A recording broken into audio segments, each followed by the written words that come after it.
Blessings and peace. May the living spirit bring into your mind, heart, and body the abundance from the source of all creation, filling you from head to foot with the great presence of your higher self, enabling you to attract towards you all that you need in the beauty way, with the greatest of ease, in great abundance. Within you is a deep awareness, a consciousness, a divine presence, a knowing. Abundance is the state of being of that divine presence that is within you. It is already there. Relax. Know that you are connected to the source of all creation. Understand that within you is a great wisdom and a great knowing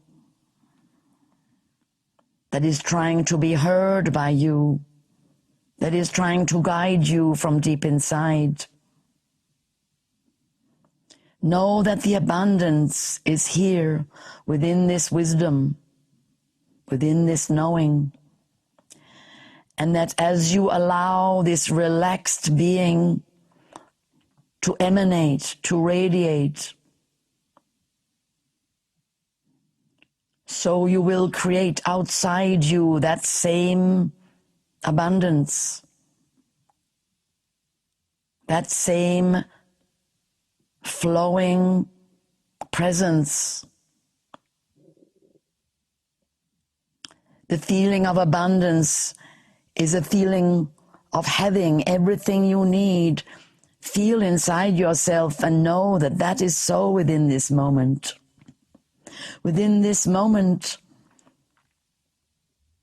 a great creativity is within you, waiting to create everything you need. Everything comes from within you, beloved. Open to that which awaits you within. For every time you seek abundance outside you, subtly you are saying to the universe, you have not enough. And so know that it is within you already. And the universe most eagerly will supply you with that reflection as you create outside you the energy of what is inside you. As you breathe, feel it. Make space. Open. Feel the love that is within you. Know that the abundance is within the love.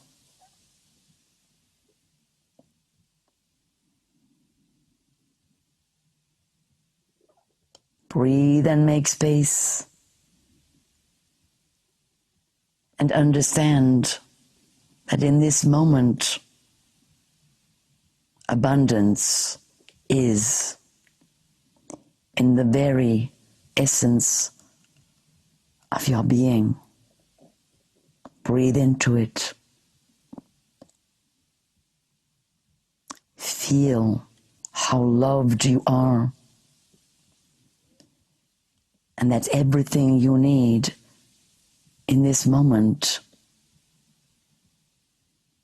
is entirely available to you inside.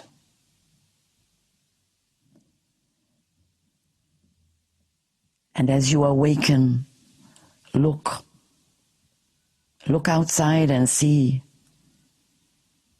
And you will notice abundance starting to appear in many, many forms. And as you come out of this contemplation, name all that you have. Feel the gratitude. Name it, say it. I have life. I have love.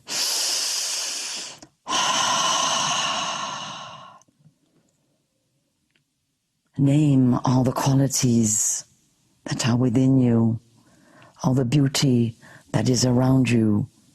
See how much you can find to be grateful for. This is the secret of the creation of abundance in your outer world. It is the appreciation of the abundance that is within. Blessings and peace.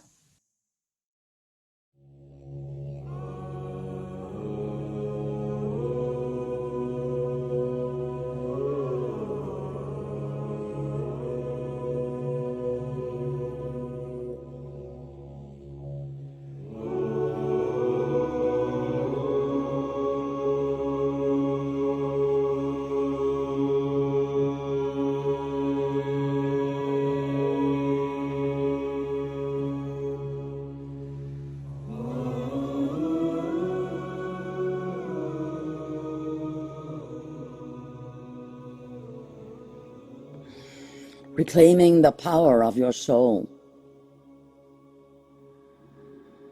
Greetings, dear ones.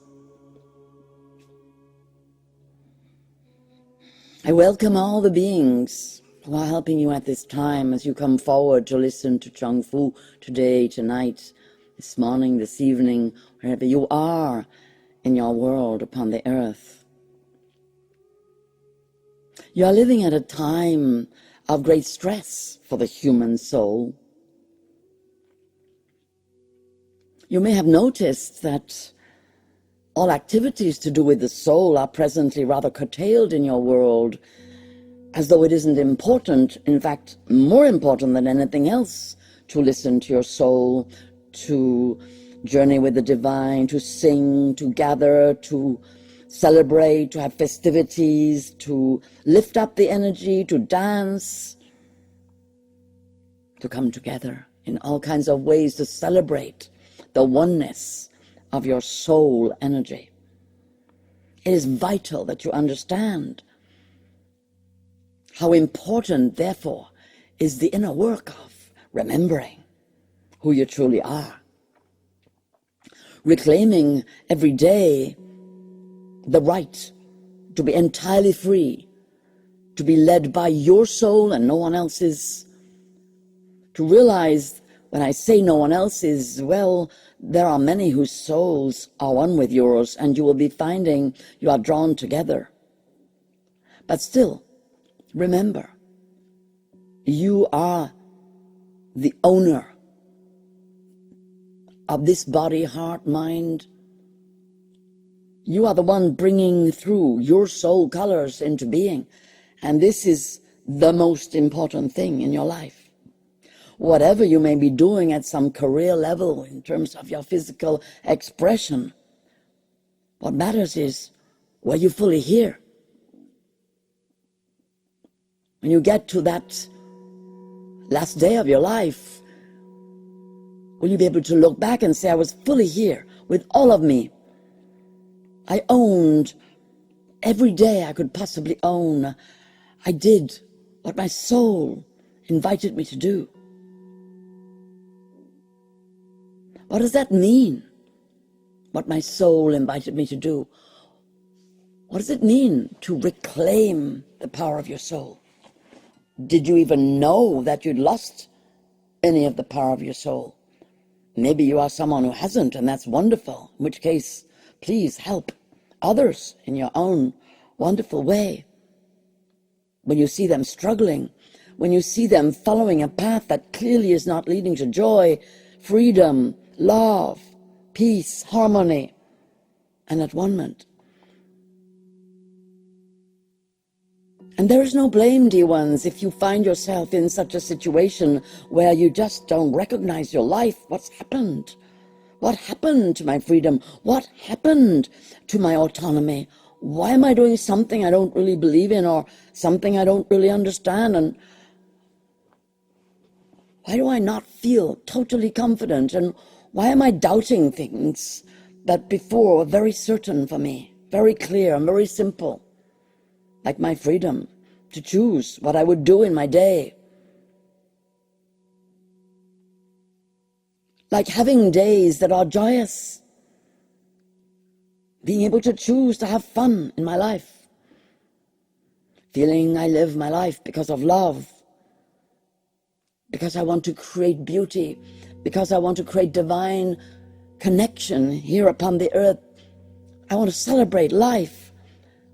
I want to live upon an earth that is beautiful, kind, compassionate. I want to know that what I'm doing is good for me and the earth and all beings here. Animals, plants, people.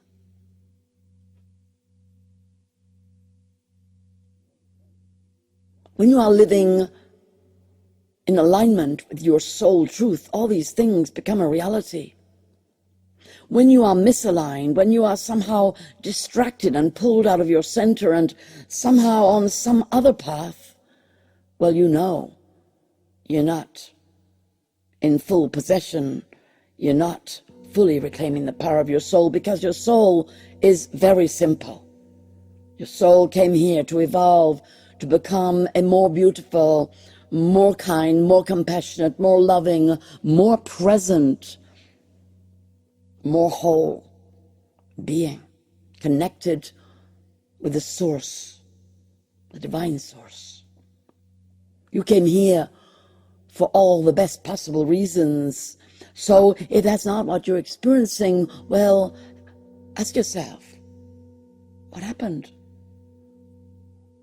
Let me just retrace my steps a moment and see, when did I depart from the belief that I can live a beautiful, soul-connected, aligned life?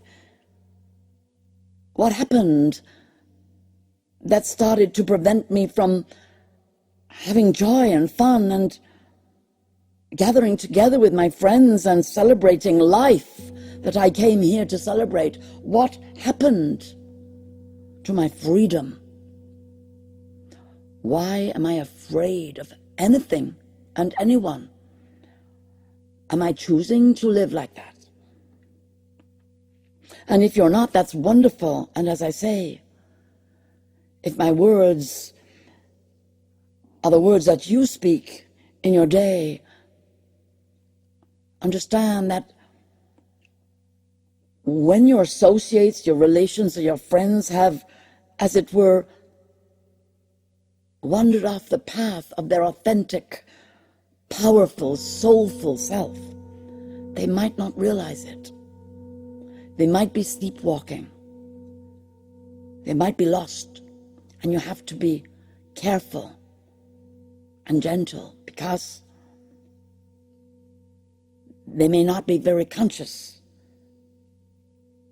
And so it's a skill, it's an art to bring people back from lost places.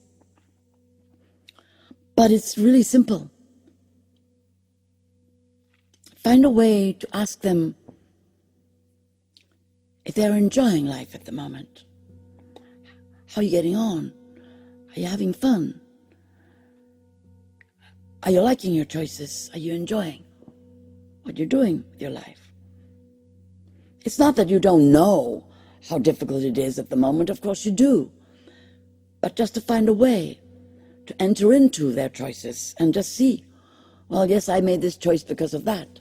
And yes, I do feel all right doing this because this is the way I feel free, or this is the way I feel love, or this is the way I feel powerful. And if so, and if you feel that is honest and true, just keep listening.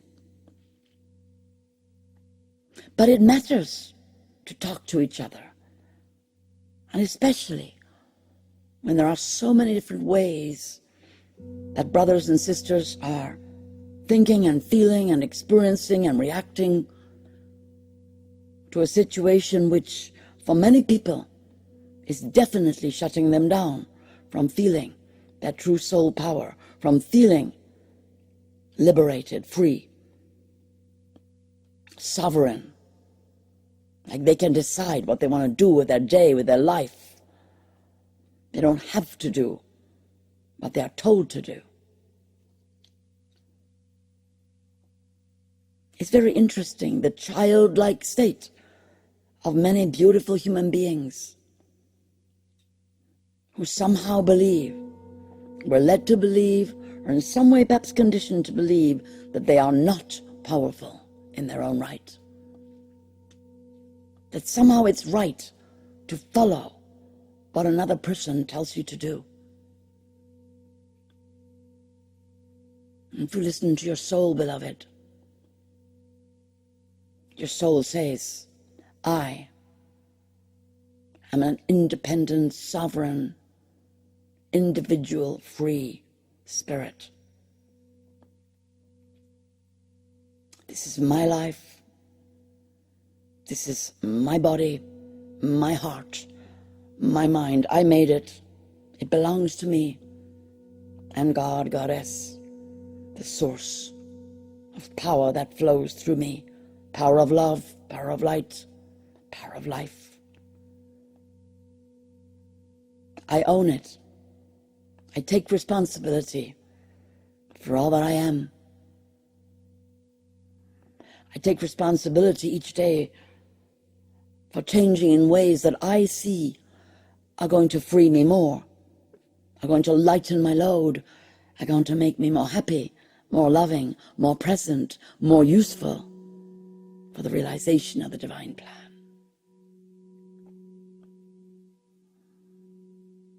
The stage that human beings are at now with evolution is, it's time to reclaim the power of your soul. It's time to come forward and be sovereign and be free and speak your truth and be heard, each and every one, however different, however varied, and the more varied the better. For truth is an energy that expresses in a myriad of ways. And each one, you have your truth, and that's what matters. That it flows through you without obstruction. That the opinions and judgments of others do not shut you down. That the commands and edicts of others do not oppress you. But that you know your soul's purpose. You know how to be fully present and be on your path, reclaiming the power of your soul, especially in this day and age. So I really do invite you to come forward. If you feel drawn to have some time with me, I can really help you to get on that path. If you feel a little lost today, which would not be surprising at all with the amount of pressure and the kinds of mental programming going on in your world on so many levels. So let us examine what is happening for you. If you feel you could benefit from some deep dives into what your soul is really saying to you, because for sure, beloved, you are connected to your deep soul. You are the living spirit in this body. And this is your life, and this is the time for you to reclaim your power. Because this is your life, and it's going by every second. Every second is another chance for you to fully align yourself to the divine source and step forward into joy, into love, into freedom, into peace and harmony. get into deep understanding that is beyond the mind. Blessings and peace.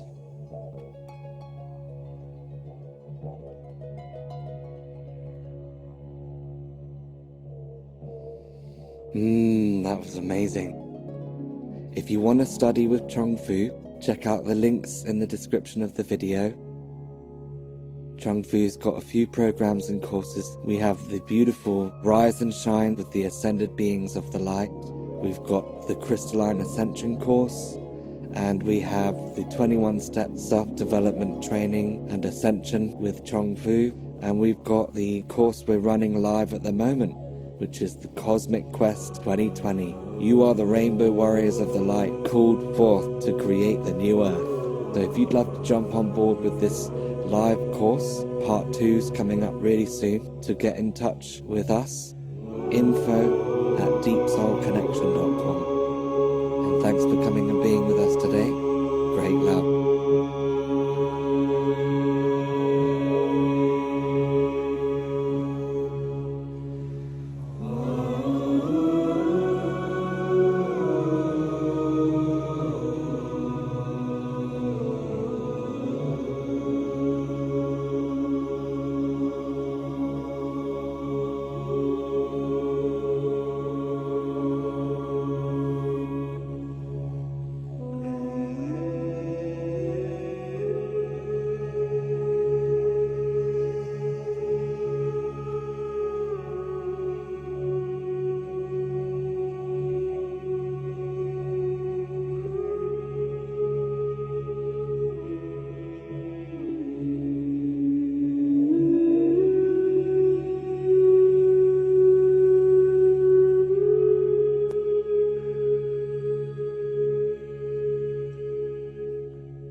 Blessings and peace, beloved.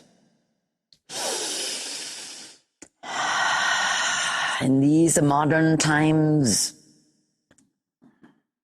there is so much that calls your attention. You are busy. You have a lot to do, many demands upon you. Sometimes you feel you do not have enough inside you, enough power, enough energy, enough time, enough resource. You wonder, where are you going to get that energy you need for your day? Whether that is because of tiredness or illness,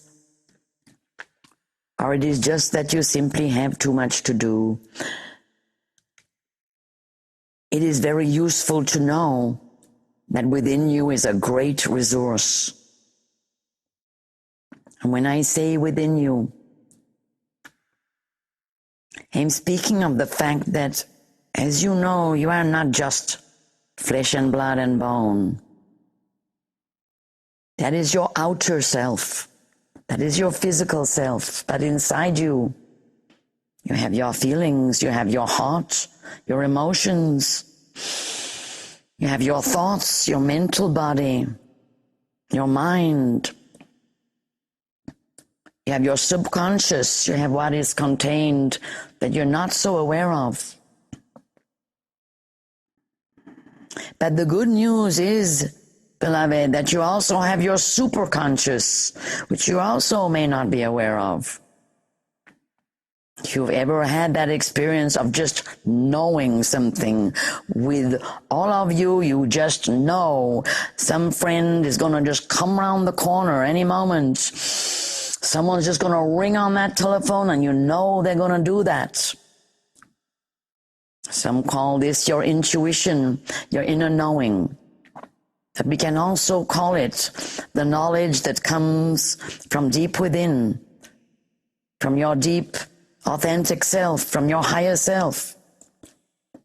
You can also say this is from another dimension of your being, a part of you that is in the light world, that pre-exists this physical world, the non-physical world, the world where you are pure light and your higher self is in the form of light.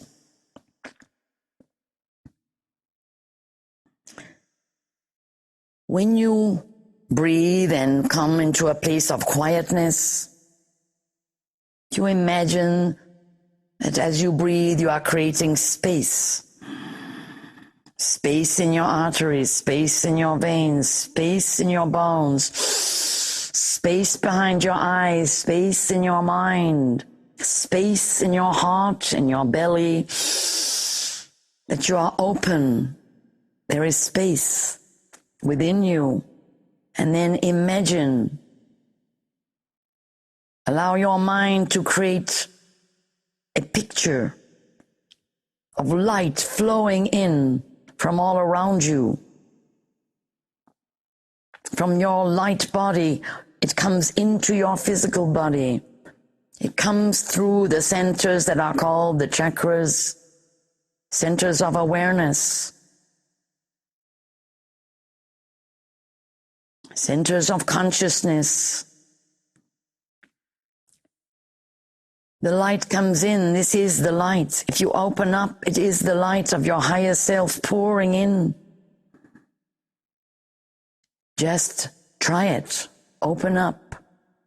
Find a comfortable place and just allow it to pour into you. Give it a little time. Just breathe and allow. Relax. It is natural. It simply happens. You will have difficulty to stop it. Just allow. Open. And know that all around you and all within you, a special super consciousness is waiting to arrive and to bring you deep understanding, knowing, a special kind of love, a vastly expanded power of being that you can then take forward into your day, into your life. Just breathe, open, relax, and receive.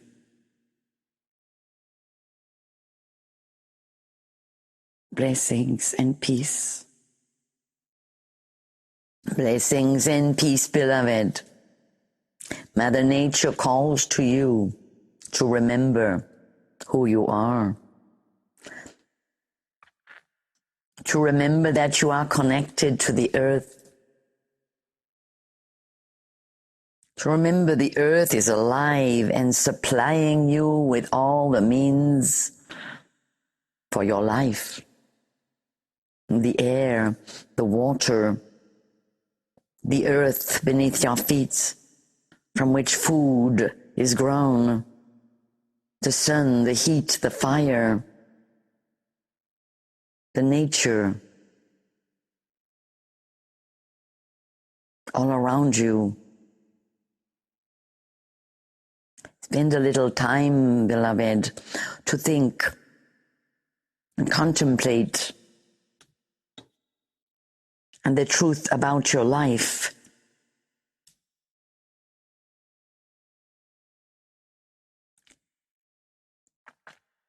On the fact that your love of the earth is needed. Your connection with the earth is needed, not just by the earth, but by you. That this relationship is mutual. You have been invited into this life, to have a life, to experience the wonders and the beauty of life upon the earth. It is important that you spend some time connecting with the nature that is around you. Even if you are in a city, if you look out somewhere, you will see a tree or a flower. You will hear the song of a bird or a bee, or you will see a butterfly. You'll feel the power of the rain pelting down, or you will feel the heat of the sun pouring in, or you'll feel the coldness of the frost or the snow. You'll feel the power of the fire, the heat of the sun, and of the fire that is in the belly of the earth. In order for you to be very well in your bodies, you need this energy of nature. Of course, you need to breathe the air, to drink the water, to eat the food. Of course, you need to use the healing balms of plants. That is clear. That is obvious. You do that every day. You are always receiving the abundance and nourishment of the great Mother Earth. But I am also speaking of a special relationship and appreciation. When you just look, see the beauty and appreciate and send a little arrow of your love out into nature.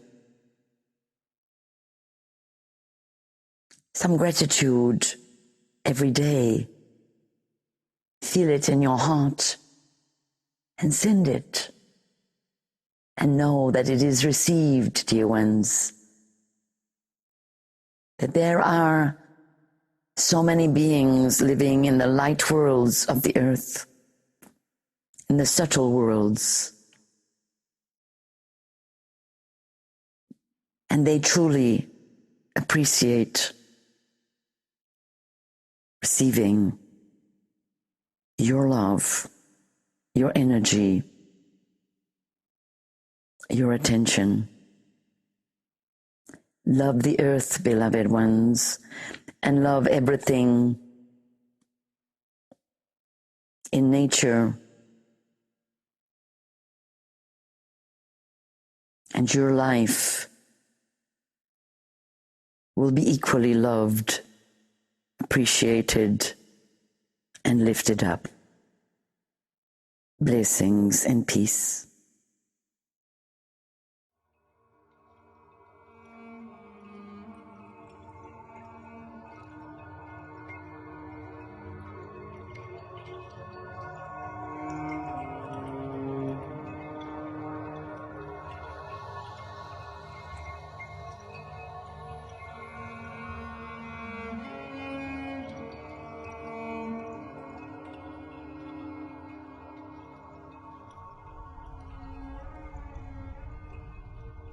The children of the light are blessing the earth. Greetings, dear ones. I'm Chung Fu. At this time in your world, there are some special beings coming forward on the inner plane. There are beings who remain in that state of childhood. We call them the children of the light. It's not that there aren't very many children of the light, because there are also incarnate children of the light. But these are spirit children of the light. They are working very hard at the moment. They are shining their light very strongly into many souls who find themselves very oppressed and whose inner child is beyond oppressed, shut down, feels gagged, feels disabled, feels ill, sick with the oppression. And the children of the light are spirit beings whose, if you like, purpose is to lift up the energy, to bring joy, to bring positivity, to bring that feeling of well-being, to help people get beyond their personal difficulties and situations and come to a place of receptivity. They are children. Their ways are the ways of play. They play music, they dance, they laugh, they like to joke, if you like, and make things funny. They are mischievous a little bit, play tricks at times, but they are so gentle. And unless you are someone who needs a little bit of roughness, if you like, if you need a bit of a shaking up, where they would bring one of your guides or helpers, they would simply say, I can't help him or her, he's stuck. And then they're going to point one of your guides towards something else that you can do to loosen your energy. But that word loose comes to mind. They are very freedom orientated. Their energy flows inside you. And this is really, we're talking about these beings. I've talked about various kinds of beings who come forward to you. And these are very special beings at your time, and they are very concerned about the next generation. Of course, they're here to empower your children. They're very concerned about what's happening for the children on the planet. And so they are also working with the leaders and working with the angelic beings. There's a lot of energy being opened up on the inner planes to bring you the resources that you need in order to heal your inner child, each and every one, in order to liberate yourself and really experience that freedom, that joy, that love. It is so interesting how many human beings have just become accustomed to life just being less than. Less fun than it could be, less joyous than it could be, less loving, less of all the positive and more frightening, more oppressive, more dictatorial, more separating, less unifying. And it's so important to realize this is not the divine plan. And the children know, the spirit children of the light, they know. So this is really a time to let them in. When you wake up in your day, invite whoever from that group wants to come and spend that day with you. Because for sure they are going around many, many people. And I spoke to you sometime recently about mediumship, and that every human being is a medium, is a channel of your own inner child, of your own emotions, of your own higher self. And these children, these spirit children, they really want you to express them, to express their love, to to express their beautiful simplicity and kindness and warmth, to express their desire, their simple desire for fun, and their simple knowledge that they deserve to have fun. That they're not born for all this serious, heavy type of suppression going on. You're not born for that. They know that. And they, of course, have freed themselves. They are in a permanent state of being on the inner plane, and that's wonderful. However, you are still in a body, and so you need their help a lot.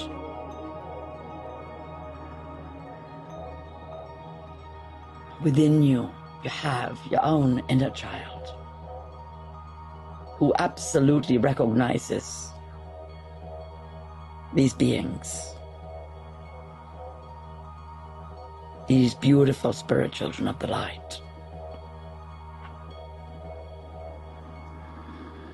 And needs that connection, needs to know he, she is not alone walking this earth with all that is going on alone. So it's very important that you connect, because it's only by coming together in a group energy that you really experience, if you like, the revolution. The revolution is coming deeply on the inside, out of feeling separated. I don't know how long, I think 6 months or so, maybe 7 now, that you've had all kinds of rules. You can't touch, you can't hug, you can't, walk about in the freedom of your city. So many edicts. You got to stand apart from each other. It's really very stressful. You may have gotten used to it, but I assure you it's stressful. It's not what your body was made for. And so that's why these beings are coming forward, to remind you to give your load up. Give it up to the divine, give it up to the beings of light who work with you. Remember, only you can make your life fun. No one's going to come along with a happiness pill. Your determination to live the life of love, peace, joy, harmony. It's your decision that brings that about. And I can see that you all have this very simple remit, which is to create goodness and peace, harmony, beauty, truth, love, joy upon the earth.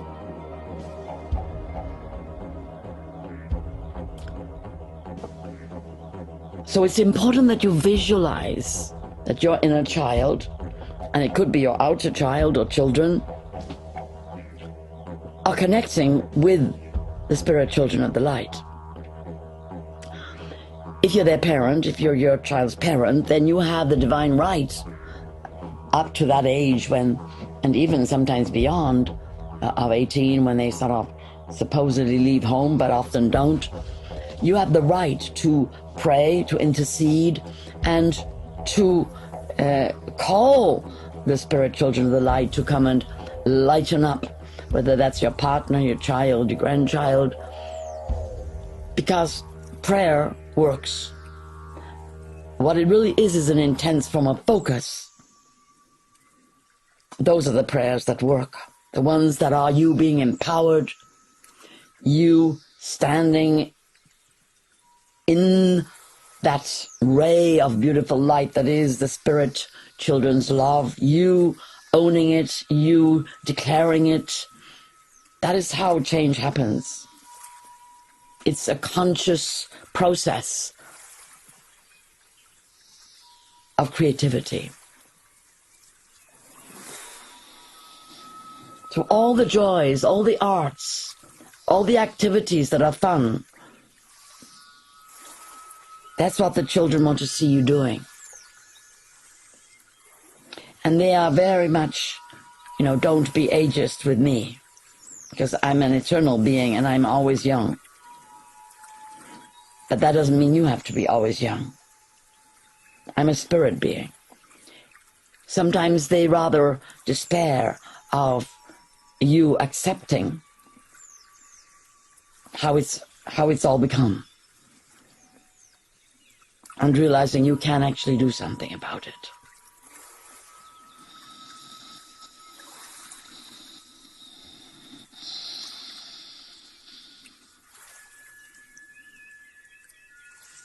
And so, now in your life, it's time to take your inner child by the hand and reach out with your other hand to one of these beautiful spirit children of the light. Ask for their name. Ask them to dance with you, play with you, lift you up with their beautiful light spirit. Show you the way. Lead you towards joy, happiness, freedom, love, peace, harmony. For that is why they are here. To help you love, heal, and embrace your own inner child, who will always lead you towards joy. If you listen to your inner child, if you really hear what he, she wants in life, you'll never really go wrong. That doesn't mean you have to do it 24/7, but it means that you're in touch with the deepest voice of your soul, that of your inner child. So, dear ones, for today, I just invite you to do this work, this play, this love, this light. I just invite you to go deep inside yourself and love yourself, and listen and honor yourself and appreciate yourself and be very grateful for everything that you have. And so I give great thanks today for this opportunity to talk to you. I give great thanks today for each and every soul who has incarnated, and especially those who decide to work with me so that we can create a great unity together, a power, a body of the power of love, and bring about here upon the earth a new way to be, new forms of exchange, even of money, new structures that are earth-friendly, free energy that depends upon advanced technology already available to humanity.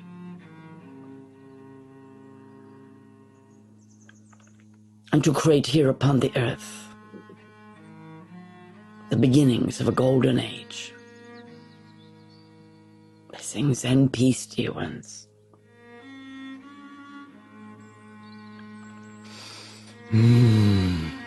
Blessings and peace, Chung Fu. That was, as ever, so beautiful and powerful. We are truly blessed to have these amazing teachings every day. And if you love these teachings happening every day on the Chung Fu channel, please do help us. Subscribe today, click that little bell for notifications, and share these videos with all your loved ones and friends and family, and help Chung Fu get his message out into the world. The message of hope, of freedom, liberation, of deep soul connection, soul evolution, expansion, ascension, and oneness, building this temple of light all together. And if you want to train with Chung Fu, well, that's an easy step forward. All the links are in these videos, so you can have a little look around and check things out. If you'd like to know more, you can always email us at info@deepsoulconnection.com. And we will see you tomorrow. Great love. Great love.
The Christ light is shining on you.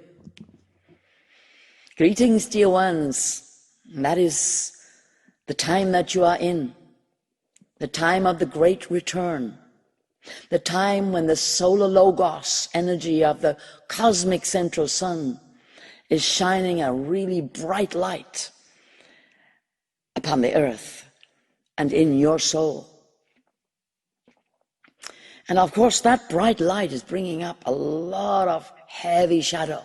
It's the first thing that happens when a bright light comes into touch with the physical realm. That's the law, you could say, of duality, that the bright oneness light of the solar logos from the heart divine, from the creator heart, as it comes into being, creates duality. It creates, it's so bright and it's so high, the vibration, that as it comes into physicality, depending, of course, on where you are in your own evolution, it is often that you feel the darkness or the shadow before you're really able to absorb that light. But don't worry. You do need that experience, because you see, when you meet the darkness, what is happening is you grow muscle, you grow strength. You need strength to absorb this light. You see, this light is designed to heal all that shadow. However, the shadow is in humanity, it's inside humanity, it's in the souls of everyone, because you see, and whatever the reason, yes, I agree that there are a lot of influences other than divine influences coming into your lives upon the earth from the astral realms, from all kinds of beings who are ignorant, who don't all know what they're doing, who are, in that sense, interfering with that light. However, this is your choice to be here at this time. The fact that you are listening to Chung Fu means that you've chosen this initiation. It's an initiation, that's right. To have such a bright, pure love light shine with all its compassion to every corner of your soul, it's going to chase out anything that you thought you might be able to hide, suppress, put away, bury, forget. There's no forgetting. When you awaken deep within yourself, you remember, you don't forget. And I don't mean that by that you're going to remember details of gory, horrible past lives. That's not the point. It's about the quality of your joy, of your love. It's about your capacity to feel free and elevated, to feel expansive and excited, to have a wonderful time. Basically, this is your destiny, is to have an incredible life. To be a magician, a performer of miracles, somebody who can create beauty, somebody who works with the creator being. And the creator being is not just one being, it's one source of many beings. So understand that that being is inside you. If you are here now, then that is the possibility of your life. And there are many that I work with, and you have remembered why you're here.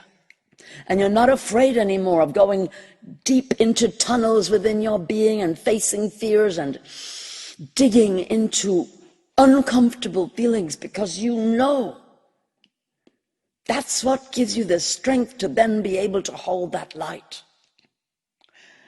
Yes, it's about duality, light and dark.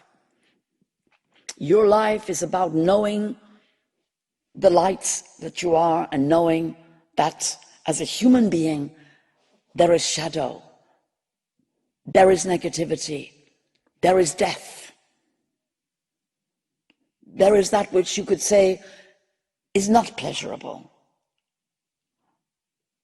And yet, once you have really understood and fully accepted all the processes that are part of this wondrous creation of the physical realm, then you can come to peace with all of the expressions of negativity. You can come to a place of cohesion within yourself, of just integrating all of it, accepting, not fighting it, just realizing, all right, well, today I'm being shown this resistance or this pain or this, I'm remembering that thing that I thought I'd healed years ago and it's coming back again. All right, I'll go there again. I'll fully own whatever's coming up inside me at any given time. I would really like a nice holiday. I'd like the fact that the Christ light is shining to me and I can just have a good rest. And if it's the light of the cosmic central sun, can I just sunbathe in it, please? And the good news is yes, ultimately yes. Absolutely. Only if on the way you have a job to do, to just dive in deep with some part of yourself, your inner child, a past life energy, experience that shows itself, just do it willingly. Do it like you do the washing up, like you wash your clothes, like you brush your teeth. Just do it. Because the sooner you do it and flow your energy into what your soul is showing you for a reason, the sooner you can open your heart and sunbathe in the glory and the beauty of the divinity of the Christ light that is shining upon you. Chung Fu works a lot with the solar deities because they are coming forward in your world.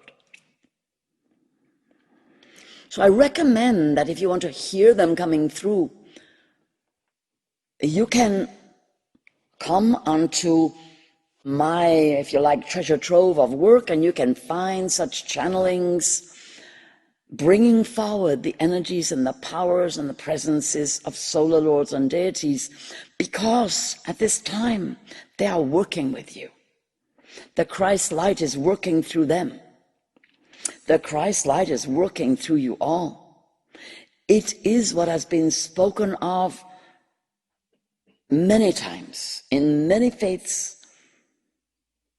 the return of the light, the source, the feeling of this impending rebirth. And it's very edgy, just like birth is. If you are a woman and you've given birth, you know what that's like. It can be painful, it can be excruciatingly painful, and it can always bring you right to the edge of your faith, of your belief in yourself, in your own power. Can I do this? And the pain that can come about can be very extreme. And yet, it is the most glorious experience once you get through and you have in your arms that beautiful being, that new being, that tender, beautiful soul who's arrived upon the earth to be with you, to journey with you. So I'd like you to just think about that for a moment, about the shining of the Christ light and the birth of the new you. Frequently when I call in and bless a gathering, I will say, I give thanks for the Christ light, the solar logos that shines into your body, heart, and mind and brings you to that deep place of regeneration, of healing, of rebirth, of the transmutation of old energies, and the arrival of your all-present, higher self, divinely aligned being.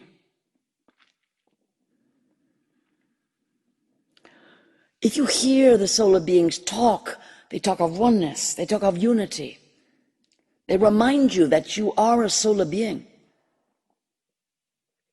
That this light that is shining, this solar logos, that is the creation light, and it's coming in all over the cosmos, not just upon the earth. And you are part of a a big energy that is evolving the earth, all human beings, and so many species and races of beings, intergalactic races of beings.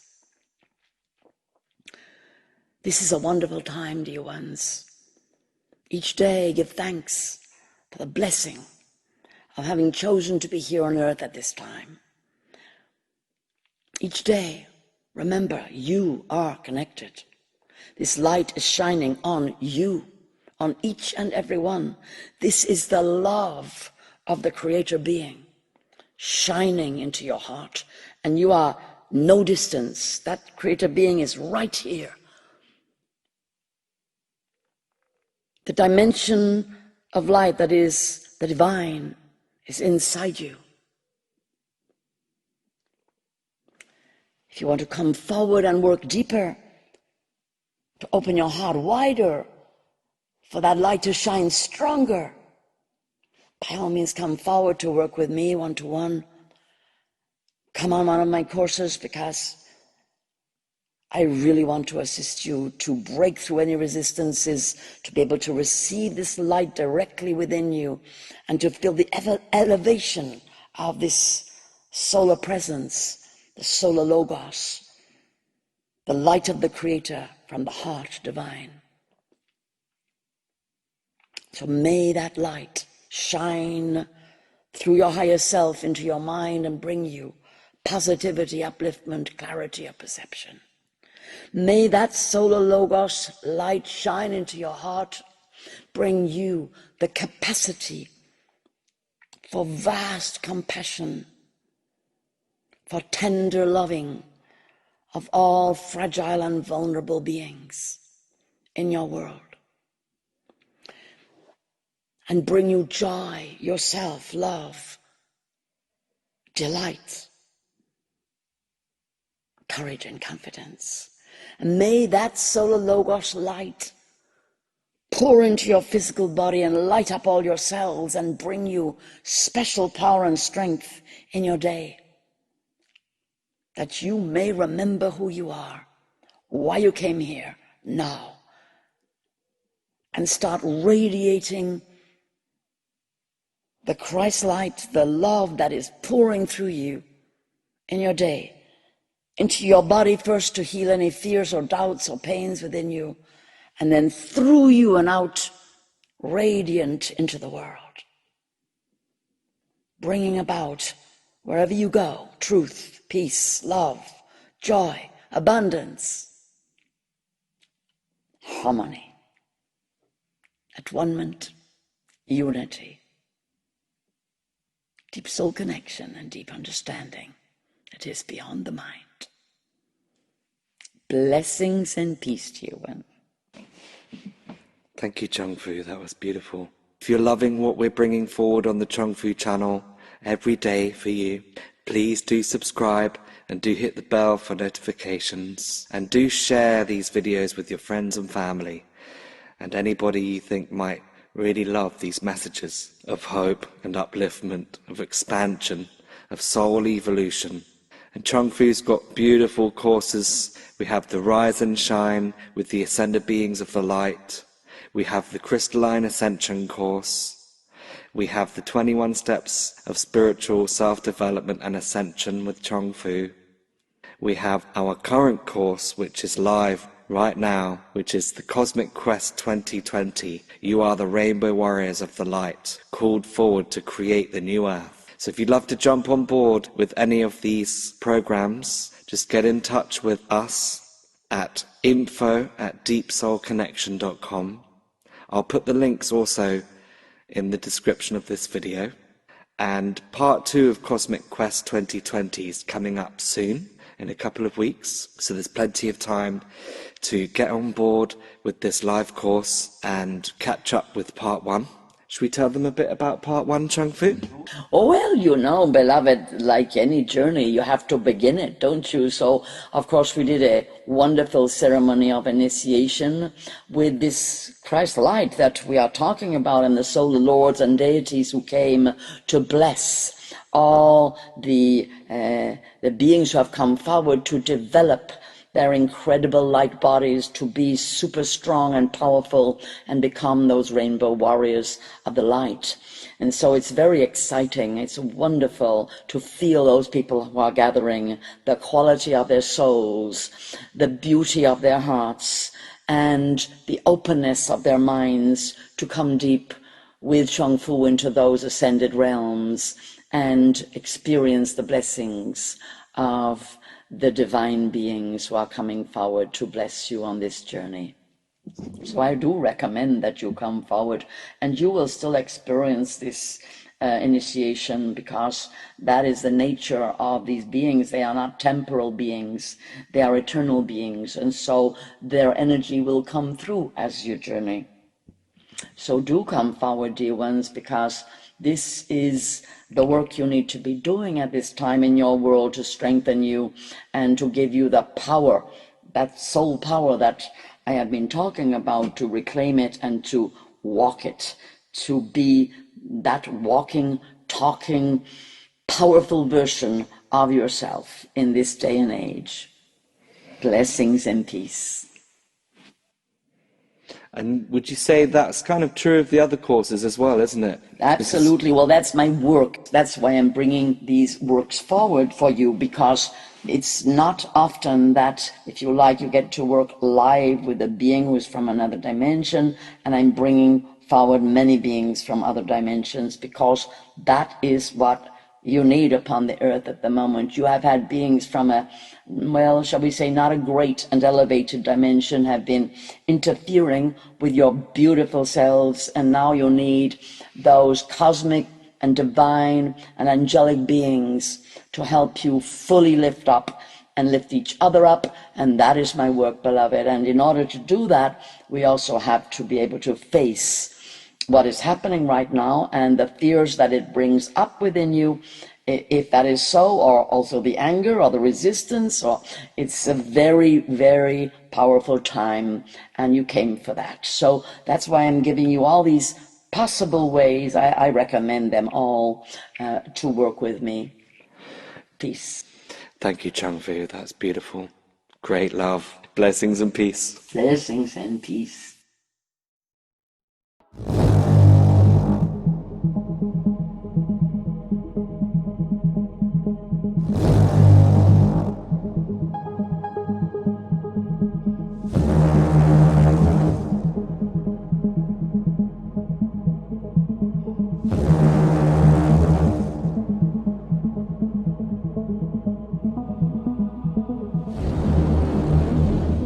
The cleansing power of fire.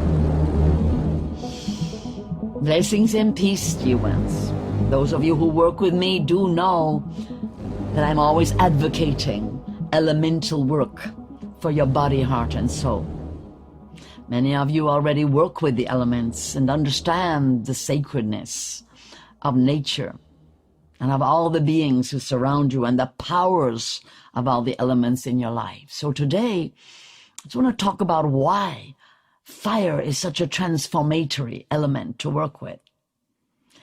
As I'm sure you all realize, fire has always been used in ceremony, in spirituality, to connect with the spirits, whether that is candles in churches, whether that is the fire at the center of a First Nation powwow, whether that is indigenous peoples everywhere all over the world working with fire as the gateway to the spirit people. So fire is visible from the spirit world. How, you might say? Well, as light. Fire and light. When you see the flames of fire dancing and you can stare at it, it's very mesmeric, isn't it? You see, because you remember the light that is the cosmic solar fire, the cosmic central sun. Light, pure light, beyond the power of fire, if you like, physical, is the essence of fire, the essence of change. That is what the creator, if you like, within you and within the cosmos, that is what's happening, constant change. Never one moment are you the same as the moment before. Never one moment are the dancing flames the same as they were before.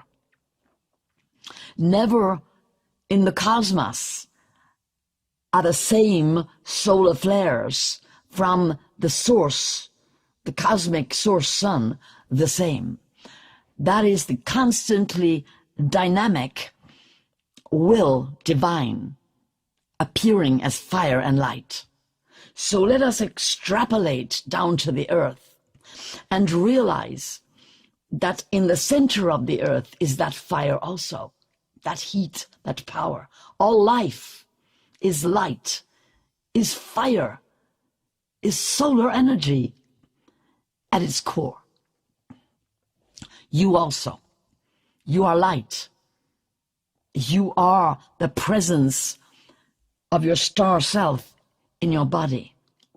You love fire. All beings love the sun, love fire, love the divine, because you are all connected to the divine. If you try not to love the divine, it's actually a whole nother scenario, which I will talk about, how that happens, how you turn away, as some beings do, from the cosmic divine light. That is the solar presence. That is the fire of your sun. That is the fire of your spirit. So what about the cleansing power of fire, the transformatory power of fire? Because I say everything's changing, but have you noticed within you, sometimes you're a little afraid of change. Would you say so? You like to be in control of things. You like to know what's going on. You like to be able to say, I am a creator. I am one with the creator divine. In fact, I encourage you to say that a lot. But how about befriending change? How about realizing that fire is your ally? I know it can be very destructive, and fire that is not consciously, carefully, and ceremonially held, indeed, wildfire, the destructive fires you've had on your earth, that is indeed cause for alarm and brings a lot of fear into your body, and you have experienced those fires, of course, throughout time. But we're talking about the creative fire. We're talking about the power of fire when you harness it and you call upon the spirits of fire. You call upon the divine beings to come into the spirits and into the fire to help you change at a deep soul level. Your soul knows fire. Your soul is solar. I know it's not spelled the same, but you have a solar light that lights up your soul. That is also why I refer to the fact that when beings depart from the solar light, their soul light goes out. They become soulless or lightless, and that is a big problem for entities. So the fire is very important. The heat, it, of course, is the presence of the solar beings in that form. The solar deities come into the fire presence. They enlighten, if you like, the fire spirits. They bring divine presence onto the ground. You have to feed the fire. Have you noticed? It eats, it consumes. Now, this is very interesting. That's right. You see, when your spirit arrives in your body, you are now part of life. You are part of the constant changing. Yes, you eat food, you breathe air, you're constantly metamorphosing. You are constantly transforming everything through every breath. There is change in your body, heart, and mind. What about if you come forward to fire and you create a ceremony of fire in order to bring forward that which you do not need any longer in your body, heart, and mind? It's a very powerful intention that you can create and that the fire beings will work with, because they love to consume what you give them. You can give them wood and they will consume and transform that on a physical level. And you need to give the fire wood for it to be present upon the earth. So you have to feed the fire. And so in your soul speak, understand, you have to feed the fire of your soul. It's very symbolic. What you're giving to the fire of your soul, connected to the divine source, one with the divine source, is all the dead wood, all the used energy, all that you don't need. And the fire, your soul fire, will take all of that dead wood, all of that old stuff, all that ancestral wounding, pain, suffering, fear, rage, and it will transform it back into light, back into the true nature of your being. Just like when you put wood, coal, paper, twigs, whatever you want or need to burn on the fire, it will transform it. And of course you can have toxic fire. Some substances you don't want to put them on the fire because they make horrible smells and so on. So I am looking at nature here. I'm looking at the nature within you. But equally, I can take that image across and say that sometimes you've got to work differently with yourself and you can't work with fire. Fire works for you, transforms old energies you do not any longer need, old pain, all that consciousness that you don't need that's negative within your being. Fire burns and transforms what is consumable by the fire, and that is old energy. So when you create a fire ceremony, dear one, remember, you are the light. You are the soul of fire, and you are communicating with your own when you say to the fire spirits, come, beloved spirits of fire, ancestors of the fire, solar beings, lords, ladies, beloveds, deities, spirits of the fire, come, for I want to bring you the gift, and feel it like a gift, of your journey upon the earth and the dross that remains from it, the old wood, that which you can just cut away, that you don't need anymore. But it's a gift because you're feeding the fire of souls, your soul, ancestral souls, all the beings who will gather. They will gather when you have a fire ceremony. You can be on your own. You can have a drum or no drum. You can do it with candles as well. Be careful, of course. In your home, you can have a metal plate. You can make your own domestic fire ceremony with some night lights that you place there. You can call the spirits of fire in, and you can make offering of all that you can see you don't need: jealousy, anger, fear, grief, pain, abuse. You really can look through your being and be so honest with the fire beings. Sit and tell them your woes, and you will feel the spirits listening, because they come through that portal of the fire and they listen. Invite them in. Invite the water beings. Invite the earth beings. Invite the air beings. Make a proper, balanced ceremony, and then when you have invited all the spirits and all the ancestors of all the directions in, then speak to the fire beings. Honor them. Give thanks. Feed the physical fire with wood. And each time you put wood on the fire, give thanks. Give thanks for what already the fire has burned. And just keep going. Get up, dance, shake, move your body. Send old pain and all kinds of aches and old energies in your physical body too. Dance, shake your legs, shake your arms. Really enjoy the physical nature of fire, of being in your body. Know that pain accumulates in your body and you need to let it go regularly. Try and have fire ceremonies for yourself and with friends or colleagues where you want to move some old energy, some old pain or old stories, relationships that got a little stuck, where you just talk to the fire and you say, I want to give away, my resentment. I want to give away my jealousy. I want to give away to the fire. Make this offering and make a movement with your body and make a sound. Move your body. Be very spontaneous. Remember, this is not meditation. This is dynamic power body, heart, mind alignment to the source of all energy, to the cosmic central sun embodied here in this fire.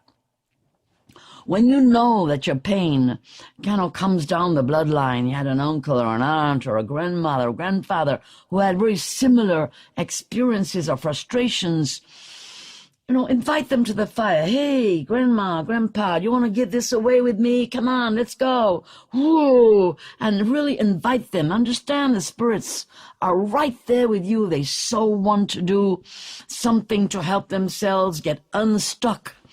If they're stuck with any kind of emotion and you know it, or you can sense it, don't hesitate to work with your ancestors and be a conduit for them to also pour old, unwanted energies into the fire. And then when you feel you're done, get up and have a good shake. Give thanks. Give such thanks to the spirits of the fire. And then just quieten down a minute and have a little think inside yourself. What would you like to call into your life? Remember, these are the fire beings. These are the beings who enable the spirits to hear you, to see you, to feel you. Feel your heart really opening up and asking, calling, commanding, bringing to you your heart's desire. Have faith. Really mean it. Bring the heat of the fire towards you. Warm yourself. Bring those beautiful warm rays of the fire into your body. And then give thanks. Give thanks for all that the spirits are witnessing here as you speak, as you sing, or even as you cry, or laugh, or dance, or drum, or all of it. Enjoy your fire ceremony. Make it a wonderful event to remember. Do it often. And at the end, give thanks to all the beings you have called in, all the ancestors and spirits of all the directions, the north, of the east, of the south, and the west. Remember all the beings you possibly can, because you never know which one is going to be the one who manifests magic for you as a result of your heartfelt ceremony with the fire spirits. Enjoy creating your fire ceremony, beloved. Blessings and peace. Wow, that was incredible. If you love what we're bringing on the Chung Fu channel, then do subscribe, like, comment, and share Chung Fu's message far and wide. Great love, and we'll see you tomorrow.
the creation powers of faith and belief. Blessings and peace, dear ones, and Chung Fu. And today I really want to bring forward some important facts about the power of the mind and the heart. The mind-heart joint power, faith, belief, as powers of creation. You know yourselves, you can't really achieve anything if you don't believe in it. If you don't have faith also in yourself that you can do what you believe in, it doesn't happen. You all know this, you all work hard to build up confidence. Confidence means with faith in yourself. Self-confidence with faith in yourself. And confidence necessarily means that you believe in yourself. Otherwise, you can't be confident in yourself. Now, let's take that onto an even deeper level if we're talking about the new creation. That all human beings here upon the earth, you are very aware that something is running out. That you're in a creation that is lost energy and is losing energy every day. It's, you can't find the love, you can't find the peace, you can't find the joy, the compassion, there's a lot of cruelty, abuse, etc., etc. Those are the signs of the degeneration of a creation, of a world, of that which you have come to change, of course. Why would you bother to listen to Chung Fu if you are not basically a spiritual revolutionary? Because that is who I am. I've come, in that sense, to look underneath and to clear the basement, to clear the old pain out, so that there is room for the new creation to come in. And guess what I find when I'm working with you all? I find places of great weakness in your faith and belief in your own power. And as we work together, that's what shifts. You begin to experience that you can change your beliefs, that you can augment your faith in yourself, and that's actually fundamental to becoming a happier, freer, more creative, more strong and full of vibrancy being. And as we work with that faith and that belief, and you grow it inside yourself, it starts to grow itself, a bit like when you plant a seed and you nurture it and you water it and nothing's happening, and then a little green shoot comes, and then, oh my goodness, and then it starts to grow and eventually becomes a tree, because the power of life is within your creation. So just as you are created from the source divine, and you have the power to magnify yourself and to make yourself better and to change yourself, that power of creation is within you. So when you create, whatever you create in your life, the forms of your creation have their own life force. Of course, the obvious example is when you give birth to children. But it's also those of you who create social structures, who make changes in your life to include others. Those intentions, those creations, you could say the divine beings, they embody into them, and they have their own power of life, their own life force. Anything that you create from the source of your divinity, of your goodness, of your generosity, of your love, of your light, embodies that light and grows of its own accord. So equally, the essence that you put into your creations, so how much you believe in them, how much confidence you have in the beauty of what you create, in the power of what you create, in the usefulness of what you create, that makes a great difference to the actual quality of life that is within your creations. So obviously you understand then why I'm coming forward to talk about those two words that have received such a bashing in your culture. You know, such phrases as, oh, you know, you just believe that God, goddess exist. You just made it up. You believe it. You know, you got faith, but faith doesn't really mean anything. It's a fantasy. You just made it up. All these ways that the power of the mind connected with the spirit, how that power of your mind has been undermined for eons. That you're not given, in that sense, the support to develop your imagination, your power to visualize, your connective powers that take you into divine connection. You are told that's not real. And yet, beloved, that is your greatest power. That is your creation power. If you can visualize, if you can imagine, for example, a better way to live, if you can feel it inside you, if you feel confident that you can live from love, from beauty, from generosity, from sharing, that you can create a new reality in your life, if you believe it, you can do it. But it starts with you seeing it and feeling it. You are the creators. But first of all, you have to have faith in yourself, and you have to build that. And you have to realize that if it's not there, that's because in some way you've been traumatized and it's been taken away, stolen through events that were beyond your control, most likely in your childhood, or perhaps you brought it from another life, from trauma there. And so, gently, understand, be gentle with yourself, because if you don't have enough faith, or if you're not very confident, or you don't believe you can make extraordinary change in your life, if you don't believe you're a channel of the divine, well, you've been wounded, beloved, because you are. All beings are born with that capacity.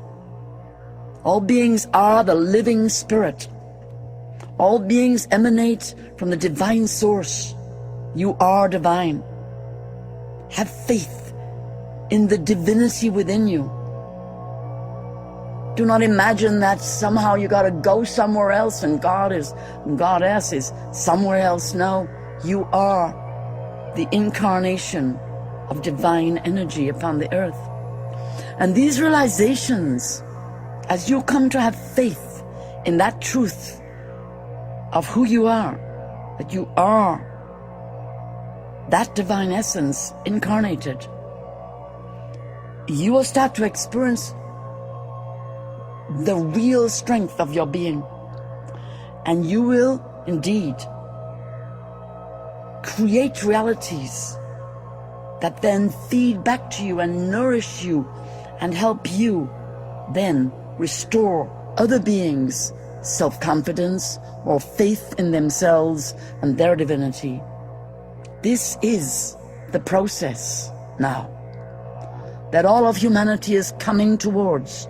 Some are deeper in than others. If you're listening to me, you are no doubt someone who is on this journey of reclamation of the truth of your being. So, beloved, if you feel to come and work with me, that is what I am helping you to do all the time, to build your faith in yourself, who are the embodiment of divine presence on earth, to help you believe in yourself, because you are the living spirit of light, and your light radiating out into the earth is carrying the divine presence into being, into manifestation. So as we work together, you build that stamina inside you you build inside you the total belief in your own personal power. Power to change, power to grow, power to heal, power to integrate, and above all, power to embody your higher self, to be joyous, to be at peace, to live in harmony, in love, in union and communion with other beloved human beings, creating here on earth new ways to live, new ways that enhance the earth and enhance all creatures and all beings. Blessings and peace to you.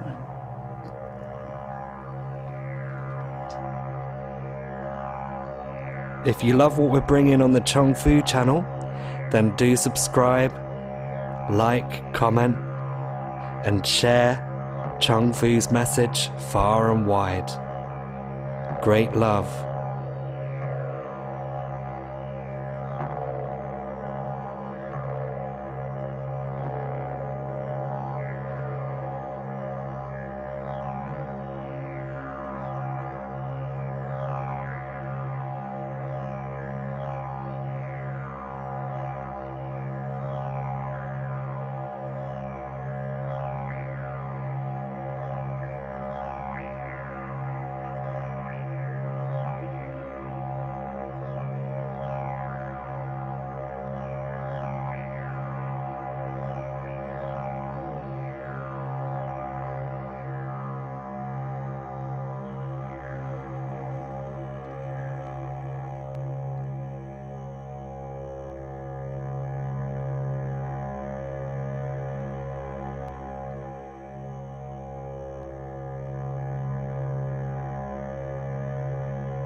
The fairies love you.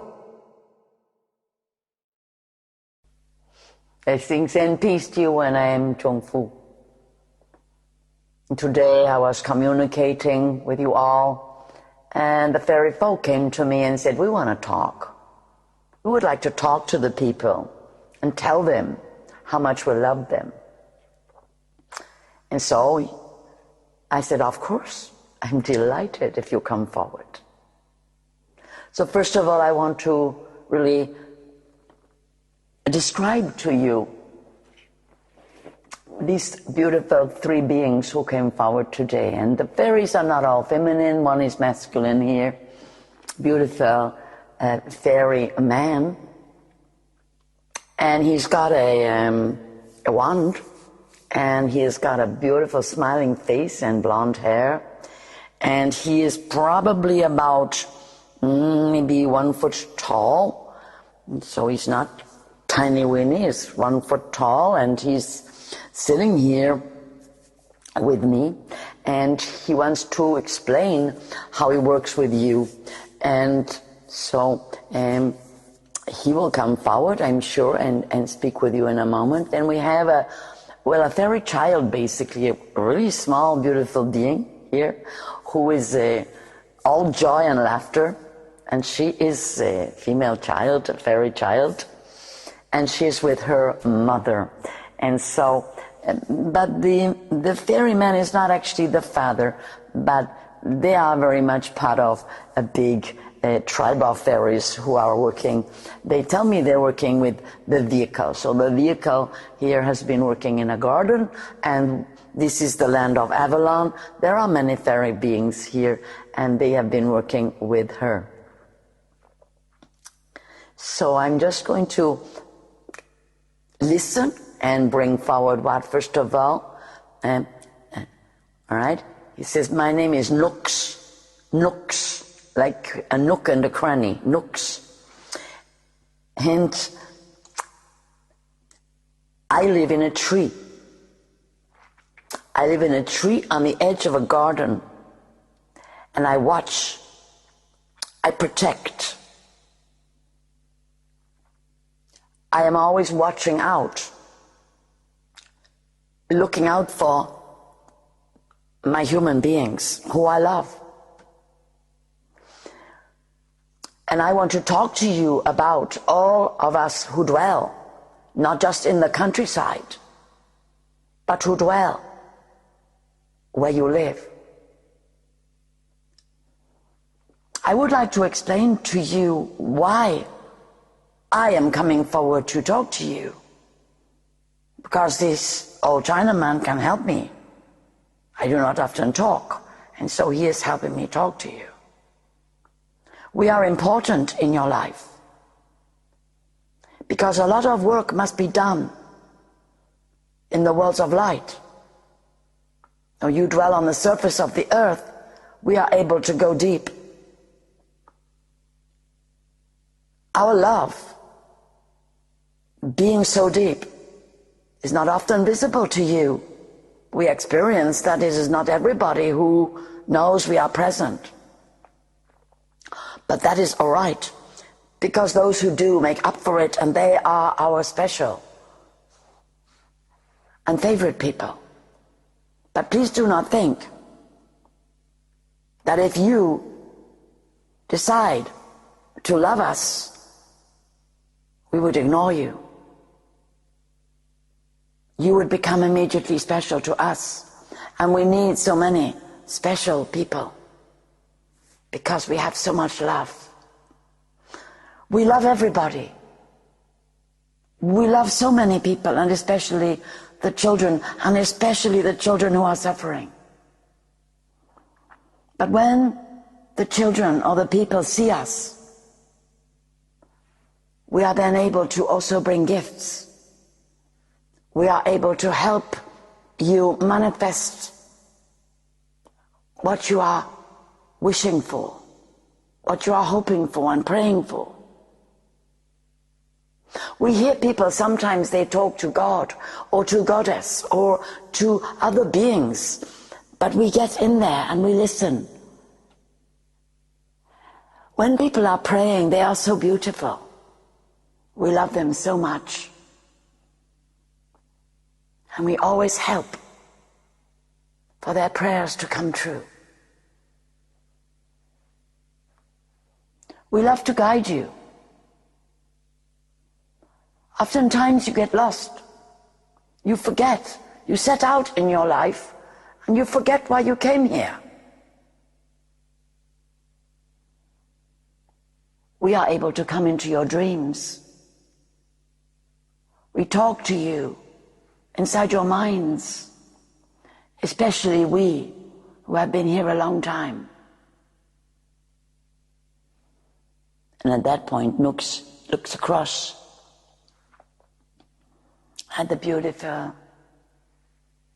Lady Fairy, who is just sitting on a log in the garden with her child right there beside her. And she says, I'm Karina.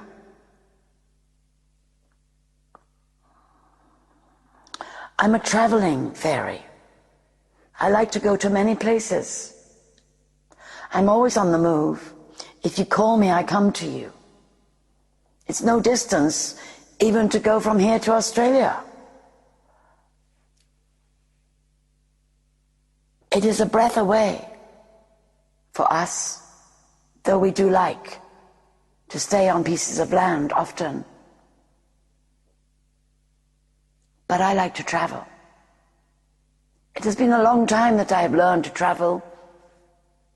We fly, but not in the way that butterflies and birds fly. We fly with wings of light. And we fly to where the sun shines, and where the love shines, and where people call us. We always come. I am Karina. There is a meaning in my name. I am she who cares. My child here, she loves to travel with me, but she is a very special child because she is able to speak and be heard by many human beings.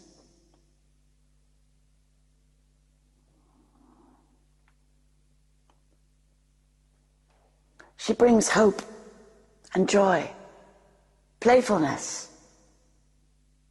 Wherever she goes, people are happy. Perhaps they don't know why, but I do.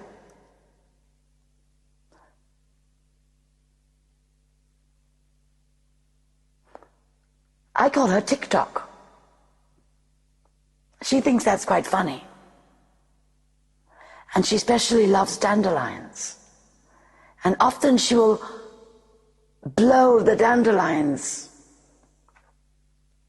and blow her love into the dandelions.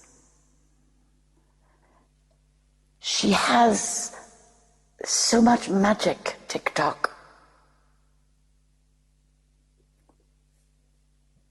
But there's a special thing about her. She looks after babies, especially babies who are being left alone too much.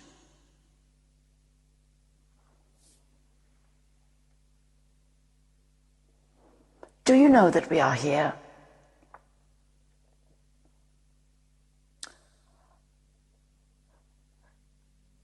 What is it like for you, I wonder, when we are just made of light and you can't see us and you can't hear us and perhaps you can't even feel us? But perhaps sometimes in the evening you sense our presence.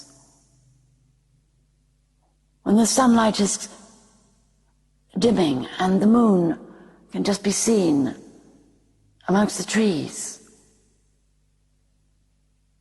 That magical light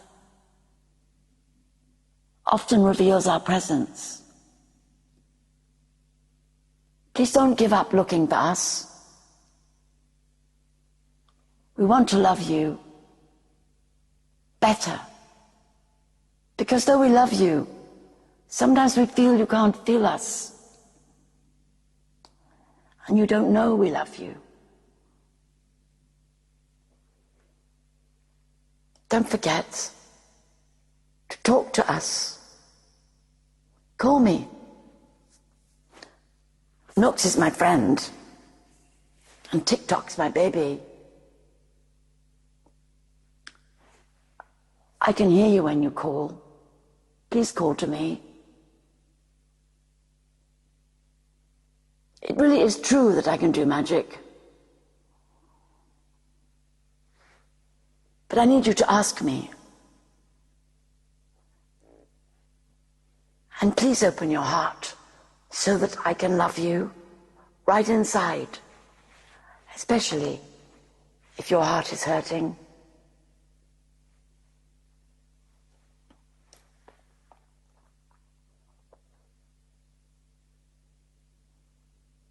TikTok wants to just say a little thing.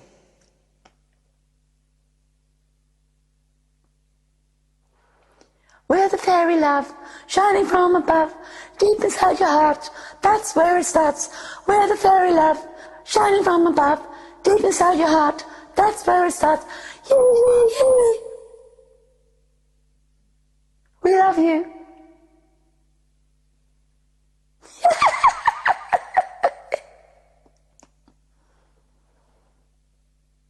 Remember us.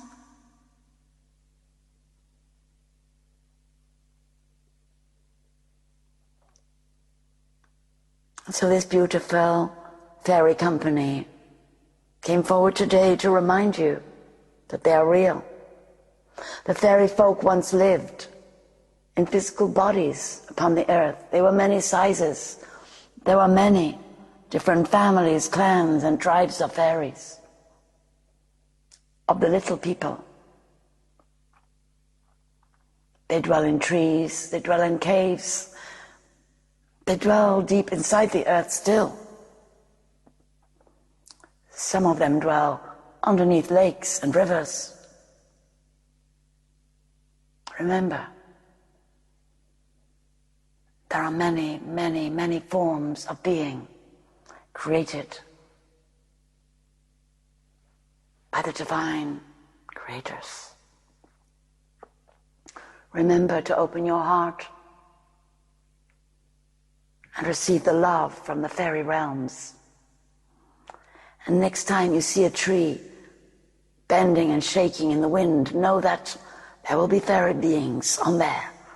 They will be riding, dancing with the wind, jumping from tree to tree, sometimes riding on the backs of birds, sometimes diving and swooping, sometimes running along the ground, oftentimes just simply loving you with their wonderful, open, warm hearts. We give thanks for all the fairy folk who come forward into human lives to bring upliftment, love, blessings, and to remind you of the many brothers and sisters who walk with you as you manifest your soul's purpose here upon the earth. Blessings and peace to you one.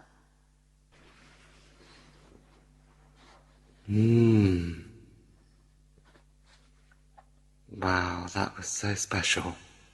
Yes, thank you to the fairy folk for coming forward. Thank you to the fairy folk.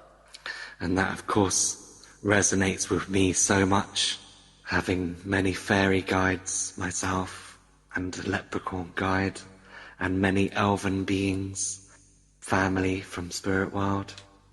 If you would love to develop your special connection even deeper, then we have a beautiful course called Rise and Shine, where you can develop your special branch of spirit connection to all of your spirit guides and all of your allies, helpers, ancestors and star family And of course, all of the special fairy folk, pixies, gnomes, leprechauns, tree beings, and all the other vast array of mystical and magical beings. Thank you for coming and being with us today, and we'll see you again. Blessings and love. Blessings and peace. The golden path of gratitude. Blessings and peace to you ones. The golden path of gratitude. Can you feel it? It's so important. I know you all know it, really, but do you practice it? Do you get yourself onto your golden path every day? Do you realize you can, wherever you are? Perhaps it sounds as though I don't understand how much you're going through. How could you possibly be grateful when things are really difficult? Perhaps you don't understand the word as I understand it. What does it mean? When things are difficult, what would you be grateful for? You'd be grateful for your strength, wouldn't you? That you're dealing with the difficulty, not necessarily that, oh, thank you so much, give me more difficulties. No, thank you so much, my beautiful self, for how well I'm dealing with all that is happening to me. I love my beautiful being. I give such thanks for all the strength I find inside myself. I give such thanks for this opportunity to grow even stronger, to transcend these huge challenges coming to me every day. I take a breath. I fill up my being. I realize I am the living spirit. I am not made of this dust of my human body.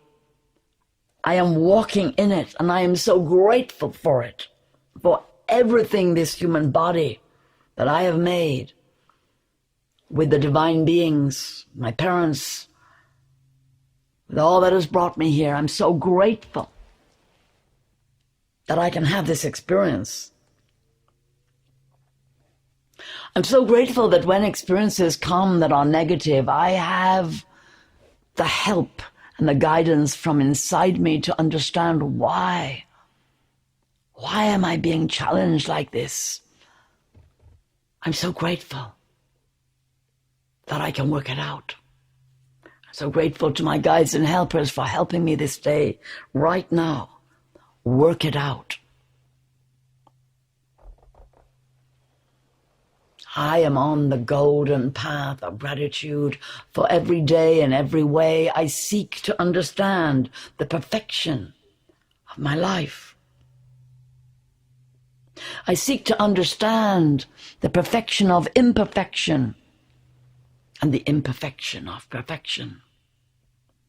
In this physical realm, I understand there are so many opposites, dualities, and I walk the middle path, the golden path of gratitude. I open my heart to receive the love that pours in, that never stops, that is not dependent on any physical, emotional, mental circumstance or being. I am so grateful that I'm one with the divine beings. Beyond this body, beyond this expression of my being, I am. I am whole and complete. I am one with divine presence. I have everything I need in this moment.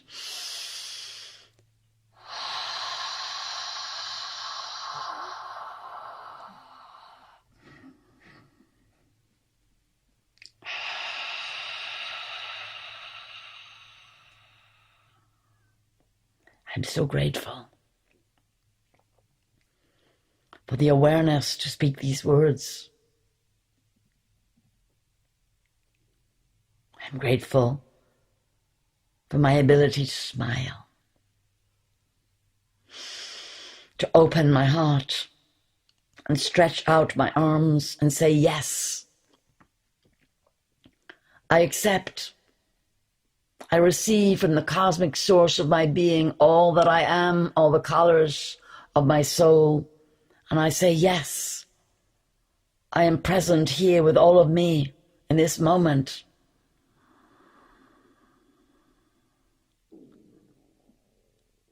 What an ecstatic feeling to be fully present here in this moment. I have all that I need to breathe life into this moment, to bring pleasure and delight into this moment.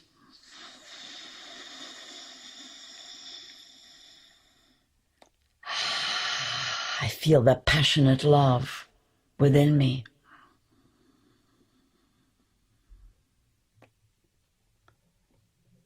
I open my heart to flow this joy and gratitude out to other hearts and minds. For I see that gratitude is like a nourishment that goes into the roots of all my cells and pumps light and life force into my body, heart, mind.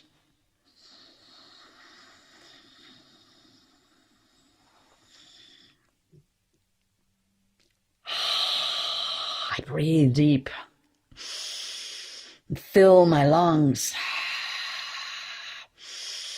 I'm grateful for every breath and all the oxygen that travels through my lungs, into my blood,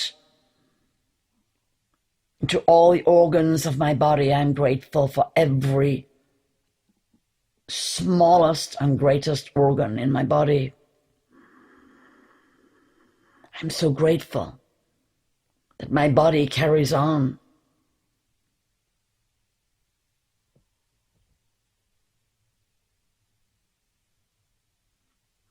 Without me having to think about it. I give thanks to every organ in my body, and especially I notice if any organ hurts, and I give thanks, for this is the way my organ speaks to me. I'm grateful for the voices of my body.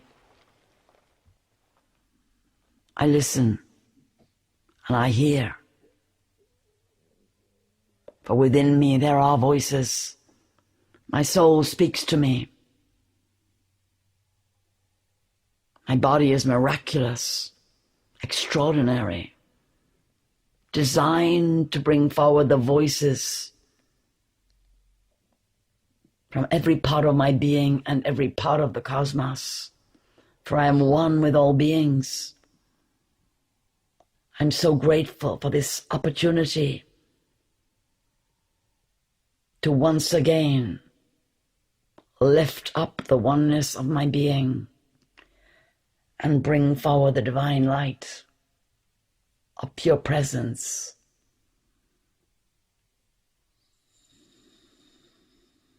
I feel the golden path tumbling down, golden light, waterfall from the divine.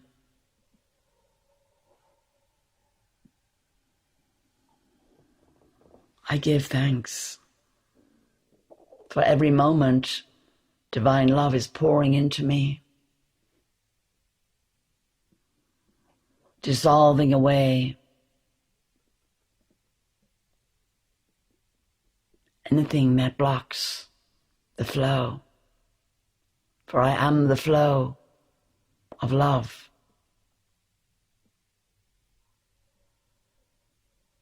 And in my clear sight, I see the places where I have not poured gratitude inside me, and I pour it in there. My cup is full.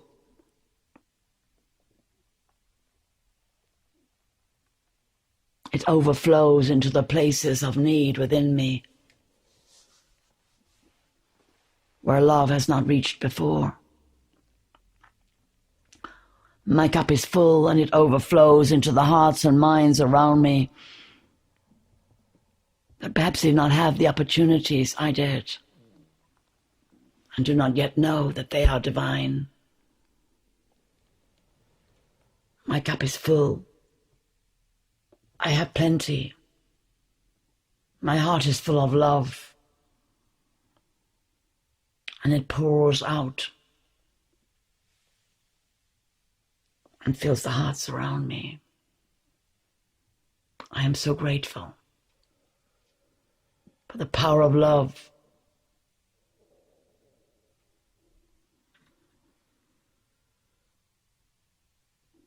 I gently caress my heart and my mind's eye.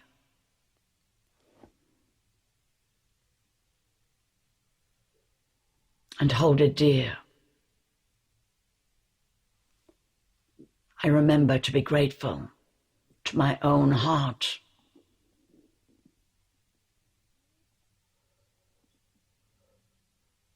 For it is within my heart that gratitude dwells eternally. I live within gratitude.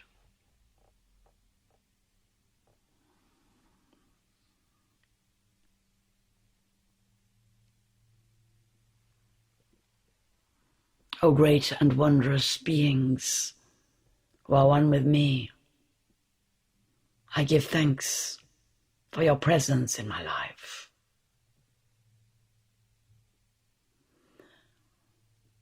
O wondrous, multicolored species of nature,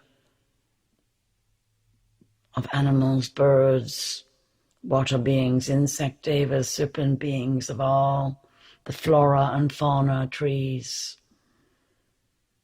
and the rocks and the stones, the crystals, metals, minerals, and the elements of earth, air, fire, water, all around me and beneath me and above me. Great planetary, solar deities and beings, I give thanks that I am part of this cosmos, this manifest,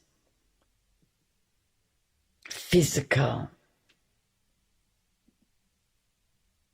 experience here upon this earth.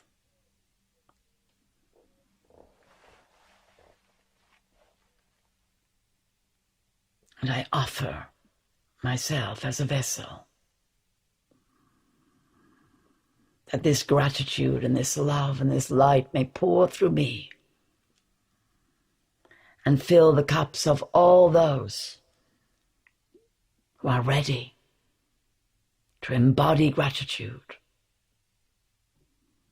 to understand the beauty, the magic, and the miracle of life upon the earth,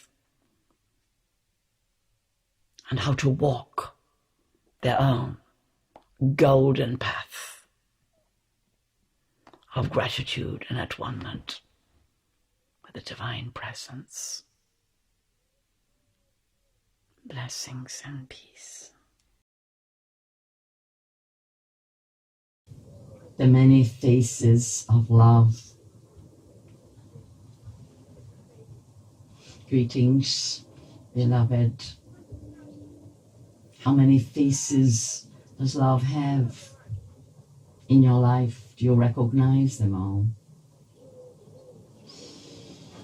For love is all. Love is divine presence that embraces all. Do you know the dark faces of love, the light faces, and all those that are in between, a combination of shadow and light?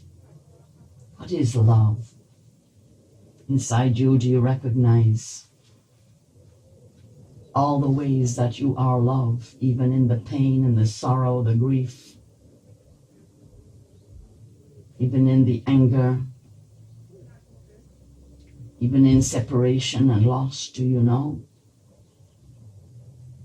how love manifests so many faces in your life. Love is always manifesting, beloved.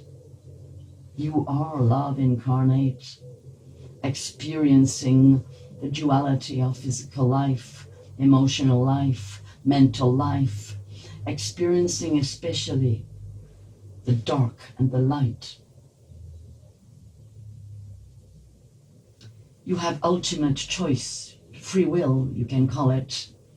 You are created a divine being, and yet you choose sometimes to have very difficult experiences in life. And sometimes you come to me and you don't believe it when I say, but you chose it, beloved. You chose to experience this because of this reality that the divine is everything and comes to experience in all the dimensions of light, of physicality, of all the many frequencies, all that is, and to become and to manifest in all the realms the divine presence. The many faces of love bring you into confrontation with what seems not to be love, with what is hungry for love and will not own it, and becomes terrifying, monstrous, greedy, dominating, cruel, and takes love and sucks it away from you and brings you abuse, cruelty, hardship, pain, and causes you fear. And so it is that the opposite face of love manifests to you. And in many senses, your ability to understand your fear and how it is calling your love out, how it is causing more love to arrive in your being, this understanding is paramount in your human life. To realize why you have arrived on a plane of existence that allows the dominance of fear, that allows the reality of pain and suffering. Why? Why could that be? Who is the divinity that holds all of this while you find here on earth in your body that face of love that can face fear? 100% face and embrace and absorb and literally dissolve fear, because only love can dissolve fear. And if you are in a place in your life, beloved, where you are feeling a lot of fear, that is because inside you have got a lot of love that it is calling up to face it.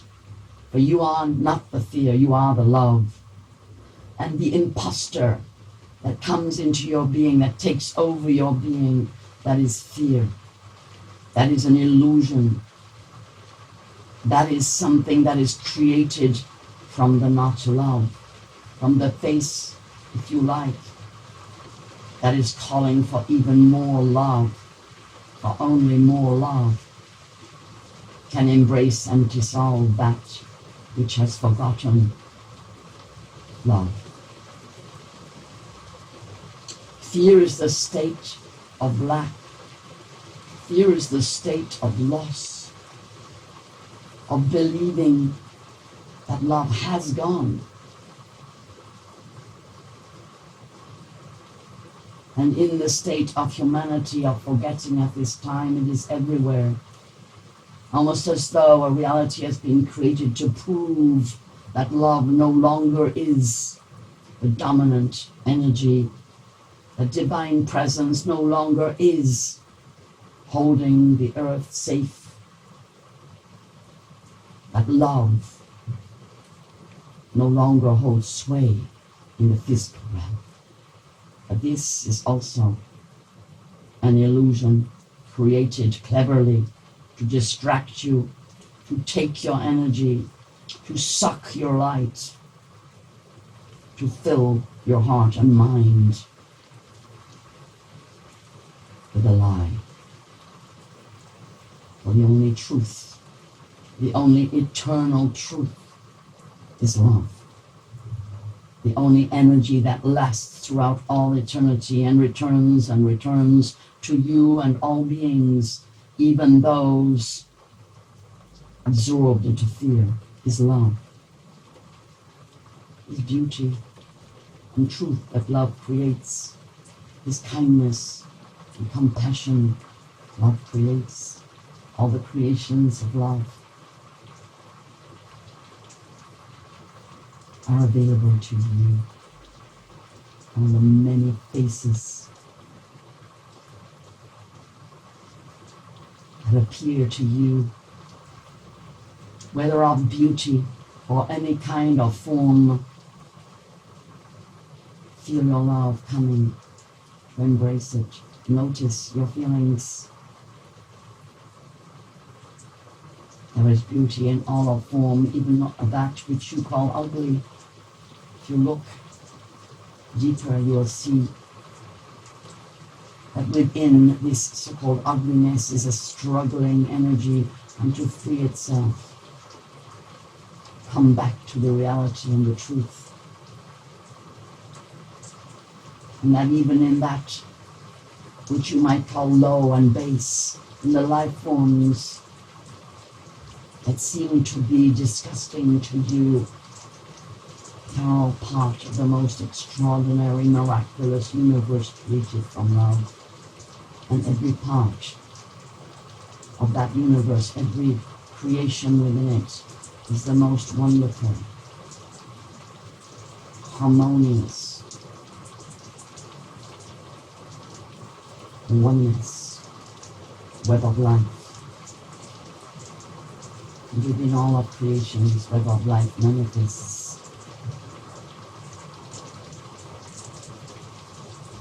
And so we can see in the life forms that might not be so pleasant to you, where, for example, rotting carcasses are being eaten by beings who are not so pleasant to observe. The bacteria, the types of insects and worms and all kinds of beings that you don't identify with and yet are very fundamental and basic to your life, without which you would not survive and have the human experience. There too are the faces of love deep within the matter of which your body are made.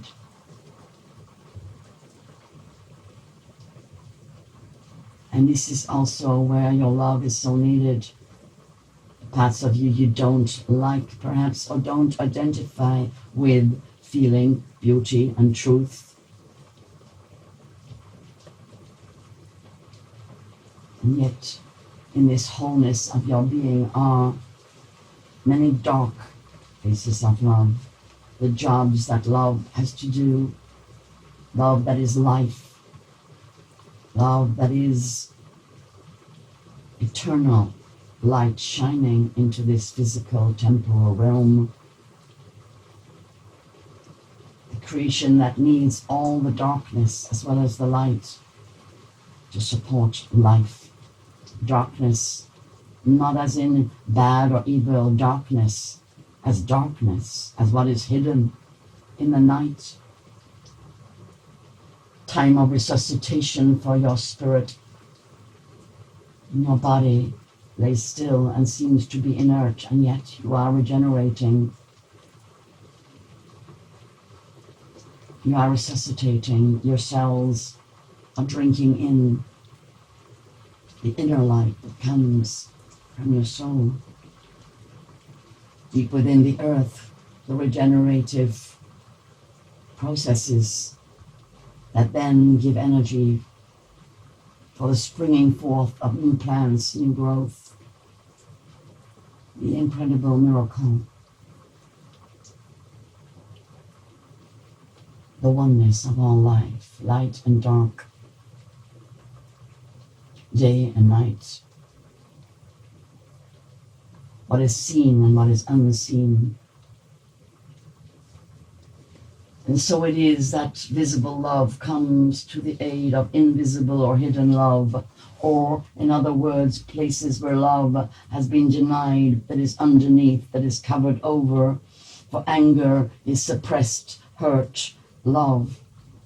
Pain is separation from divine love and the illusion that you are abandoned and alone here upon the earth in some way. Grief is the illusion that that beloved of yours has gone forever, and yet, in truth, when your beloved goes to spirit world, he is closer, or she is closer than ever to you. And so it is that love expresses many faces, beloved, while you are incarnated here upon the earth. And so we open today hearts and minds and lift up spirits within to draw in the love from the divine source, Christ light, solar logos, divine feminine, divine masculine presence. We breathe you in to fill the mind with light, to fill the heart with strength, stamina, resilience, compassion, courage, to fill your body with strength and stamina, that you may be able to embrace all the forms and faces of love and be the presence that love is, and create joy and peace and harmony while accepting pain and grief and sorrow.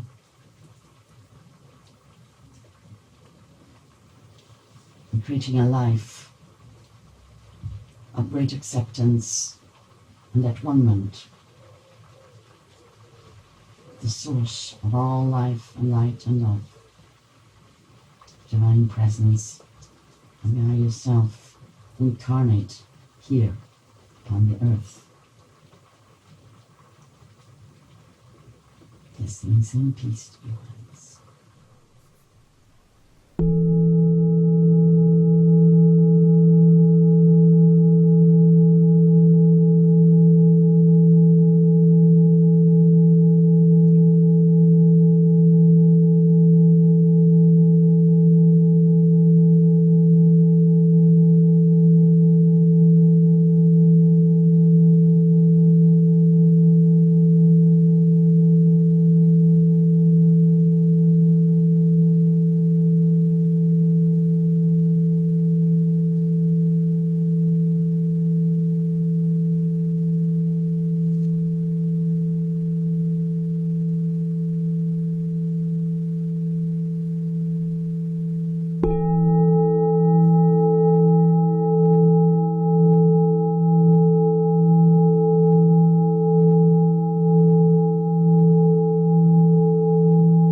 the miracle of life.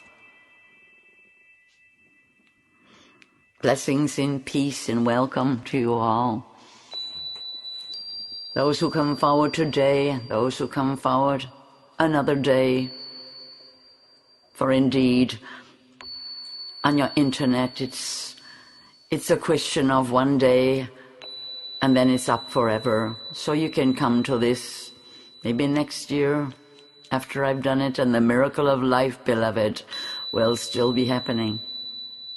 Rest assured, for sure, for certain, the miracle of life will still be happening.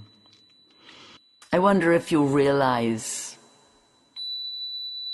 the incredible gift that you have right now to be alive upon the earth. I wonder if you have an idea of how many different lives you could have chosen, and how many different realities and how many different places in the universe, but you chose to be on earth. What a good idea. Because here upon the earth you have an extraordinary opportunity to create life in the physical realm. This is very special. So today I'm going to invite all those beings forward as you come to commune with me for a moment or two. The beings who create life with you, your allies. Let's welcome them. Perhaps you live in a city, perhaps you live in the country, perhaps you live on a high-rise block, perhaps you live on the first floor, but you know life is everywhere. The beings who create life, they're everywhere. The spirit beings, the guides, the helpers, your familiars, your allies, spirit animals, spirit beings of all kinds are creating life with you. You have within you an extraordinary potential. And I'm sure many of you who come forward to commune with me are indeed investigating the miracle of you. You who are alive on this earth. You who bring your power to this earth. You've decided to be part of this extraordinary adventure that is happening right now. The best thriller of all thrillers that you could be in, beloved, you are in it. You're not watching it. Well, maybe in a way you're watching it too, but you're in it, beloved. You are the heroes in the film. You are the ones enacting at this present time an extraordinary turnaround upon the earth. I wonder which part of this thriller you're in. I wonder which particular miracles you are aware of being able to perform in your life. Or I wonder if you feel a little as though your hands are tied behind your back and you're not quite sure how to go forward and be the magician that you are indeed. This is a very important thought form for you to carry within your being, that you are a magician, that you can perform miracles. Because you already do every day of your life when you are alive, when you breathe air into your lungs and you feel and you think and you sense and you walk and you run and you swim and you experience yourself as a physical being. This is a miracle because you are made of light. Essentially, you are an eternal being and you've managed to manifest yourself into physical life and co-created together here upon the earth remarkable creations and achievements. Now, it's true to say right now there's quite a lot that has to be kind of undone, that may have started as a miracle or an extraordinary creation and got taken over by beings who aren't really working for the miraculous, working for divine magical creation, because they have departed from the miracle. They have, in a certain sense, left the divine plan. They walked out. They decided they weren't going to be part of the miracle, which is all the more shame for them, because they're really missing out. Because you who are able to awaken in the morning and have hope and joy, positivity and love in your hearts, beloved, you know, this is a wonderful thing. And that is why I'm talking to you every day at the moment, because there is an enormous attempt to dull your senses, to persuade you you are not capable of this miraculous transformation, trying to persuade you that you have no power, you have no choice, you're not free, you must do things you don't want to do, like stay in your home forever and so on. It's a difficult time for you to live through, but you will live through it. And you'll be fine. Those of you who understand what I'm talking about, you know what I mean by you'll live through it. I'm not saying that some won't die in the physical sense. If it is your time to leave the planet, don't worry, you'll be back. This is an eternal life of your soul.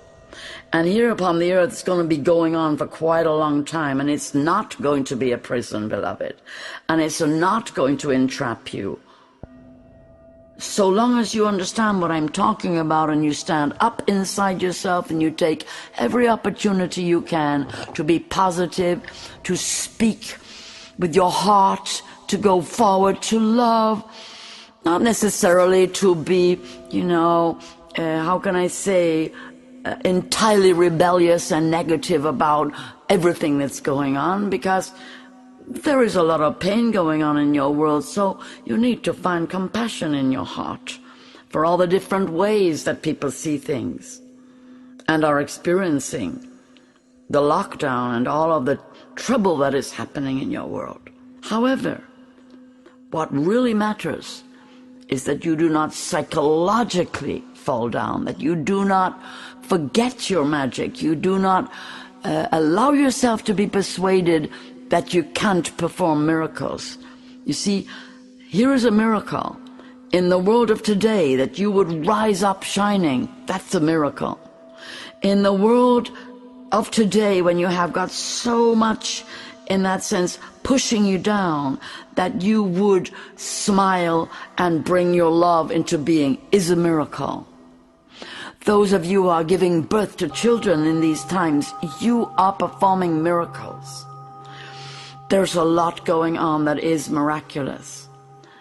And I would also advocate that if you are able to speak positively in a very negative situation, if you're able to navigate with compassion and kindness through these times, helping those who are sick and in fear and really experiencing loss and devastation, if you're able to come forward with your compassion and help people, you are performing a miracle.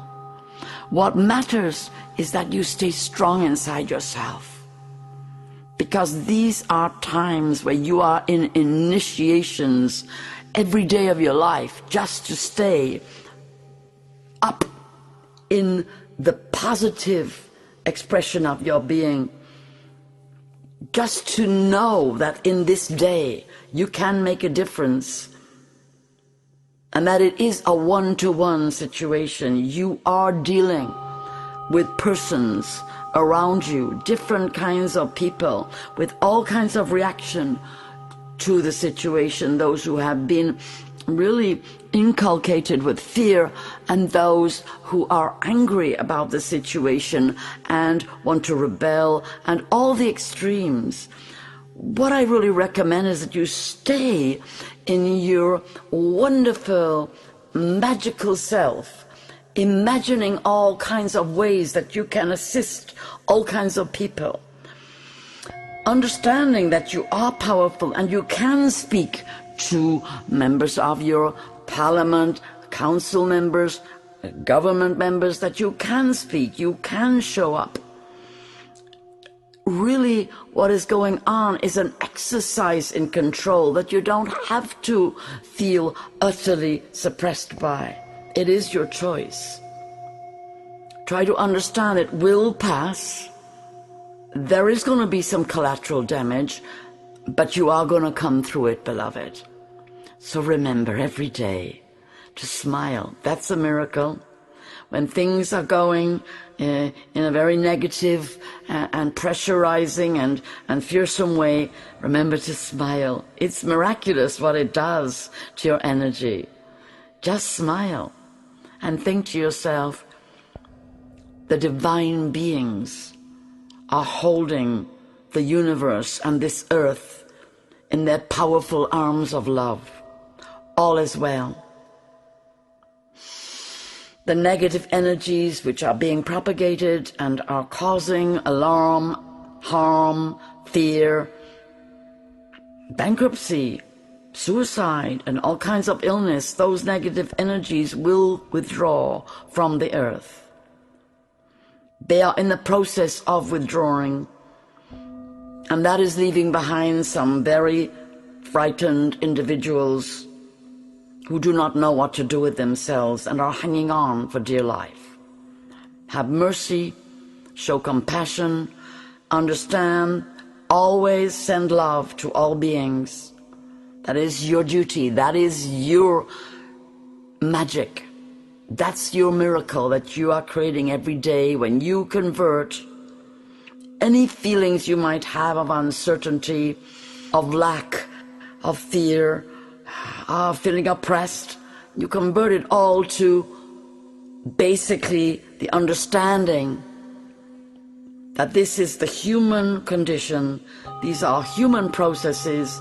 These are the learning curves for all souls, and your place within it all is to hold strong, to hold your head up high, to smile, and to do everything you can to love every being that you see, that you meet, that you hear of, and especially to send love and upliftment to those in positions of power, and in particular those who you consider are doing perhaps nefarious things with their power, perhaps not serving people.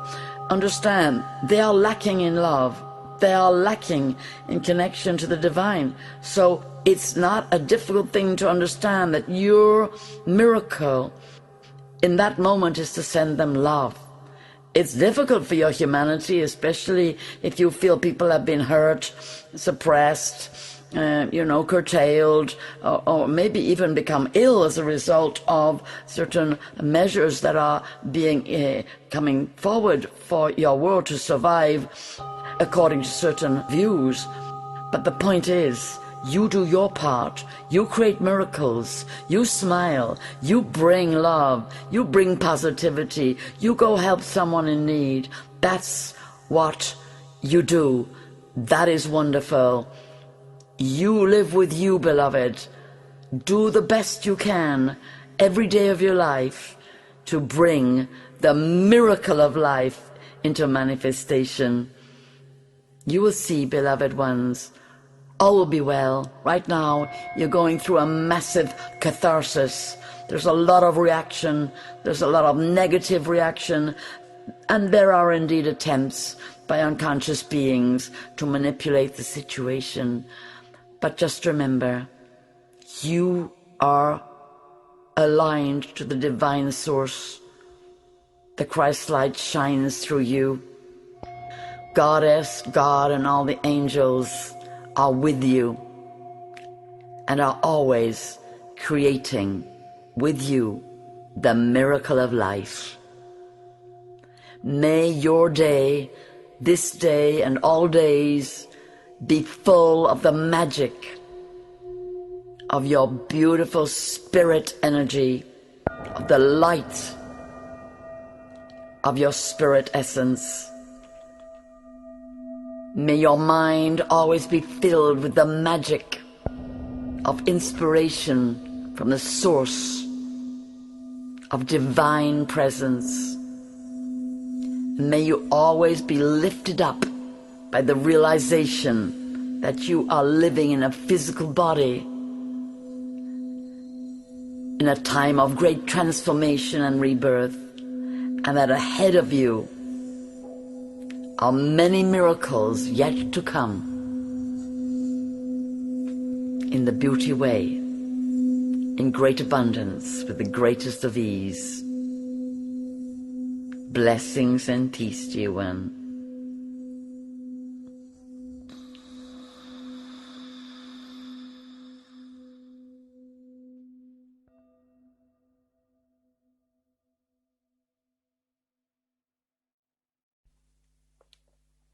The power of your smile.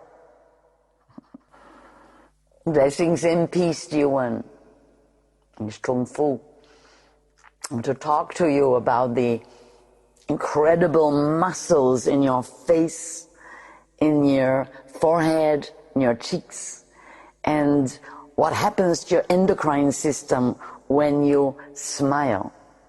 If you'll just try it now with me, you will notice that when you smile, you lift your cheeks right up, and that then pushes up the muscles, which then squeeze towards the endocrine glands that are the pineal and pituitary glands, both what is here in the third eye and the top of your head. It's the smile that is actually creating an energy. You smile because you're happy, you smile because you're content, you smile for joy, you smile when you are in love. The smile is such a powerful movement that happens in your body. You might be someone who also is very aware of your body, or of smiling with your chest, smiling when you open your heart and your heart smiles, smiling in your mind's eye to your guides and helpers, smiling. The power of your smile is so deep, this knowledge. It's always been known. Smile at a baby, because the baby understands the smile, understands the energy that is happening in your face, that when you smile, you open up. So many centers are in your face. If you actually do it now with me, you'll realize, if you actually do it now with me, you'll realize that it's a powerful movement. You don't have to be particularly happy right now, but as soon as you smile, you are reminded of love. You are reminded of beauty, of peace, of harmony. It is like a trigger to your whole endocrine system to bring endocrine emissions out into your body, to actually. And here you are, you see, when you smile, your thyroid gland comes into action as well.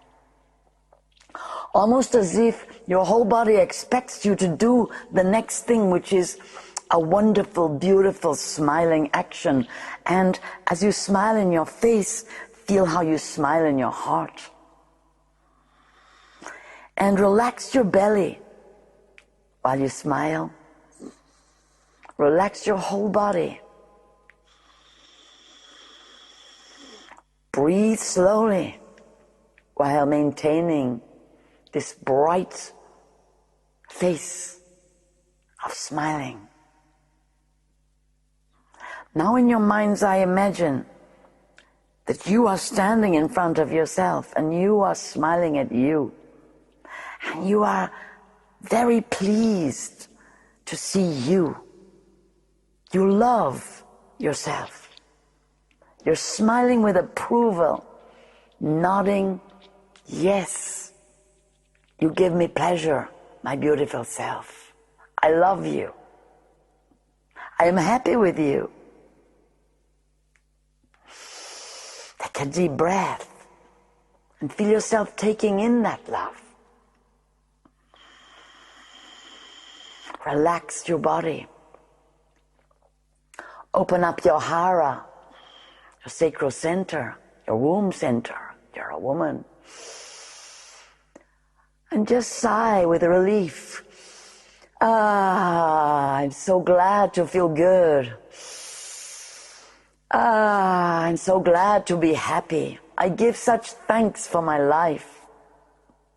I smile with the joy. I smile with the love. I smile with deep acceptance and gratitude. I'm so happy and grateful for all that I have in my life. I'm smiling at God and Goddess. I'm smiling at the angels. I'm smiling at my guides and helpers. I am alive, full of love. I am fully present. I am happy to be here on earth. And now I'm going to smile at all the people who actually I'm not so perhaps happy about, but I'm going to smile at them anyway. I'm going to think of all the people who really, well, maybe they've upset me in the last week or two, or maybe for a few months you've been unhappy with some people who are causing you inconvenience and trouble in your life. Just line them up there and acknowledge them all and smile. Smile and send your love out to beings who maybe are quite dark, whose energies are really quite low. Smile. Send love out. So much love, even more than to the beloved. Send this energy of the smile out to lost souls and to those who perpetrate harm. Smile. And say inside, this is the smile of Goddess and God. I am embodying the divine unconditional love. And smiling, I send it to you, to every being, and especially those who are lost and those who have turned their back upon the divine Creator. I smile. I send you hope. I send you love and unconditional kindness and compassion. I breathe. More and more love flows through me to all beings everywhere, and especially now to political leaders, people with a lot of responsibility, and especially to those who do not take their responsibility, who are political leaders. I smile. I open my heart and I let the divine love pour through me and through my smiling energy. This love goes out to those in positions of responsibility, and especially to those who do not know how to carry that responsibility in the beauty way. I send beauty through my smile. And I gather to me the souls of the wounded, and I hold them gently in my heart with my smile of compassion and love. I pour my love and the divine power of total acceptance and kindness and compassion, and I embrace. On behalf of the divine, I embrace all those who are in need. Let the power of divine love and the smile of Goddess and God pour through me as I love and send more and more love pouring out towards all beings. I am the living spirit of joy, of acceptance and gratitude, of pleasure and delight. I smile at the beauty of creation. I am honored to be alive in this body, and I give thanks. Let the creator energy pour through me and through my smile into beautiful creations, into new forms of loving presence, of generosity, of sharing, of compassion and joy, of kindness.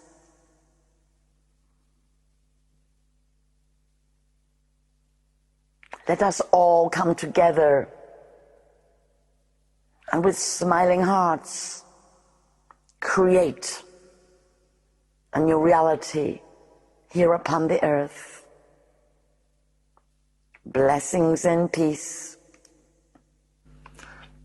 Thank you, Chung Fu. That was so beautiful. I always love to hear more about the chakra system and the endocrine system, the third eye, the pituitary and pineal glands. Very important to learn about these things. If you would love to learn more on the Chung Fu channel, we have a beautiful chakra opening practice.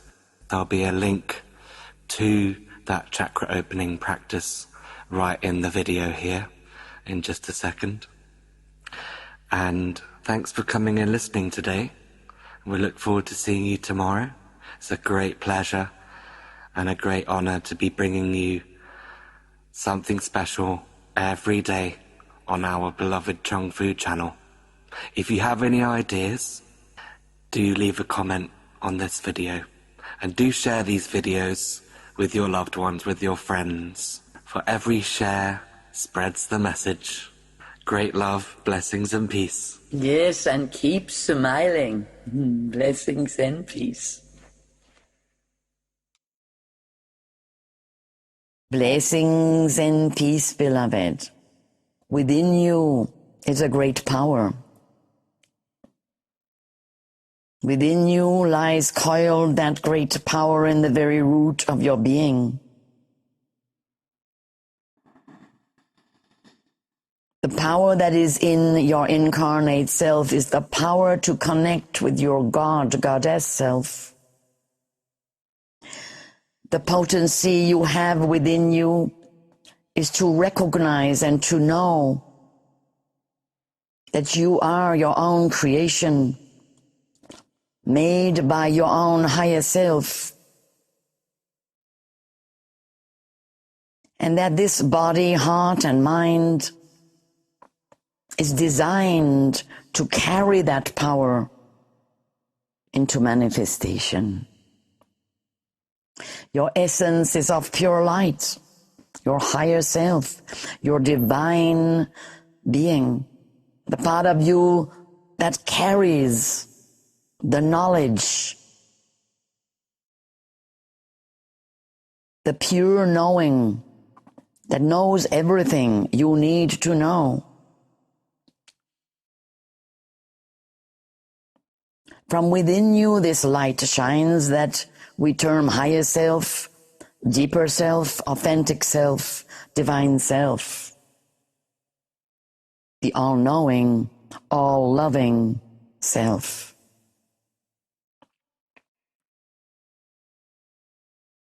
As you breathe, count your energy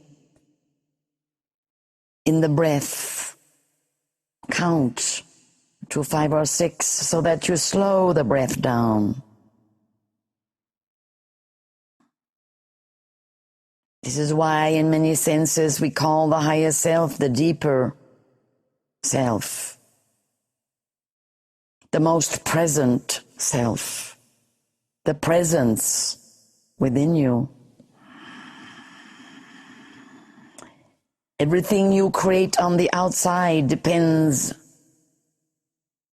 on you being present in the center of your being. The more presence, the more beauty, the more power emanates forth from you, the more love, the more light.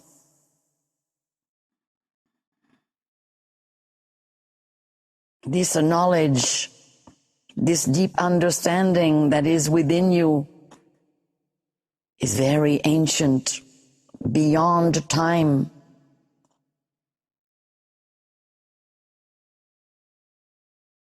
The oneness that connects you to all of life is beyond time, and it simply is.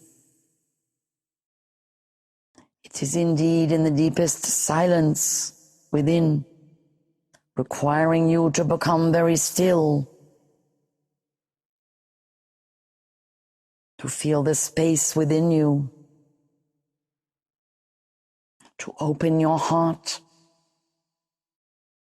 to activate your imagination, to imagine the most beautiful being, to know that it is you.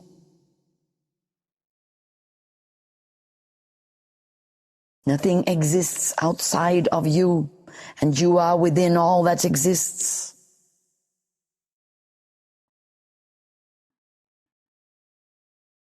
And so as you connect inside, you connect to all that is.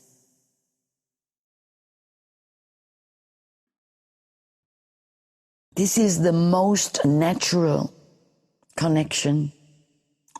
So easy when you let go and relax. Breathe. Let go of your muscles, of the tension in your body. Spend a few moments just checking through your body while opening your heart and allowing your higher self energy to shine through your crown center and to fill you up.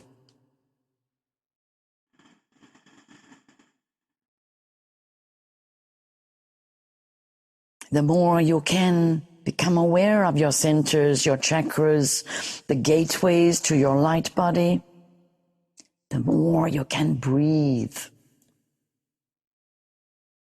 your presence divine into your heart, into your mind, and into your body, into your day, into this moment.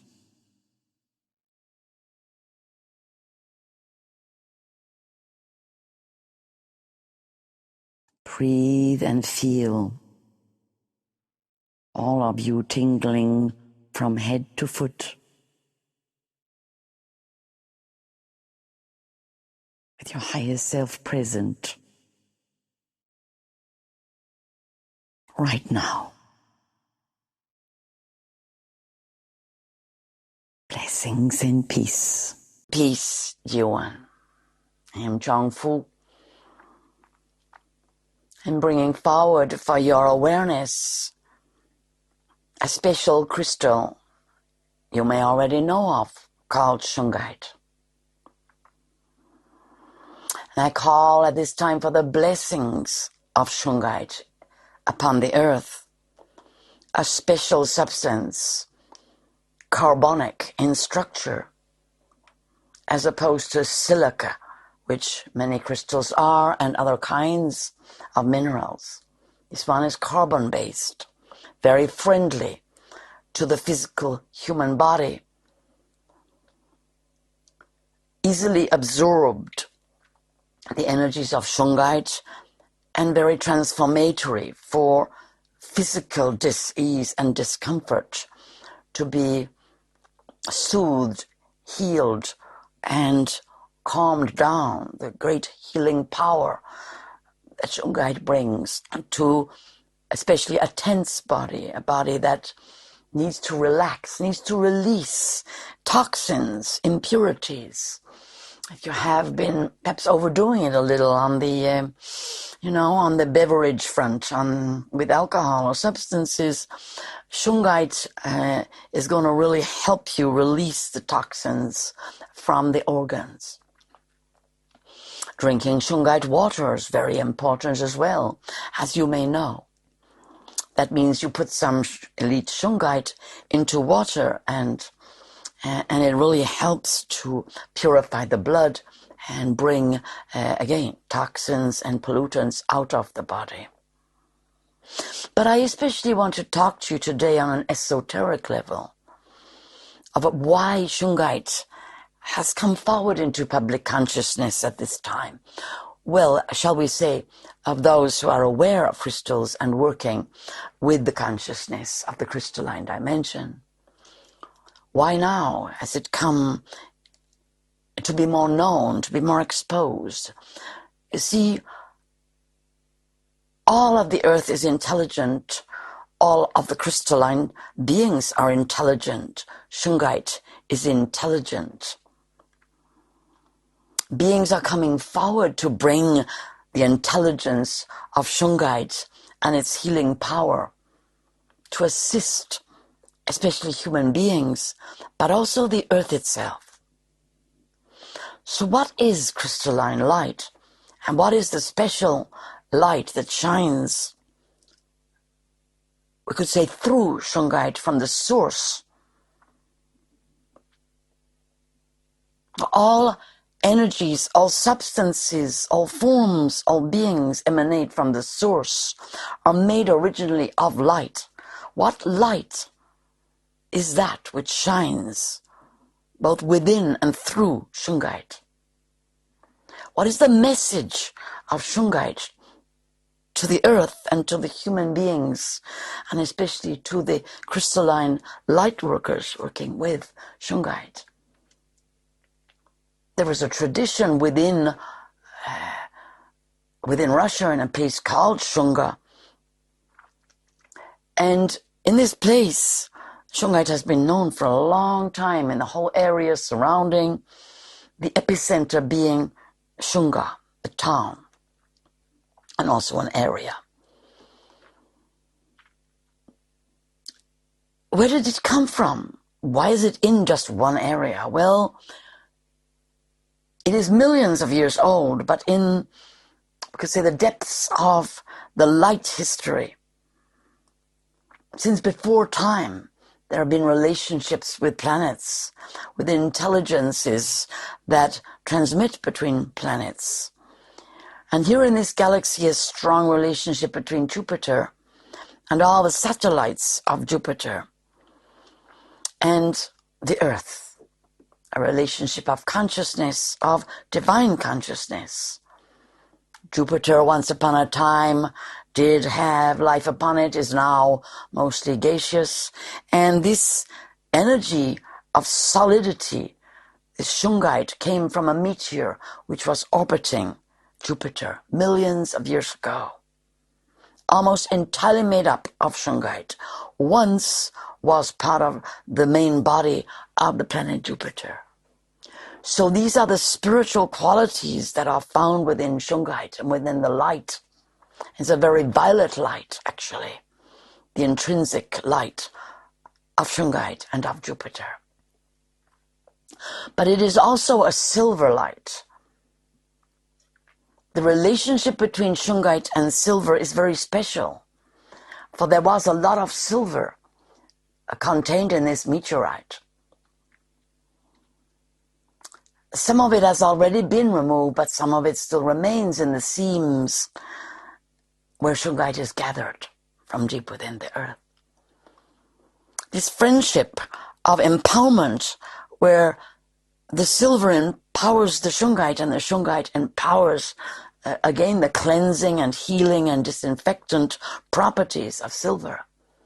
What a wonderful communion and partnership between two beings.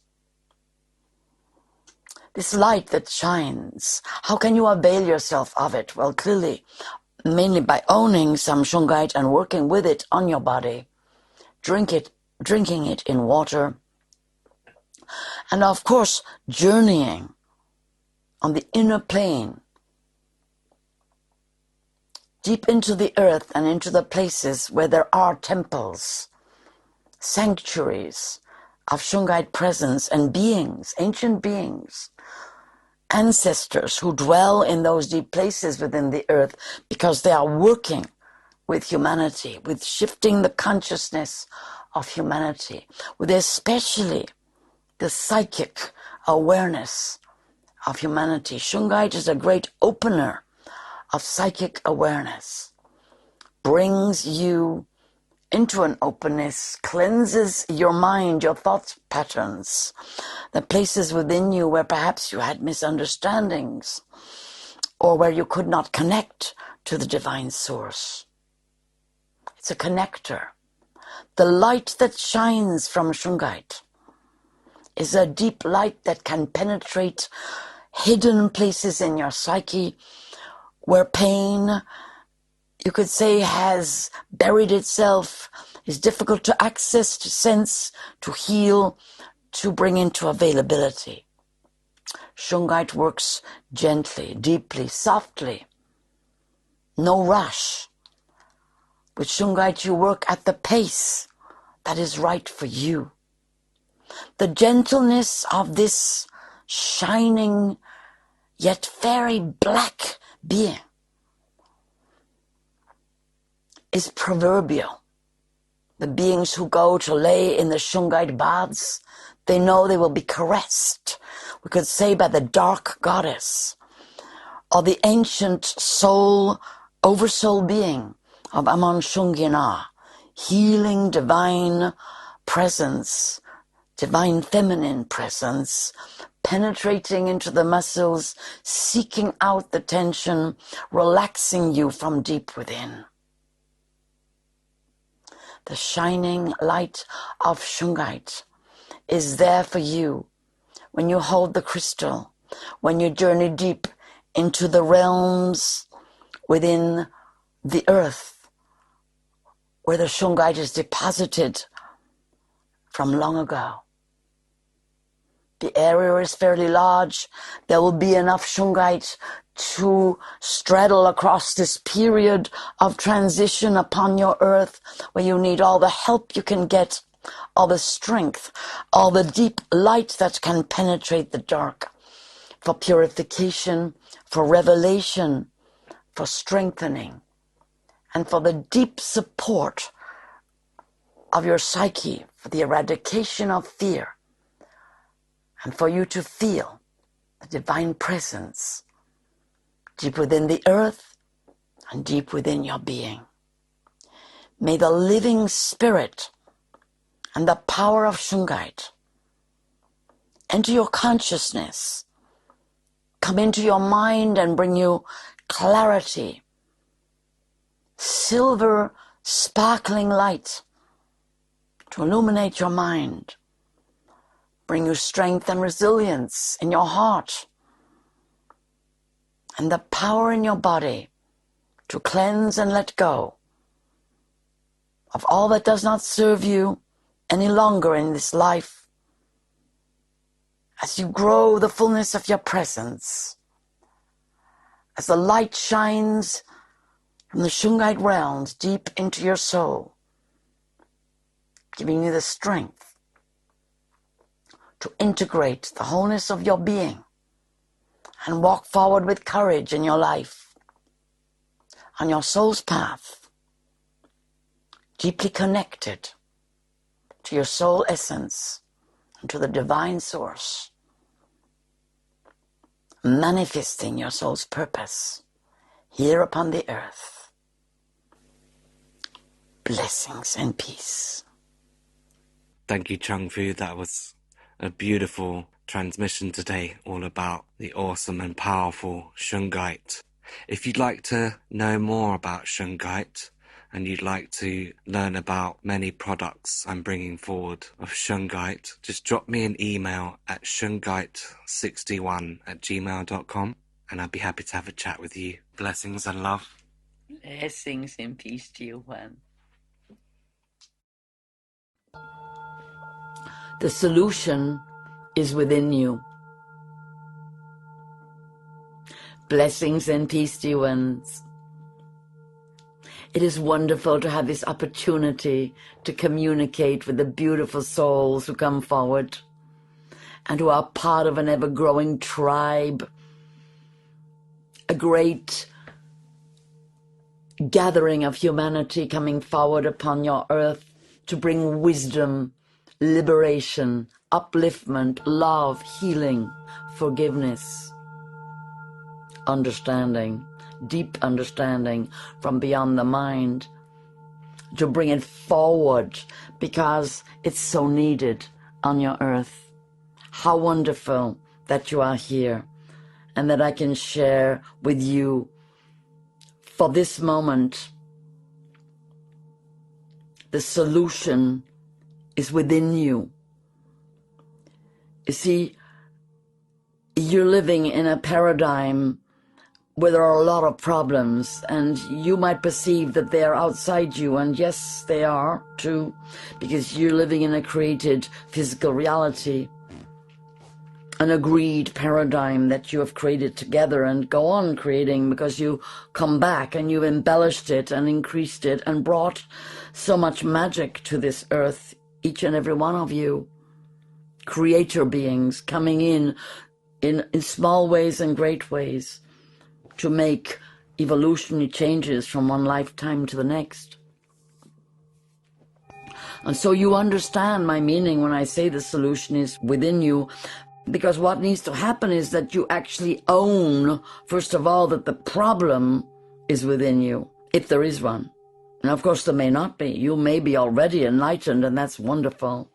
But even so, you might be experiencing that there's this ongoing problem without you or outside you that is propagated by those who believe in that problem. So what to do? Well, again, come back, because you see, you cannot help another if you embody the problem they're in, because, well, what's happening is you're taking on their problem. You then have only one option, which is to work on yourself and find the solution within. The solution is always within, because problems are always really within each person, and only each person can resolve what they're calling the problem within themselves. But if a great company of people, and this is the mind control aspect of it all, that your culture has created, and you have all created it, you have all in a certain way agreed on certain realities, and that controls your mind. And perhaps some of you have had experiences with myself or other enlightened or ascended beings who bring you out of that particular mindset and show you another mindset, and hey presto, you move over there, and now you believe something else. Have you been through that? You see, the solution is within. You change your mind, the problem changes or goes away, and the solution is found, and it's always within each individual. So if it is possible for you in any way within your own life, or perhaps in association with another, to own everything that's going on in your reality and realize, wait a minute, if I can own this, then I can solve it. The solution is within me. It's all about how I look at this. And then if you are in a particular part of the world where there really is a control mechanism coming in to deeply affect your life, which is happening in all sorts of places in the world, first of all, look within and ask yourself, am I free inside, in my heart, in my mind? Because if you are, if you can work out what's making you afraid, and you can understand that why you put yourself in that position is because you needed to meet that fear, and you unhook yourself from the source of the fear, which might be, coming from a government or an authority or something which appears to have control over you, and you just spend some quiet time. This doesn't yet involve going out and, walking the streets with placards or smashing shops or anything like that. This is just you working inside yourself, working out how you got entangled where someone else was able to tell you what to do. How did you get there? Untangle it, unravel it, and realize, wait a minute, no one can control my soul. No one can actually control my mind. If I think that, that's because I decided to think that. If I believe this, it's because I decided to believe this. I am free. That doesn't put a judgment on anything you believe, but what matters is, are you free? Are you thinking it and believing it in the freedom of your own decision, of your own connection to your higher self? Or are you influenced, and that's a very big question, by those in authority? Or is there another reason for your mindset that also, you know, if you're ruthless, and you do have to be ruthless in this process,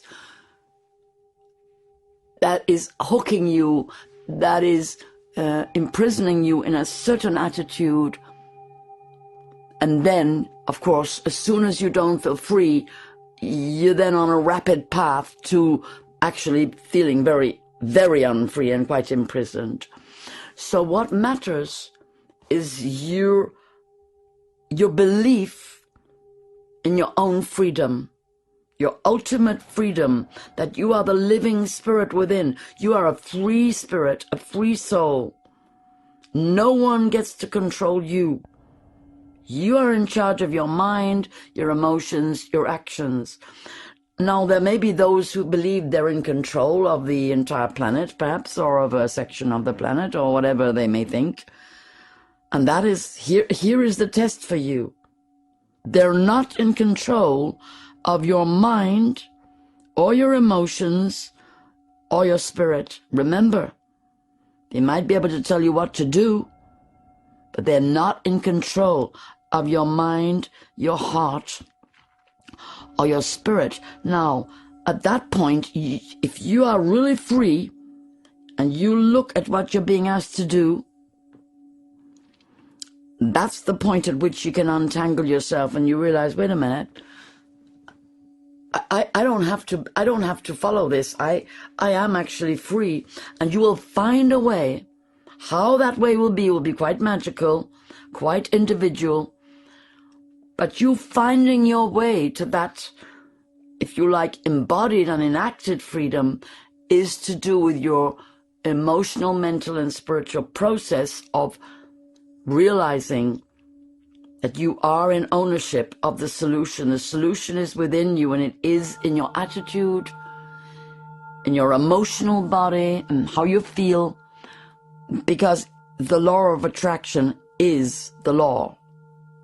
It never changes. And when you free yourself, the solution of freedom comes to you. It comes in an oblique way, it comes in an extraordinary and miraculous way, but it comes. It depends, however, on whether you feel free within your being. And that is your work, beloved. Because you are always the problem, and you are always the solution. There actually is nothing outside you other than what you create. And if you have any other attitude, then I really do encourage you to think again about what I've said. If you believe that you are controlled by an external force, really think again and try and say to yourself, I am in control of my life. I am in control of my heart and my feelings. I am in control of my thoughts. Within me is the solution to my whole life. If I feel imprisoned, the solution of liberation is within me, and it starts in my mind, in my heart, and in my sensations. It's a deep work, but you can do it. Each one can do it. The first thing is to create affirmations and mantras for yourself. I am free. I am the living spirit within. I am made of light. No one can trap my spirit.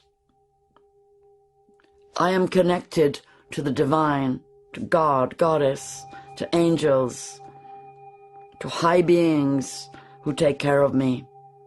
I am protected. I am safe. All my family is safe and protected. The more you take hold of yours, it's all happening in you. You're the creator of it. The more you can change it, the more you can create solutions where you perceive you are being impacted with problems that maybe are coming through a legal system that's gone a bit ahead of itself and, gone out of balance and is doing pretty crazy things in your world. But the thing is, the magic hasn't gone away, beloved. The laws of the universe, they didn't change. The presence divine did not go away.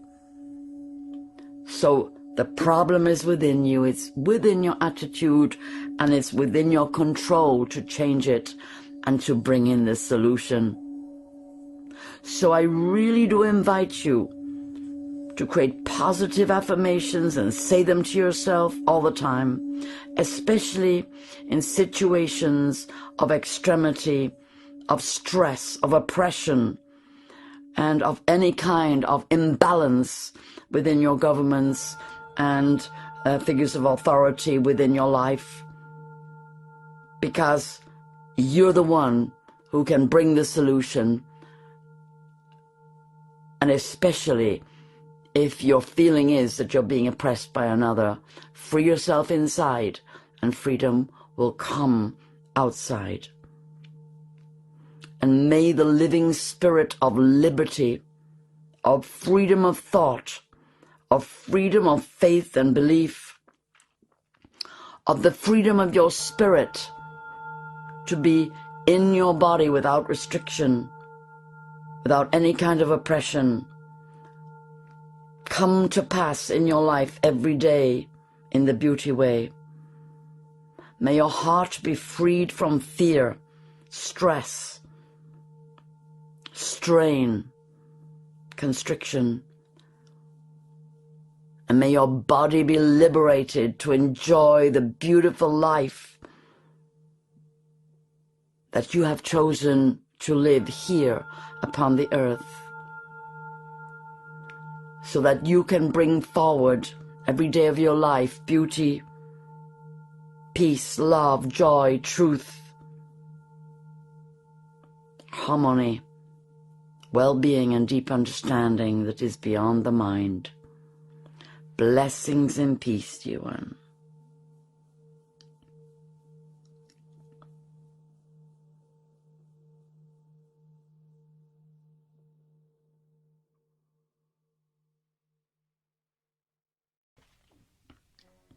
The special magic of the elven people. Blessings and peace to you ones. There have been many stories told in fairy books, in wonderful mythologies throughout the earth, in all languages, in all cultures, about the elven people. Beings who have inhabited the earth in physical form, who were here a long time before human beings came into being. Elven people, they literally do speak to the plants, the trees, the rocks, the stones. Elven people dwell now in the worlds of light, but they lived physically, and they were not small. They've been called the little people because when they appear to people now, they appear in a sense in a form that can be comprehended by the human mind, so they will appear in the ways they do, and they often appear small, but their beings are not in fact particularly small. Many elven beings are taller than human beings. They can be in fact a bit like human beings, any shape or size. But what matters is to understand the difference between the times when the elven people were physically present and why they disappeared. What is it about the magic of the elven people that meant they had to withdraw into the realms of light in order to continue to practice their special magic? And what is their magic for? And what does it mean, that word magic? what is the purpose, the special purpose of the elven people in relation to the wholeness of earth life, of all species, all beings, and especially for you who are listening, what is this special magic of the elven people in relation to humanity? Perhaps you have already had experience of the presence of the beings of light known as the elven people. How does that presence make itself felt? Well, it is really an understanding of the deep reality of the light world. It is really an understanding of the power of love and of the extraordinary opportunity of life itself and of the nature of eternal life. Because once you enter the realms of light and decide not to incarnate, you are indeed moving into the realms of eternal life. You are no longer becoming incarnated and then leaving your body and going into the spirit realm and then returning again. In the elven realms, beings can decide to change their form when they are extremely evolved, because there is evolution in the elven realm as there is in every realm.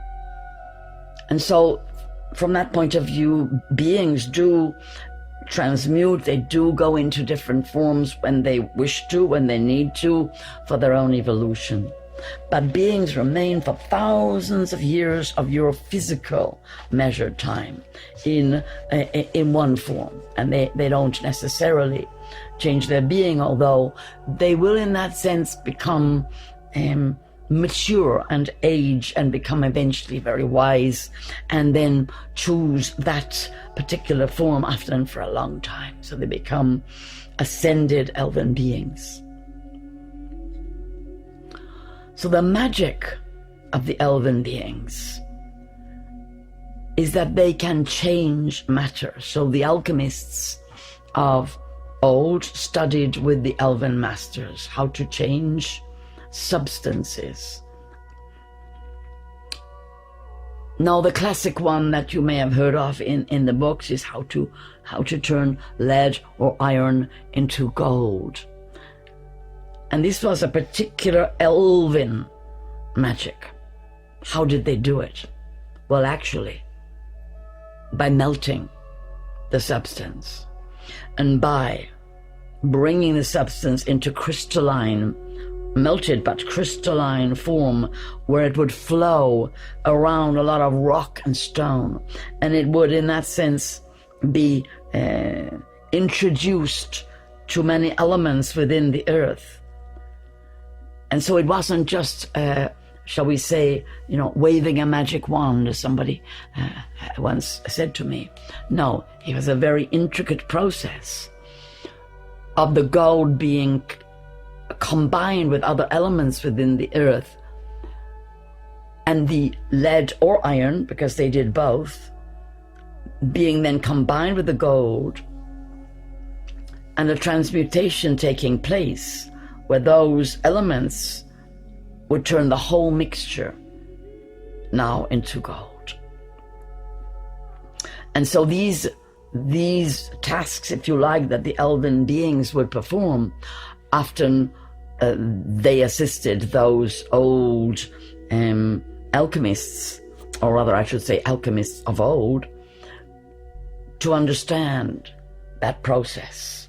And it was a dematerialization and rematerialization process from the human alchemist's point of view. They would bring all the elven beings in, they would go into an altered state, and they would then, as it were, hand over all of their work, their entire laboratory, if you like, remain in trance, and those elven people would dissolve all that substance, take it down. There would be channels to take it down inside the rock and stone. And the alchemists did not know exactly what they did, but in the morning, all that substance would be brought back up, and lo and behold, there would still be some iron and some lead, whichever they were using, but the quantity of gold would have been greatly increased. Now that quality, that ability of the elven people was when they were, in that sense, working with human beings to also educate human beings about the nature of matter. In your time, the magic of the elven beings is to help you at a spiritual, mental, and emotional level to alchemize, to transform what we could call gross thought or heavy thought, heavy feelings, and elevate them into what you could call golden thought or positive divine thought and elevated and positive feelings. So you could say that the work of the elven beings has now changed to recognize that the gold now that people need is the gold of inner connection, of divine knowledge, of the realization of who they truly are, that they are one with the divine. That golden light of their being is who they really are. And they bring that golden light in, a bit like they did with the physical gold, and they thread it down and bring it in and help human beings to deal with the heaviness of the human condition of duality, of pain and suffering, loss, grief, anger, despair. And they help human beings realize, right, as Chung Fu has also been talking to you, you can change that at will. You can transmute it. Everything about life is literally surrendered to your will, your intention, and we are here to help you do that. And so that is how the elven people work a lot. And those of you who are elven beings and have taken a human form, you will be working with that. And oftentimes, that is how I know an elven being, is how they are working within humanity, how they have an instinct to just keep lifting the frequency of how people are thinking, how their friends are.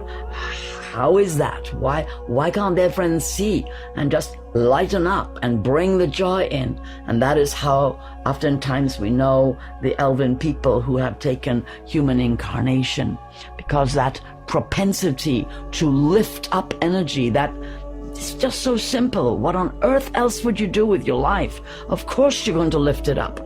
Why would you want to live in the doldrums and in negative thought forms and heavy energies? The elven people just can't understand, most of humanity, that create negative situations, fight and argue and make a mess of life. They just can't understand it. And they've been doing that for a very long time. They are experts at the magic of self-transformation, self-transmutation, and the evolution of soul, of the human soul. They are the allies of human beings, and they are the teachers on the inside in the dream time. And they are also working very hard. They help the fairy folk a great deal with their work, also of rebalancing the elemental realms.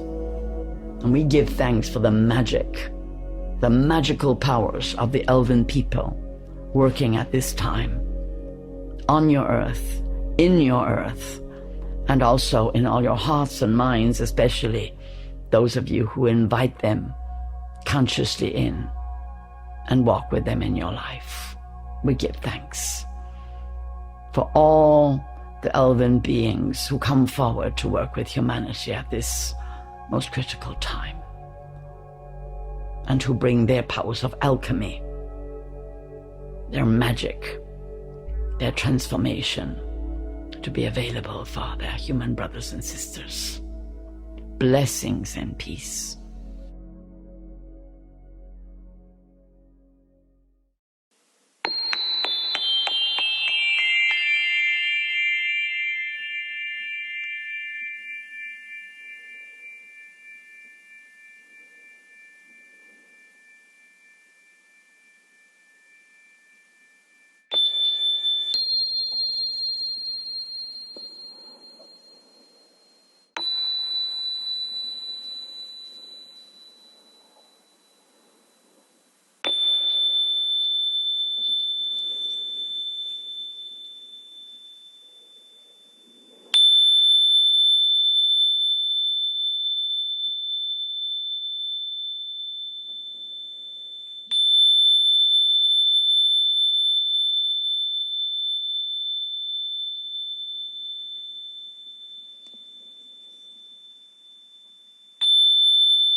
voices of the earth. Blessings and peace to you, one. I am Chung Fu. I'm an ascended being. I have not had a physical incarnation for a long time.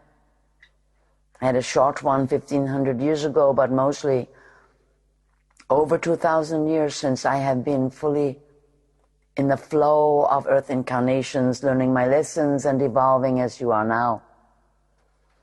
It's a delight to come forward. For this earth is talking to you. I'm here to help you hear the earth. You are the earth. You are earth beings. You are human beings. You've come to incarnate your spirit, your solar source spirit, onto the earth, into an earth body. This is actually very challenging. It's very hard to do fully. And so the earth is talking to you, trying to remind you of times when you did it really well. When you lived very close to the earth, perhaps some of you still do. And if you do, that's wonderful. You will be bringing the voices of the earth through your very being without even doing anything special. You will be expressing the energy, the intelligence, the brilliant light, power of this earth. In many senses, it is right that the earth is called the Mother Earth so often, having properties of giving birth to so many remarkable forms and wondrous beings. But I'm sure you are all aware at this time that the voice of the earth, or the many voices of the earth, are not all happy. I'm sure many of you are attuned to places of great distress within the earth, to screams and cries coming out of ravaged places within the earth. I'm sure you are aware that all the earth beings, many species, are talking, some of them from beyond because they are now extinct, saying, what on earth is going on? Why, when you have such a planet of extraordinary beauty, would you ever do anything to harm this benign, abundant mother of creation that is earth?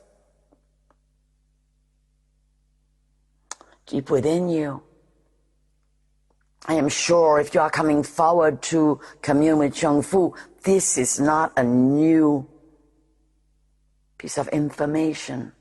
You know it well. You are journeying with it. You are doubtless doing your very best to help the earth. You're recycling. You're eating organic food. You're refusing to use pollutants on the earth, in the air, or in the water.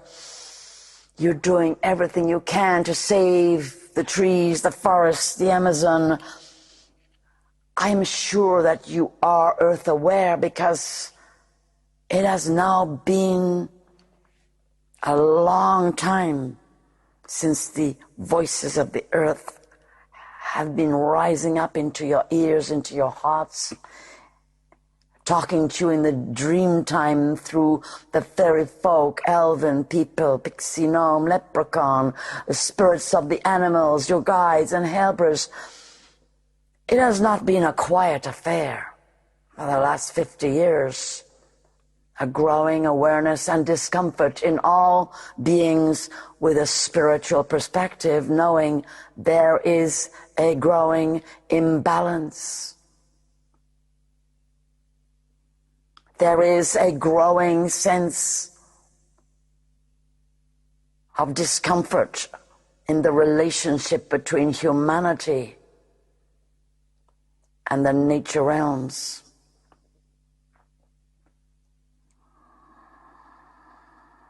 What matters is that each individual needs to make your relationship with the earth, even if that is through a plant on your windowsill. Even if that is by blessing your food before you eat it, giving thanks, gratitude for the abundance of life that burgeons forth from the earth, that brings you nourishment, food, healing, medicine, beauty, radiance, color and fragrance. Oh, the wonder and the miracle of life that springs forth from the earth. Even when the earth is under duress, watch her spring back to life. In places where she has been ravaged, watch the energies of the earth come and reclaim wildness, even in zones devastated by nuclear pollution or chemical radiation, or the burns of fires and the devastation of floods and hurricanes. Look at this powerhouse who speaks to you in the language of abundance, of never being defeated, of standing up again where crushed and hurt and abused. What an example of extraordinary courage is the great Mother Earth.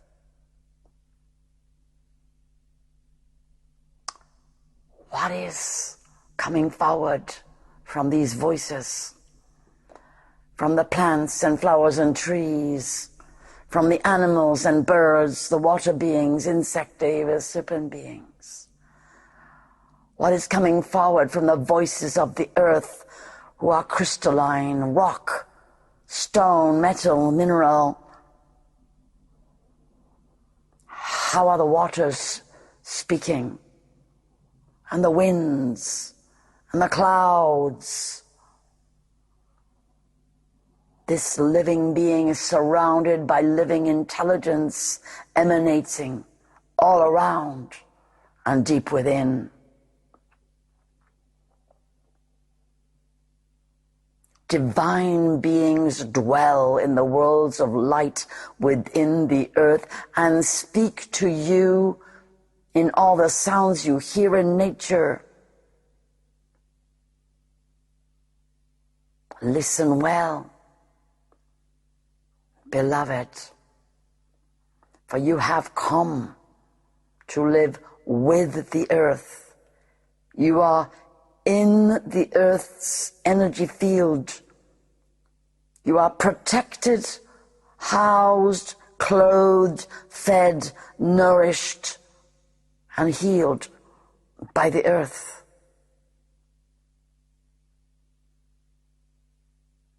Within you, you have a memory that pulled you back here in this life, because the earth is in crisis, because the earth wants all the beings to live, tries to nurture and protect you with her endless abundance. But above all, the earth will live on. All the beings, earth beings, are coming forward to you. Some are shouting, screaming. Some are speaking gently in your dreams, encouraging you, loving you, healing you. But what they are saying is the same. Wake up. You have a precious life to experience the extraordinary beauty and wonder, the miracle of creation that is planet Earth and all that keeps springing forth from her.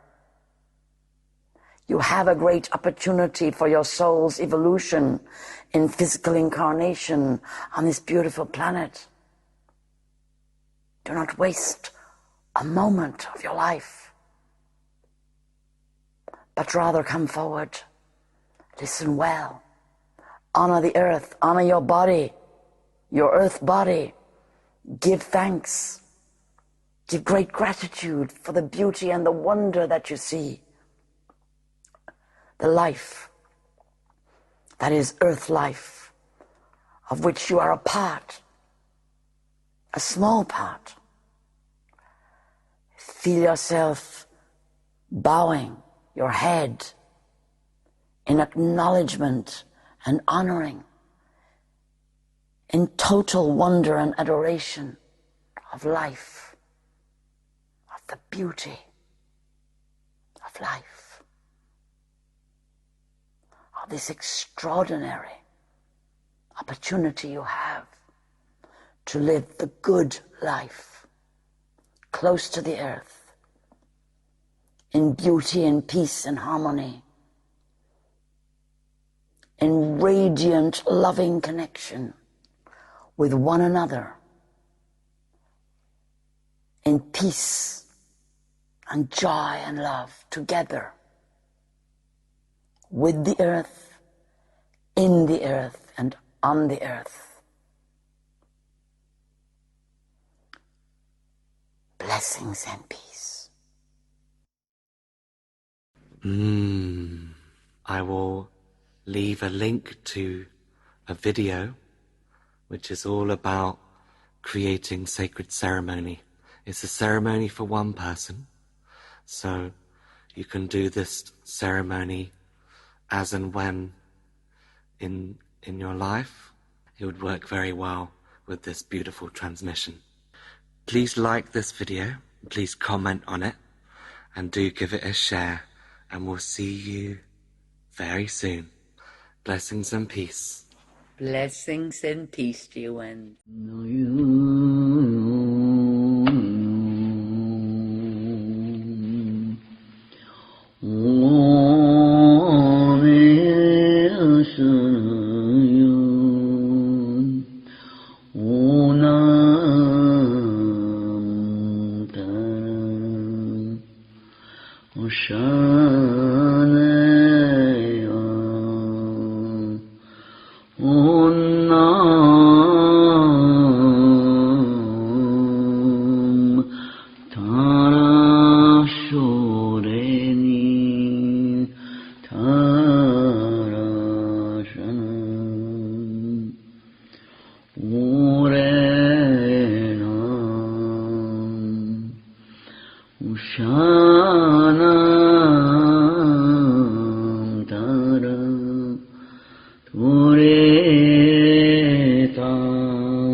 What is it to be awake in these times? Greetings, dear ones. It's a delight to speak with you this day. Look around you. What do you see? So much that is wonderful, and so much that is enigmatic and questionable. Times of great duality, of dark and of light. I'm sure that you can sense there is a great deal going on the inner plane in these times, and you are right.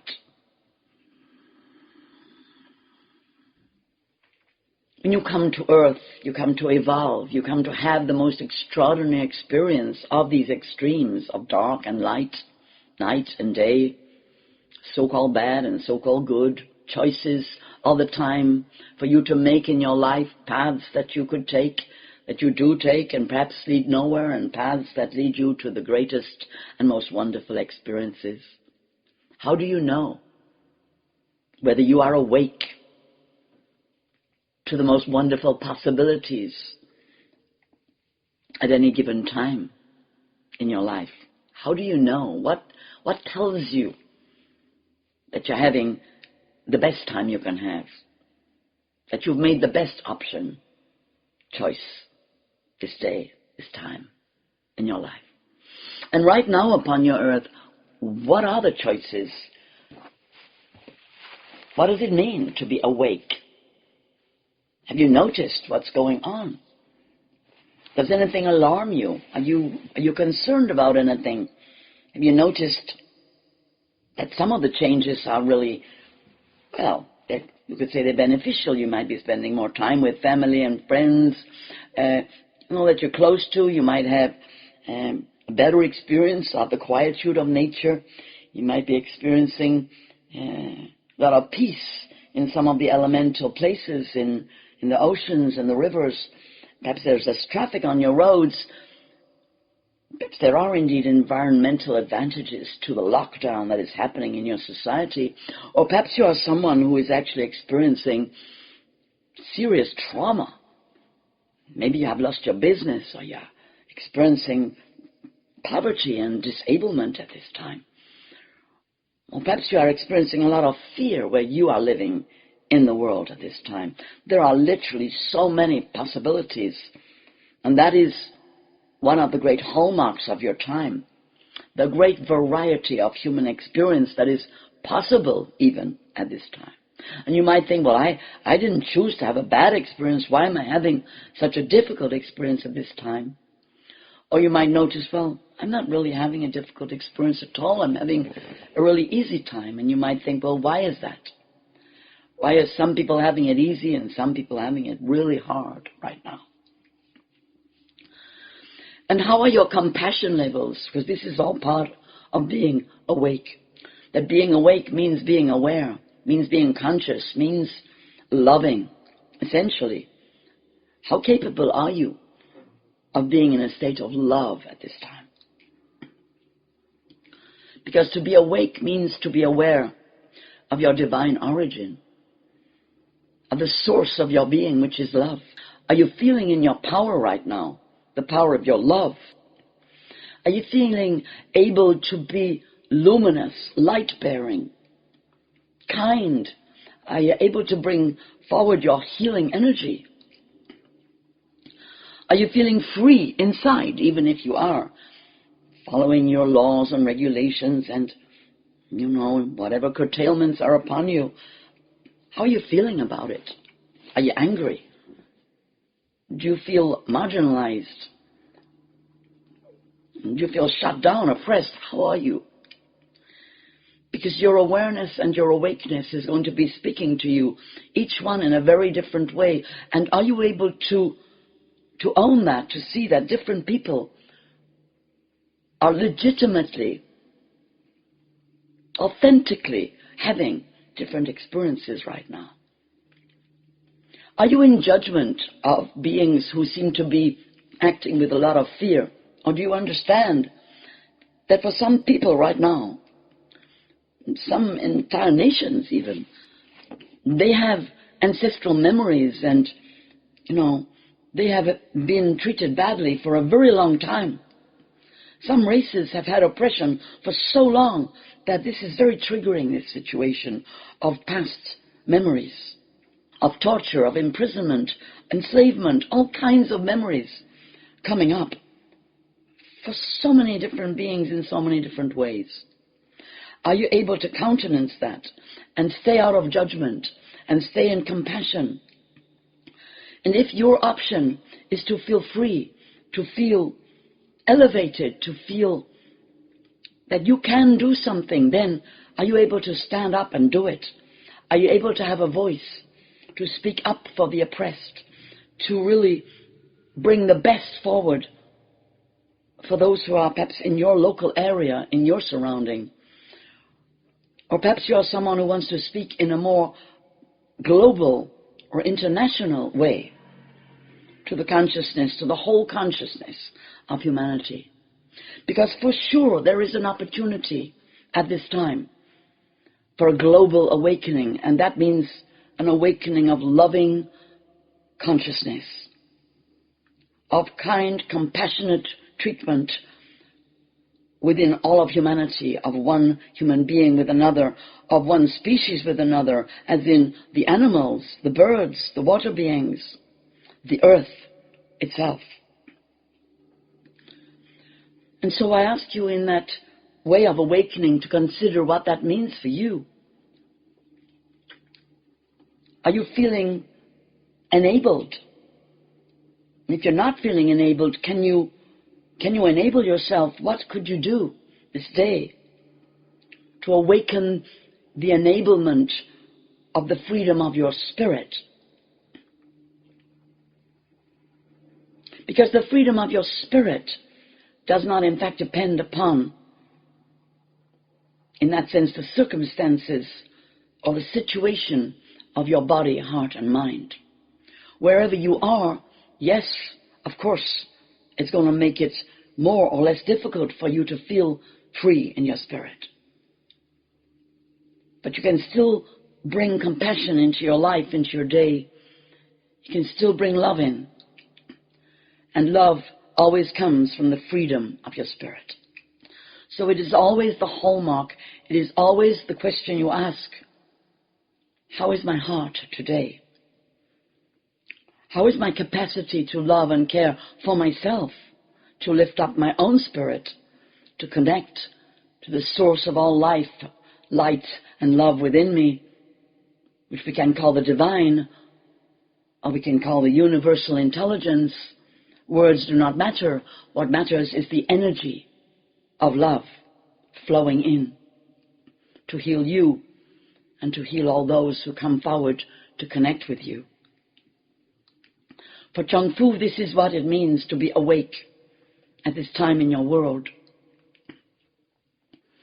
To be a conduit of love, of consciousness that is freeing and uplifting one for another. That if you see your brother or sister suffering, you bring your compassion in, you bring your understanding, you bring your ears to listen and to help that person, to bring them the resource of your love. Maybe only for 5 minutes, and yet 5 minutes of love can be literally life-changing for someone who has been very lonely, who has been suffering from great fear, who has been in isolation, who has found it difficult to come forward and bring their love for themselves forward. All the time, to be awake for Chung Fu means to inspire love, to inspire hope,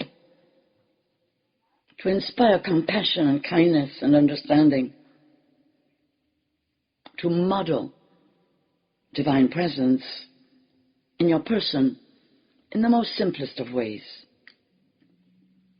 So, beloved, if I can help you at all with your own problems of pain or suffering, of course I am here, and you can reach out to me on the inner plane, but also you can come forward and talk to me.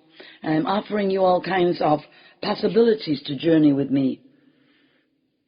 As are many ascended beings and teachers coming forward into your world, I'm offering you courses to help you process fear, pain, abuse that you may have suffered in this other lives, and that might be stopping you at this time from entirely awakening and bringing in the fullness of your higher self presence, which you are destined to bring in. That is your soul's path here upon the earth. So do come and inquire. I am doing presently a course which I'm calling You Are the Rainbow Warriors of the Light. If you are here listening to Chung Fu, you have been called to create the new earth. There are many ways to work on yourself, to bring forward the best of you, to help the parts of you that have suffered in these other lives, to heal yourself, to bring all of yourself back to be present here upon the earth, to be able to join the vast wave of humanity who have come here to create beauty, peace, and love, to join together to create community, to create new forms of living in harmony with the earth, with each other. So I really look forward, beloved ones, to working more deeply with you as we go forward. together to co-create beauty, harmony, peace, love, truth upon the earth. Blessings and peace to you all.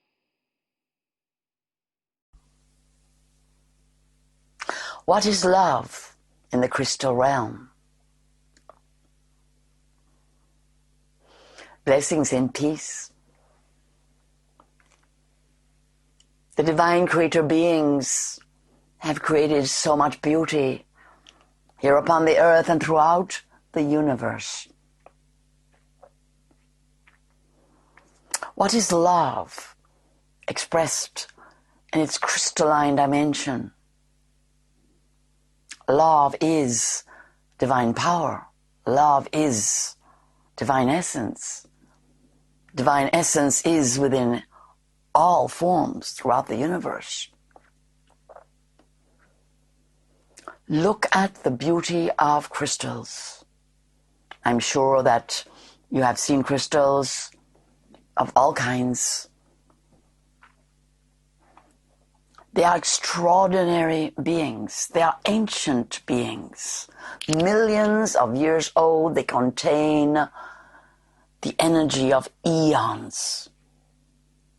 The crystalline dimension is the Akashic dimension on the inner plane. The worlds of crystalline light contain all that is stored in the great library, the crystalline library deep within the earth. How is that so? What do we mean by stored? What is energy and what is love? And how is it that you can read the Akashic records? How does that light travel? Well, that is it. You see, it's all love. It is the divine love in its expression. Entirely different from the human realm, the crystalline beings move in their bodies of light. And they can take you to the Akashic records if you know how to travel in your astral body, in your body of light. But you can also do this in the dream time. You can sleep with your crystals and you will find that your dreams will be deeply influenced in different ways by different crystals. But what is love? Perhaps you are some of the beings who are indeed in love with crystals. That crystals bring the truth of your being shining forth in a way that you can't really quite explain. That you can't really go to bed or, do a meditation without really wanting to have a crystal close by or on your altar or hold one. Or perhaps you are someone who likes to be entirely smothered in crystals. What a wonderful sensation it is when you immerse yourself in crystals. Because what happens is your crystalline nature comes forward. For that is the love. The love that you experience within you takes you to the love that is in the worlds of light. That is the spirit love. Crystalline love is spirit love. It is divine in that sense. It's beyond the human expression of love. It is the beauty. It is the resonant field of divine essence.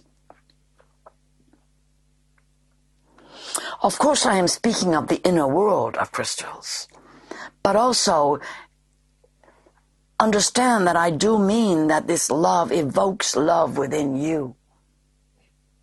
A special kind of love. A love that enables you to connect at a deep level with your divine essence, with your higher self.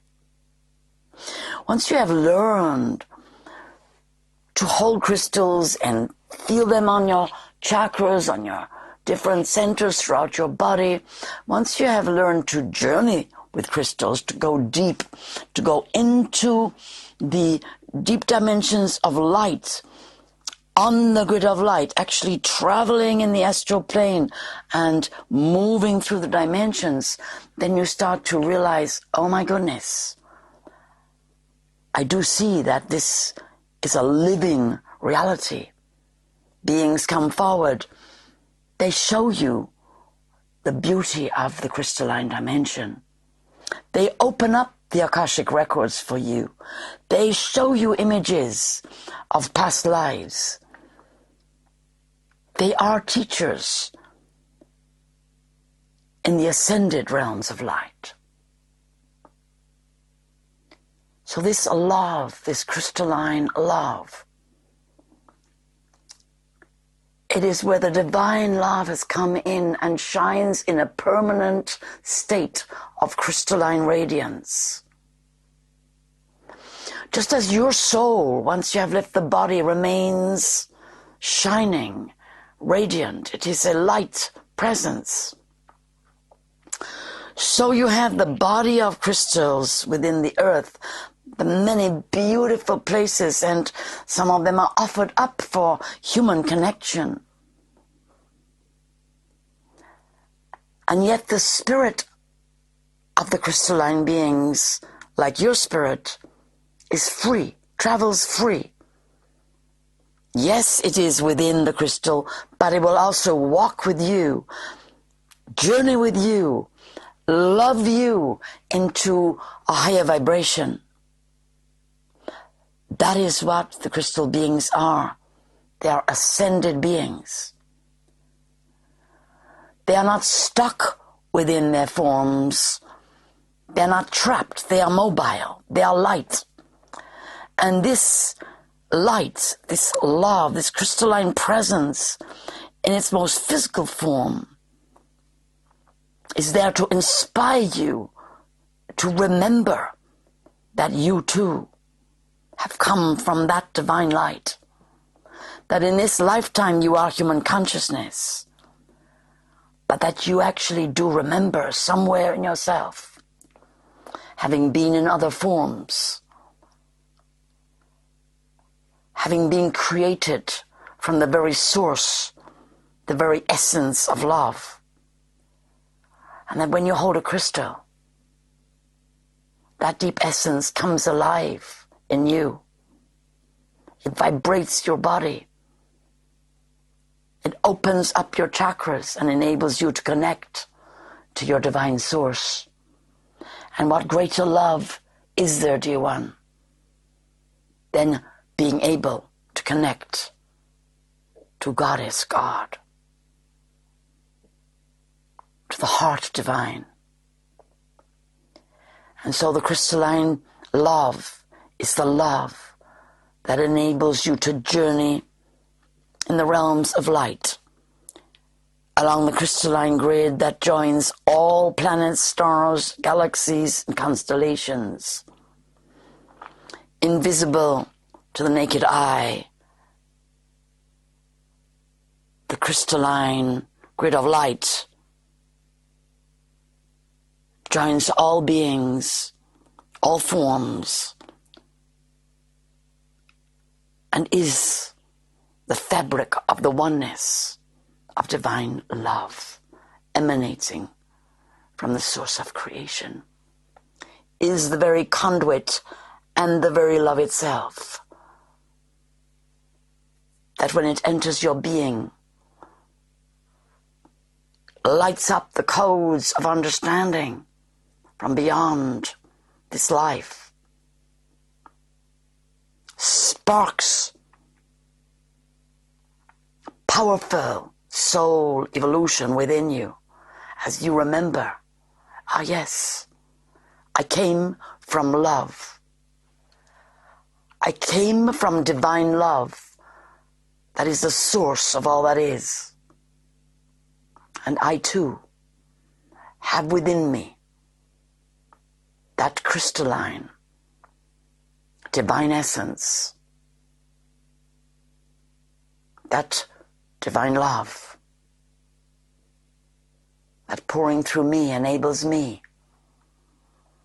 to also be a creator being at this time.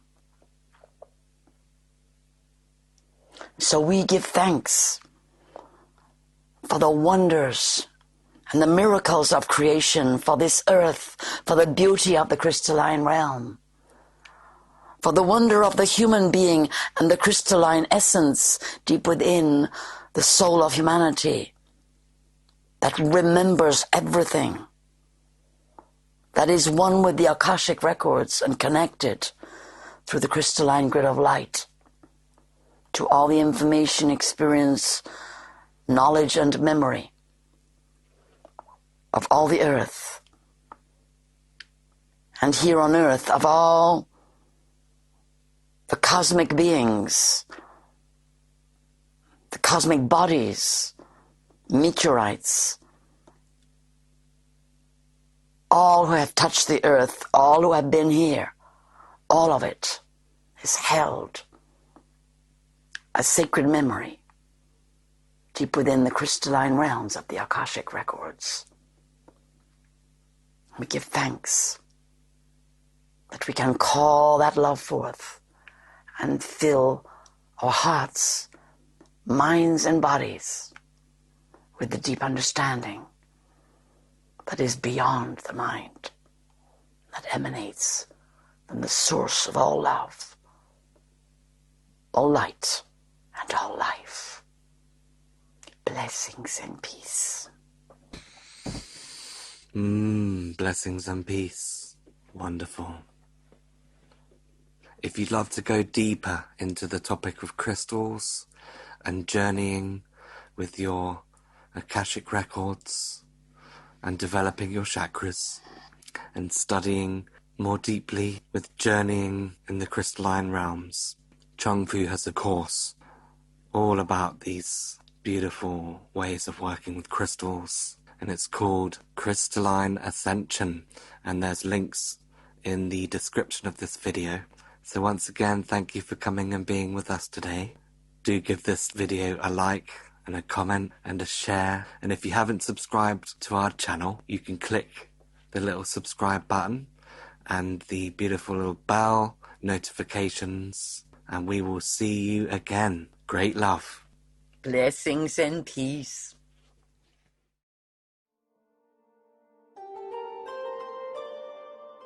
Where two or three are gathered together, there am I. Blessings and peace. Let each one say, I am. I am one with all beings. Where two or three are gathered together, there am I. There is the one.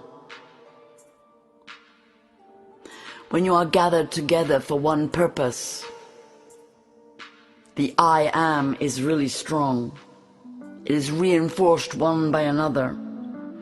That is why it is the most important thing to gather together at these times.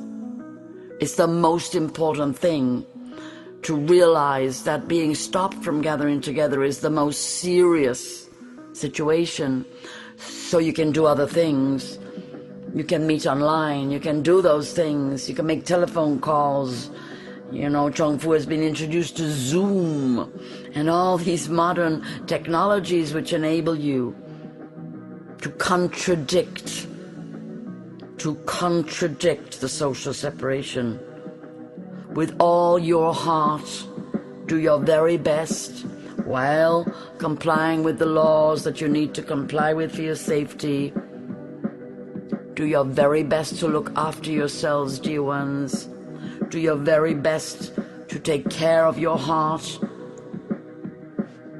to reach out one to another, to take care of each other, come away from criticism, blame, come away from separating actions and opinions and judgments. Do not judge each other for whether you are complying or not with certain regulations. Try with all your heart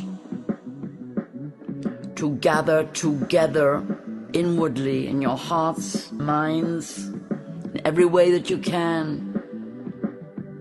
Bring soul communion back in some way of praying together, of being in spiritual harmony together, because you can't perhaps go to church or do your normal spiritual group gatherings, which is very distressing for many of the beloveds I work with.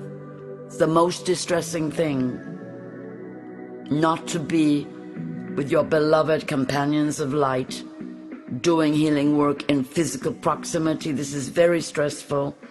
So do everything you can to continue your practices, whether you do them spiritually, whether you do them online. Find ways to contradict the separation. It's supremely important.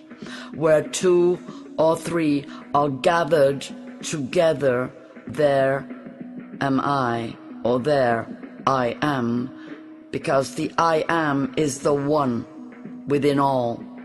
Each one is the I am. And when you gather together, the I am gets much stronger. And you are the I am. I am is the most important thing you can say. I am one with the divine. I'm one with you. I love you. The beings who come forward to teach the way of connection and alignment to the divine, they bring love, dear ones. Love is the very principle of evolution. For all of you, love is the most important journey in your life. Learning to love, experiences of love, or even negative experiences of lack of love. This is how your soul evolves, searching always, seeking love. Love within yourself and love with all your friends, family, and relations. That's why you're here. So anything that negates the ways of love, touch, hugging, being together, sitting together, peaceful meditation together, touching. You see, anything that negates that, well, you know it's not from the divine. It's that simple. Very simple. And you see the results of it. You see the degradation of lives. You see the gradual diminishing of joy in people's eyes. You see the children sad because they cannot play with their friends. And you know this is not from the divine source. You know it with all your heart. And so you do everything you can, beloved. You meditate with it. You send love to the perpetrators, because that's what they don't have. That's why they make these terrible decisions. Because they've forgotten to love. And some of them aren't capable of it anymore. They forgot for so long that they became terrorists in a certain way, spiritual terrorists, just terrifying everybody, ruling through fear. They forgot to love. They walked away from the divine. And this is very important to understand. It's a very serious situation, beloved, in your world. And you can see it. It's not even rocket science. It's very simple. You can see it and you can feel it. And as soon as someone starts to speak love and to tell you truth and in a beauty way talk about love, you're so relieved. Thank goodness it hasn't disappeared altogether. Because you are all wonderful beings who create togetherness, who gather, who do everything you can to keep the spiritual life of all your brothers and sisters thriving on the inside. And you'll come through, you'll win, but it's a bit of a long haul, dear ones. But you are strong. I see you. And we are working within with you. So keep remembering, where 2 or 3 are gathered together, there am I. There is the love. There is the Christ light. There is the I am. There is your soul's essence. So don't ever think that you gotta go it alone. Absolutely not. There are those who need to go it alone, and that is their choice. And they will always have beautiful beings gathered round them, all beings do. But on earth and physically, the power of gathering together is supremely important for your evolution. Learning to live together on the planet, learning to share, creating the new earth together in such a way that it is fairly, in that sense, apportioned, that there's enough for everybody. This is why you're here. This is the new earth that you are creating.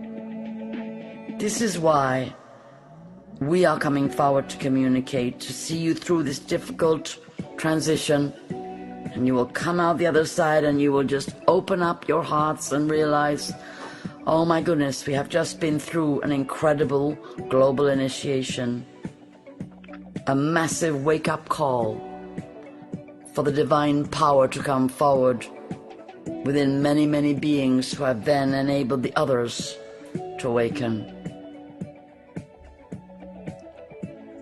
I and all the beloved beings working with you on the inner plane bring you my blessings for your life, my blessings for your ongoing deep nourishment from the divine source, for you to understand this is not the end, this is not what some say it is. No, this is a transition, a very hard and difficult transition, and many of humanity are caught in a karmic wheel with it.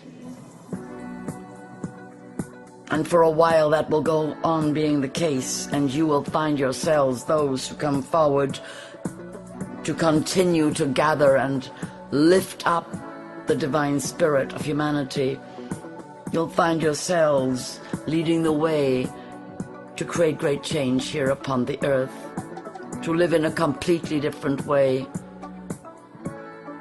to live close to the earth, to live in a way that enables the earth to regenerate, that is mutually loving and caring, and that creates great abundance for all. And eventually, and it will take a while, for there will be those who do not go the way of evolution towards love, but eventually it will all turn around and the golden age will come to pass upon the earth. So remember, dear ones, gather in your hearts, gather in any ways that you can, stay in communication, stay in alignment with the divine source, and send your prayers and your love to all those who have walked away from the divine and who are propagating fear and chaos in your world. And we give thanks for each and every one of you to have the overlighting protection, the love, blessings, peace, grace and beauty, power, strength, wisdom, inspiration, and the healing and compassion of the all-in-one divine presence deep within you. And may all your days be filled with experiences of the presence divine. Blessings and peace.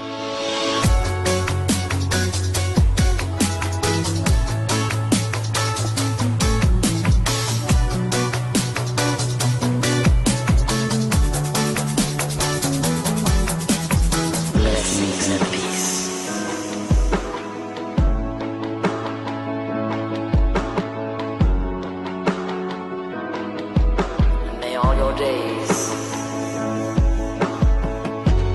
be filled with blessings of the presence divine, the overlighting protection. We give thanks. The love, blessing, peace, grace, and beauty. Blessings and peace.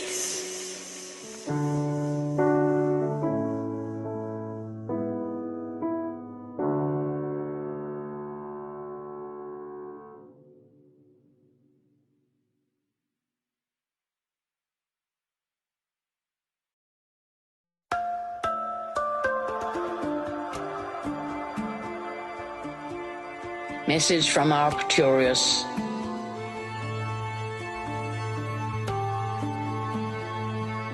Greetings, dear ones. Today, there is a being who would like to come forward just for a few minutes to introduce himself to you. This being comes from the constellation Arcturus, and he has been working with Chung Fu for some time, and many of you who journey with me will know him well. He comes forward now to share his perspective with you. I will just be a few moments just making way for him as he comes to express to you this day. And his name is Kauran.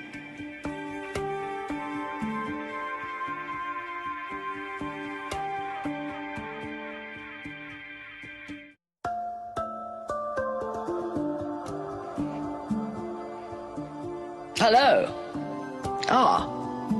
Greetings. How wonderful. Oh, thank you, Chinaman. That's really kind of you to open up the channels for Karan. You know, I love to talk. I do love to come and speak to you all. I do love all my brothers and sisters upon the earth. Thank you for listening to me for a few precious moments. It is such an exciting time. All of us in the other realms, we are watching, we are waiting, and we are also very, very powerfully active and bringing special powers into being. Powers that we could say that we waited till now to bring into being. Powers that could not have been used until the earth had reached a certain point. We could say a point of need, but it is more a point of consciousness. There are many people awakening upon the earth at this time who want to, well, you call it ascend.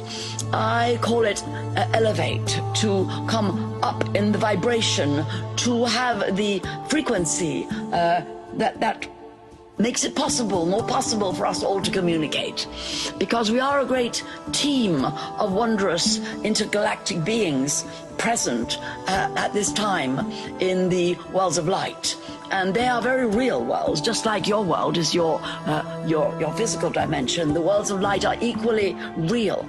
And we are communicating a lot. We could say that we have constant big gatherings and meetings of many different stars and galaxies coming forward to really do the very best we can possibly do for you all upon the earth. So I wanted to tell you this so that you realize how hard we're all working.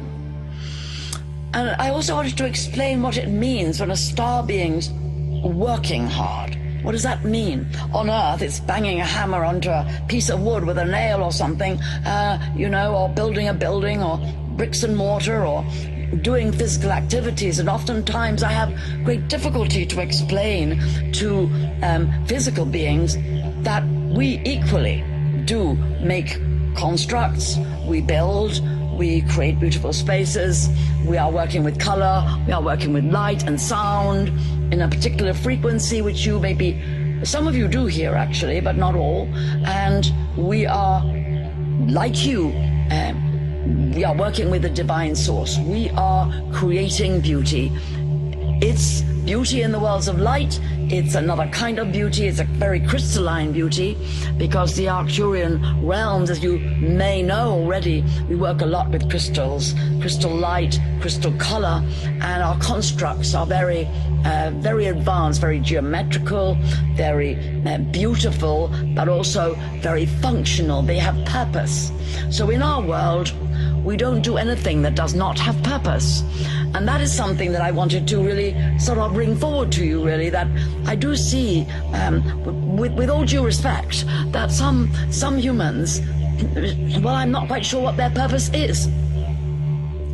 I'm not quite sure why they do the things they do. They seem to sort of spin round on the spot and, well, just get very dizzy and fall over. And I mean, that's not really very purposeful, as far as I can tell.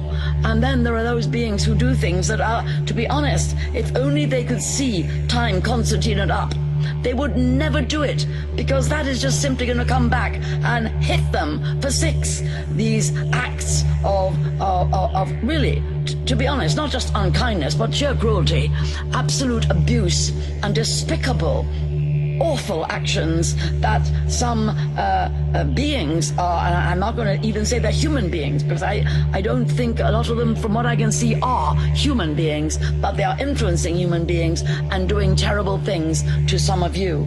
And so that's really what I'm looking at, and realizing that maybe you don't see that, but I do. I do not see the purpose. I absolutely cannot understand any consciousness. Well, I say I can't understand it. I do understand it, and I know very well the vibration of it. But this earth is not made for that. And that is enough now.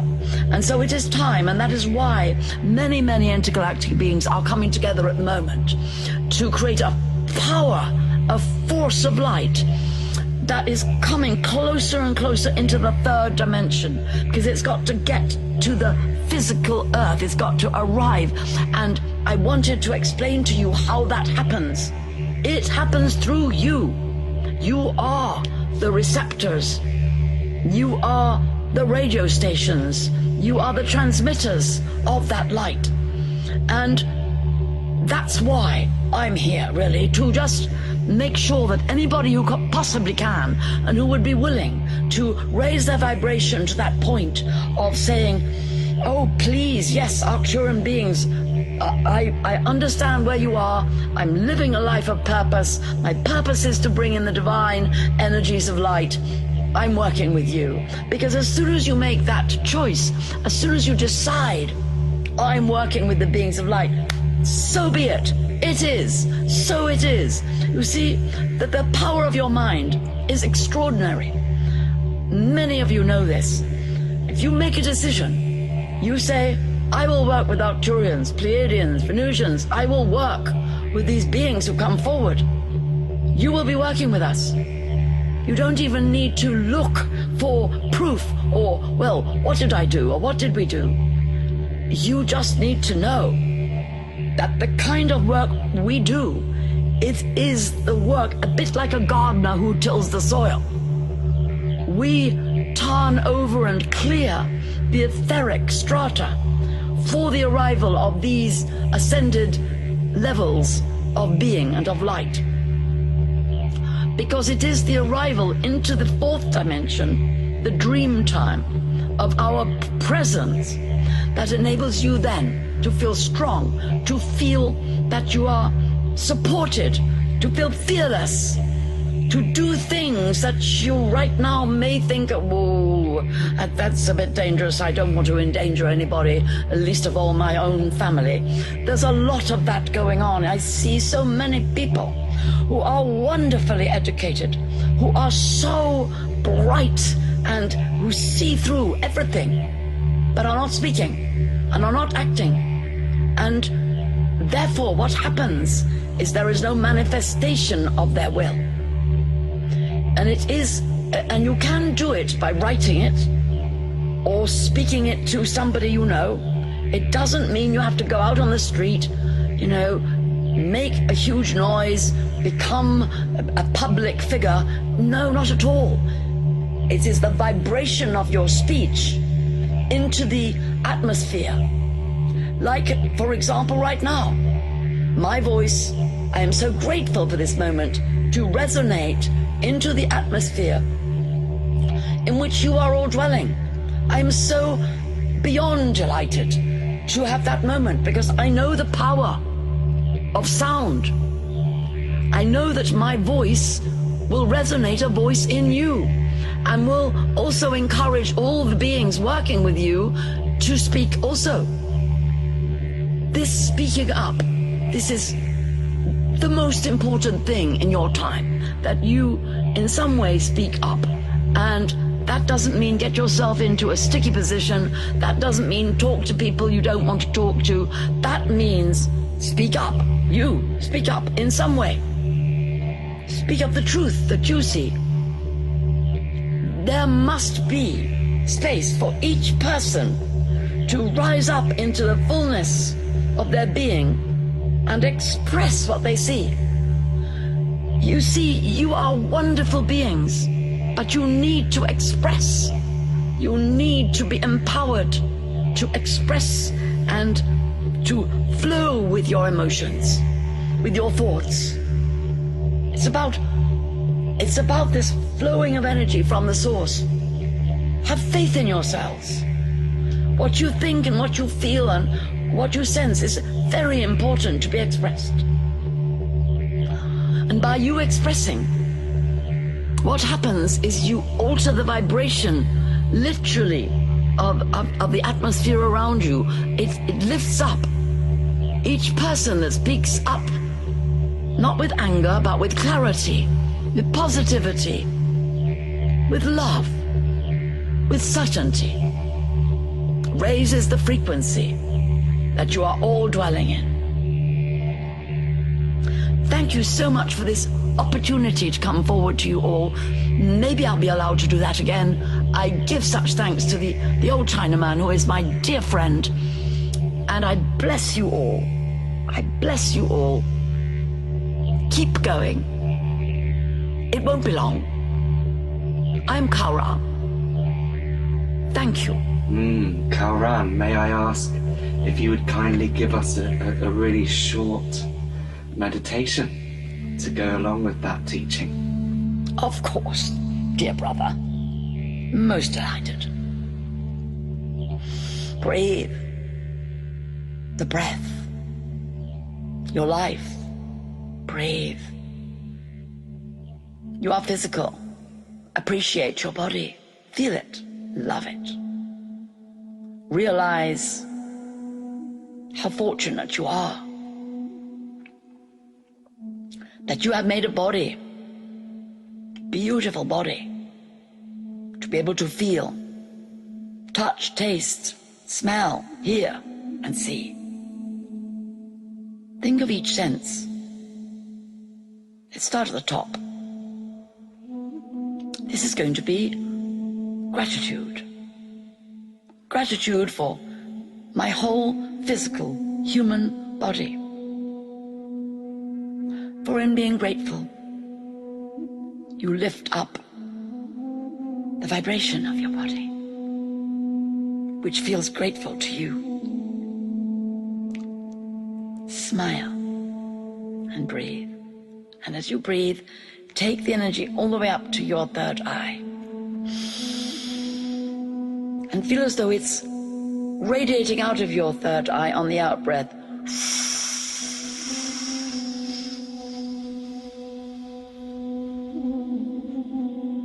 Let it go to the very last moment.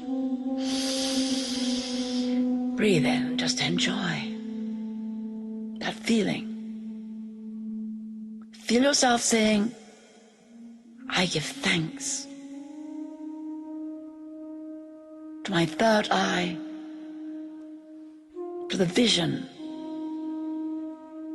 of what is within in the worlds of light.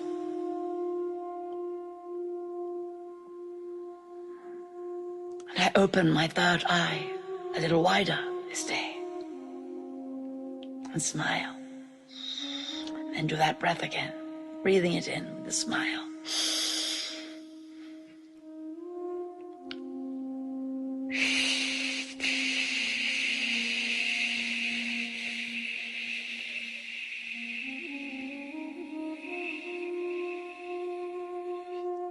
Enjoy it. Feel the love that comes into your body when you say thank you. Thank you. Smile. Smiling is very important. Smiling is an attitude, like gratitude. Smiling makes you feel positive immediately. Feel your throat center.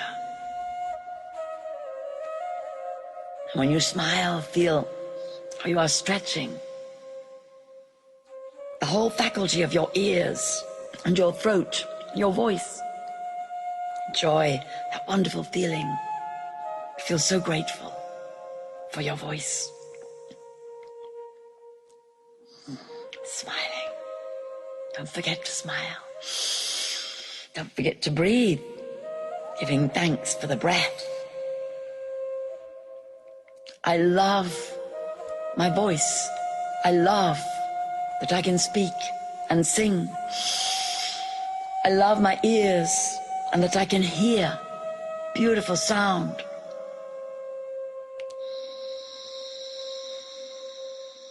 I love all the sounds of nature. I love all the sounds of beauty. I love all the sounds that signify love, peace, harmony. And I love all the sounds that signify creativity, and especially those that are the sound of creating beauty here on the earth. Feel your heart. Smile. Feel as though your heart is smiling. Big, big, wide smile. A smile that radiates out a mile. A long way on your earth. Ah, my heart smiles. I'm so grateful for the power of love. I'm so grateful for every feeling, for my physical heart, in my physical body. I give thanks. And feel yourself breathing in and making a sound for your throat and your heart together.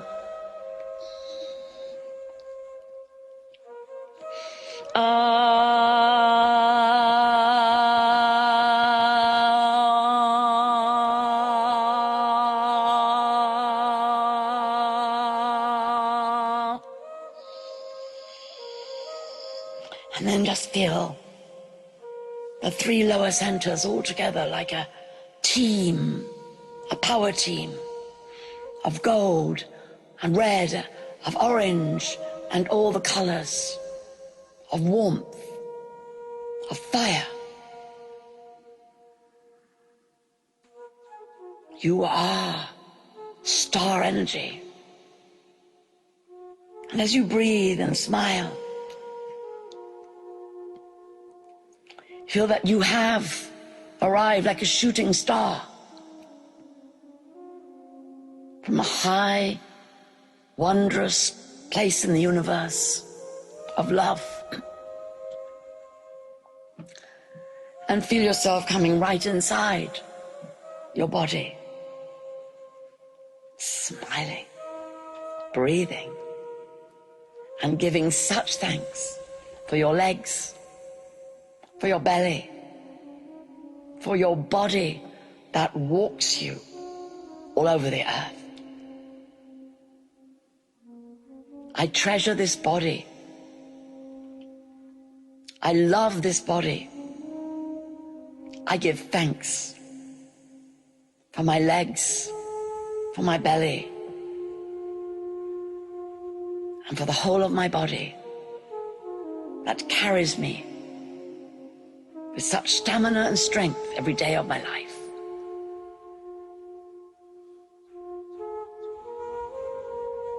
And just feel a few more breaths and feel that smile on your face. And I give thanks for you, and I bless you. Farewell. Thank you, Karen. That was really beautiful, powerful, great gratitude. Peace. Thank you, Kauran. Wonderful. Blessings and peace to you all. Blessings and peace, Chung Fu. Well, there we have it, guys. So much beauty and so much awesome and epic transmissions coming through on the Chung Fu channel for you all. We're building together. We're building this temple of light together. So if you have come upon this video today and you loved it, please do subscribe. Please hit the bell so you can learn of all of the new transmissions that we bring to you every day. And if you want to help us grow Chung Fu's reach and his message of hope, of love, of soul evolution, of deep soul transformation, of ascension, and of worldwide community building together, come on board with us anytime. Do come on board if you feel called to get involved with Chung Fu's live course happening now, Cosmic Quest 2020. You are the Rainbow Warriors of the Light, called forth to create the new Earth.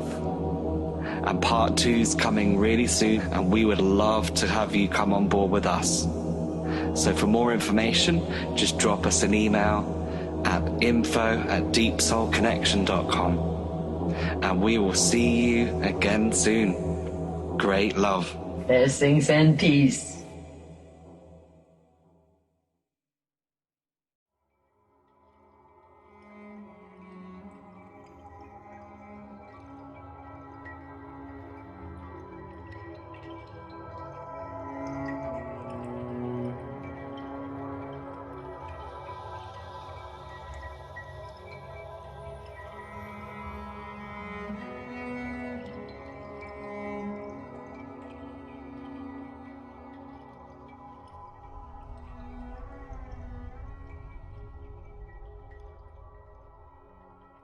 Follow the fear and find the gold.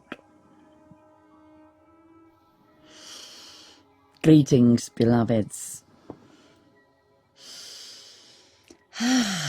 So how are you this day, this night, this morning, this afternoon in your life? How are your emotions? You are here on earth as a human being to feel, to experience emotion, sensation, physical, emotional, mental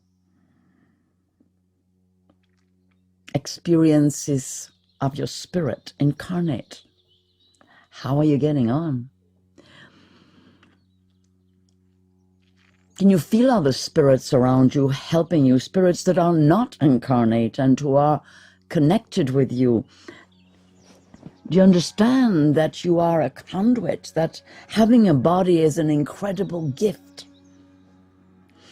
And what's very important, and especially at this time, is to keep your emotions moving, to never get stuck in an emotion, to realize that's the thing, it's emotion, it's energy in motion, and if it gets stuck, it becomes obstruction. It blocks the flow of your chi, of your life force. So have a breathe for a moment and just feel inside your body, how are you today? You know, there's no judgment about emotion. You need emotion. Emotion is like the engine. It's like the fuel that powers your day. If you're not feeling anything, well, you might as well be asleep or, well, not quite dead, but, you know, what's the point of having a day that you feel nothing? So, you might say to me, however, oh, but you know, I'm so detached. That's all right. That's not the same as feeling nothing. To be truly detached and connected to the divine, you feel love, supreme love. So that's different. But I'm talking about a normal day where you as a human being are experiencing on earth what your heart is responding to, what your body is responding to, and what is causing your mind to react or to have thoughts about. And right now there's a lot of that going on in your world. Well, we could say that about any time. But right now at this specific time, and this is a time that spans a couple of years really, you've got a situation on your earth that is very unusual, very extreme, very intense, very pressurizing, very oppressive. Whether it is happening in this way or that way in your country, and this way or that way in other countries, I'm sure you are aware of a big pressure coming to bear upon you. And of course it depends where you live, it depends on how you earn your money, it depends on where your family are, where your relations are, the degree to which you are affected by the situation of the lockdown, the global lockdown, and all that is being promoted from the mainstream media mainly, but also all around you in the minds and hearts of friends, family, relations, and strangers in your town or city, village, where you live. It's so interesting, you see, because at this time in your world, that's exactly on one level what needs to happen, is that deep feelings, and that includes fears, that includes all kinds of, inquiry, or fascination, questioning, are being stirred within everyone, one of a variety. The most important thing is that these feelings flow without impedance. In other words, that you help each other to move the feelings rather than fix each other by pressurizing in some way with your opinion and making the other person wrong, or in that sense, putting your opinion onto anyone. That's something I really need to talk to you a lot about. How to take responsibility for what you feel fully, while at the same time realizing other people are going to be feeling something completely different, and it's actually very interesting. It's not a threat to what you're feeling, it's just different. This ability to appreciate the difference of how another feels is fundamental, actually, to healing the habit of suspicion and fear of the other. If you can heal that habit of reacting to someone else's point of view by either getting angry, judgmental, dogmatic, pressurizing, overbearing, and actually listen to the other person, and if they can do the same, then you have started to both discover a very different way to be, where the realization of your own fear or your own emotions, whatever they may be, leads you down a pathway of rich discovery and personal growth. Because everything in you, every feeling, every sensation, every impulse, everything you are experiencing at the moment and any time, thoughts, visions, imaginations, paranoias, all of it is there for a reason. All of it is leading you to explore within yourself where your authentic power is. And it'll always be something to do with those deep emotions which are so hard for you to face, which are usually negative in some way: anger, fear, grief, sorrow, pain, abuse, abandonment.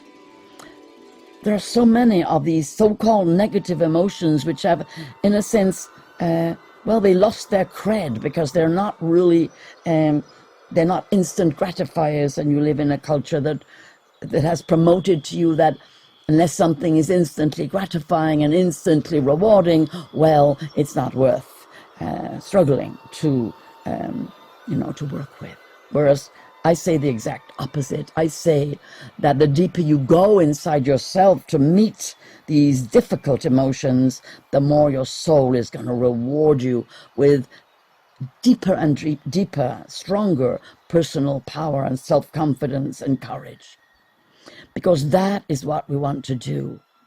All these so-called negative emotions, they're just there as an opportunity, as a gateway for you to walk through to find, in fact, the opposite that is hiding behind that face of where fear is masking your power of courage and so on. So what we really want to do is work, and there are many ways to work, to uncover what is inside fear. What is inside fear? Why is fear there at all? I mean, after all, it's survival instinct as well. You're afraid of animals that bite you. You're afraid of cliff edges that drop sheer into the ocean. You're afraid of the heat of a fire. It's natural in your body. So we're not talking about fears that are clearly leading you to be safe. But you see, are we? Because I think all fears really are telling you there's a danger somewhere.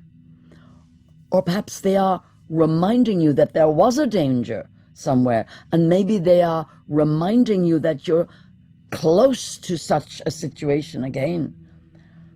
Every part of the human psyche, so long as you own it, so long as you listen to it, can empower you ultimately, because it's yours, and you are the being you have come here to develop.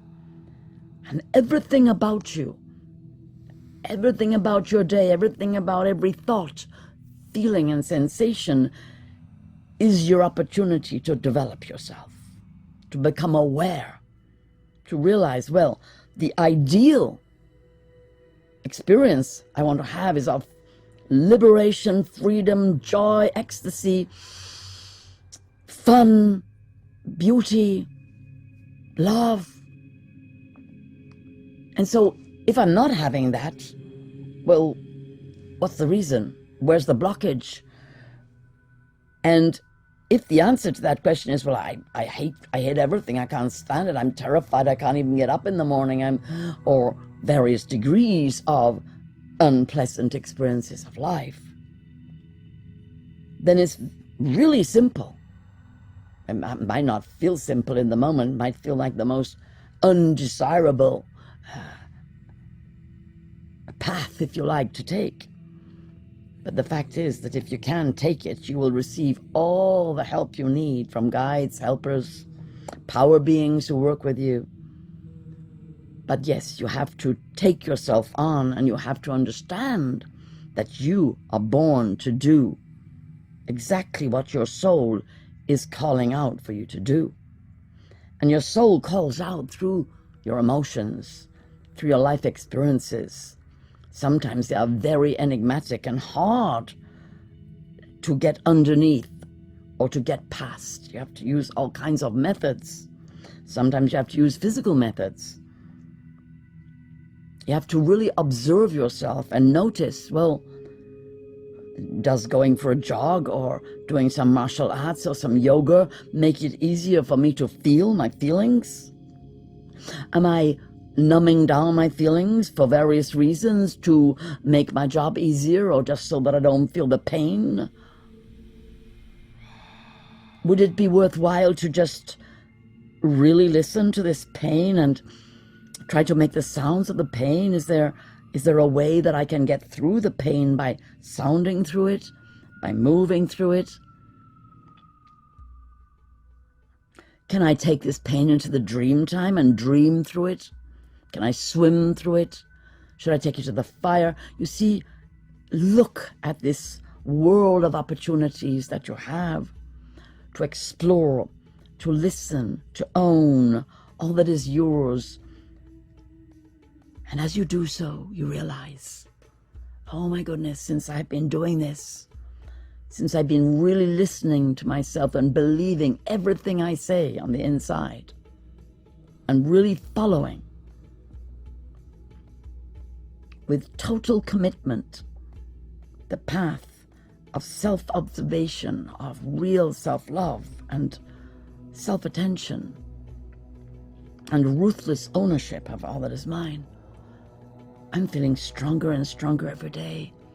And the gold of feeling real, of feeling authentic, of knowing myself, of not feeling remotely embarrassed, whatever emotion I may be feeling,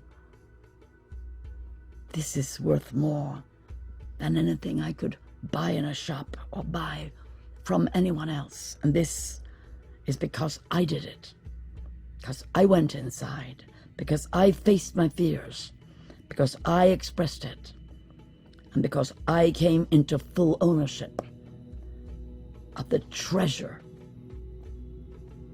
of the soul that I am. That is the real gold that I have come here to dig for. So I look forward, dear one, to working with you.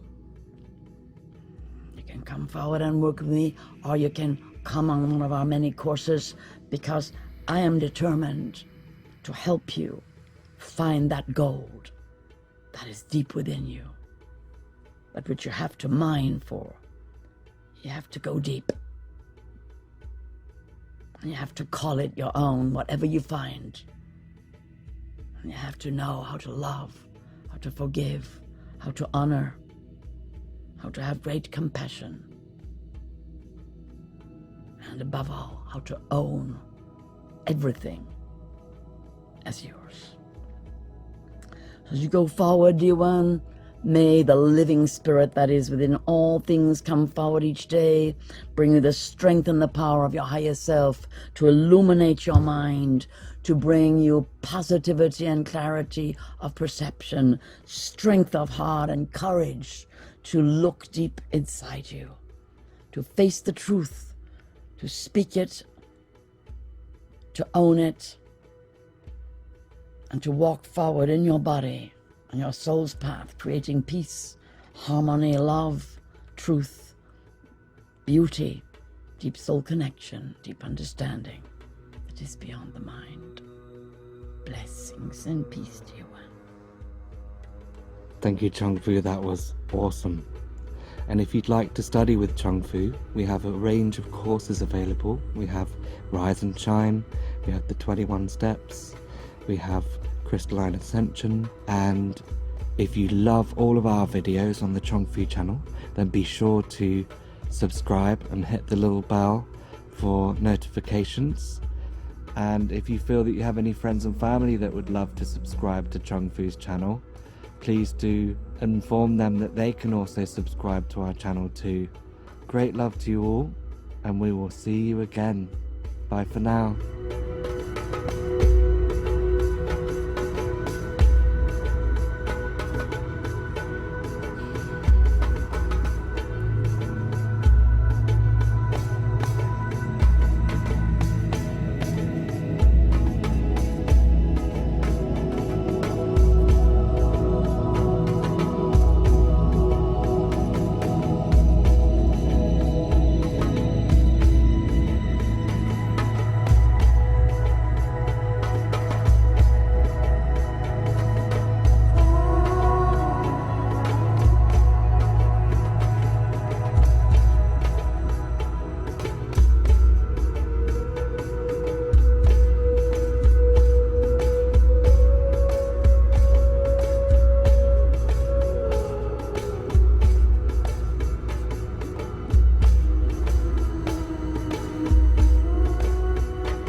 Giving thanks is the best medicine of all. Gratitude practice.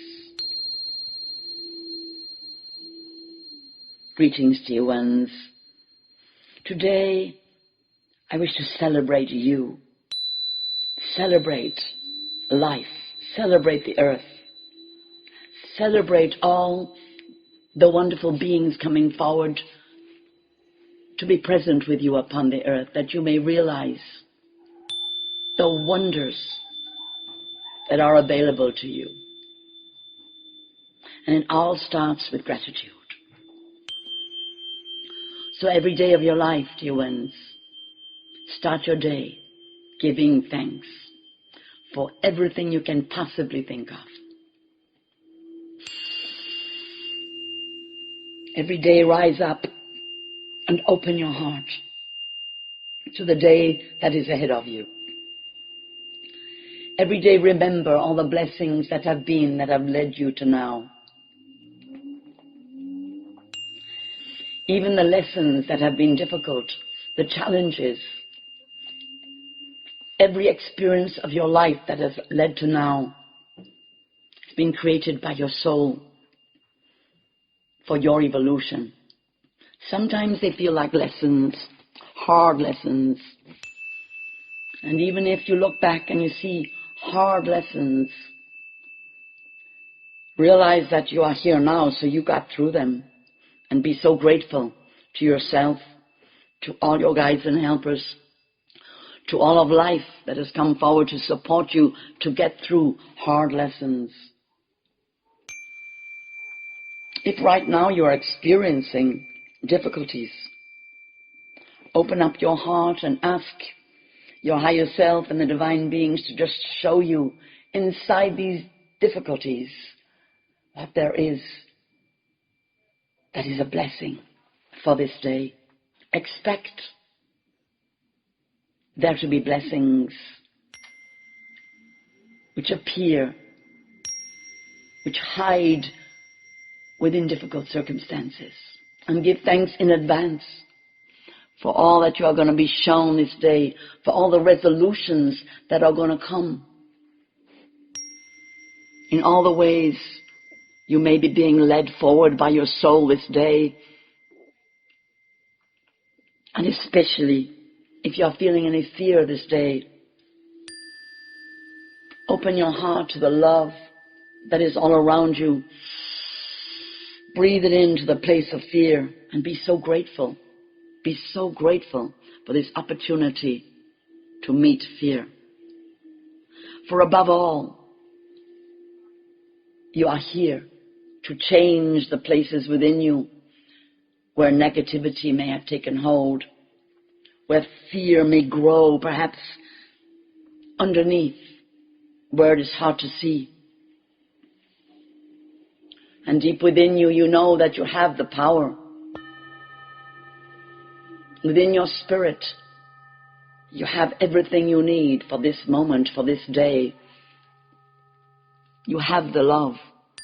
And so feel the gratitude for your life and for this opportunity to bring healing into all parts of your being, where you know fear may be lurking. If you have any pain in yourself, in your body, heart, or mind, feel the gratitude for this opportunity to feel that even pain itself shows you are alive. You are a wonderful sentient being. And though you are feeling hurt, deep inside you, there is a reason why your soul has led you to experience this pain. Giving thanks for this opportunity to walk through the pain, the valley of the pain and the hardship, and to feel the strength growing within you, and to feel the beings who are walking with you, and to hold their hands and breathe strength into your body and see the light towards which you are walking and the freedom that is ahead of you. as you take your heart's power and your love and keep moving through to the place of freedom. I give thanks this day for all that my soul brings to me, for all the teachings that come through my soul from the divine source of my being. I give thanks for my life, for the well-being of my body, heart, and mind. I give thanks, even in sickness, for what I am shown, for the lessons that come to me in all circumstances. I give thanks for my guides and helpers and all the ascended beings who come when I call them into this moment. I give thanks for the love that surrounds me and pours through me at all times. I give thanks for my sensitivity, for my heart's awareness, which grows daily, and for the openness of my mind to receive new thought, inspiring me from the source of creation. I give thanks for the Christ light that shines every day into every moment, bringing me the resource to lift myself up and to bring healing and love and blessings into every moment. And so it is. Blessings and peace.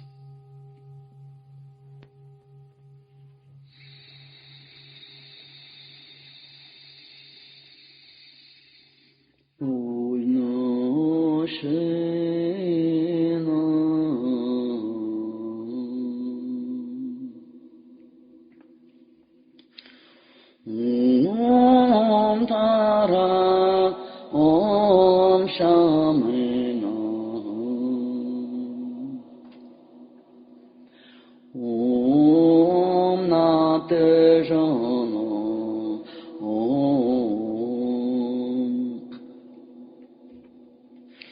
Om Shanate Turi Shana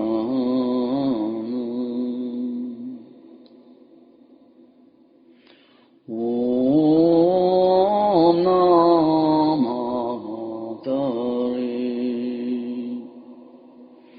Turi Shane Tara Shalom Tara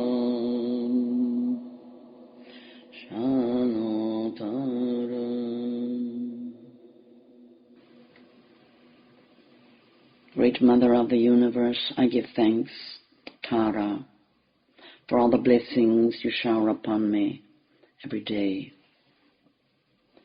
I lift up my heart to you, Great Mother of all life, and offer my service to you this day in every way.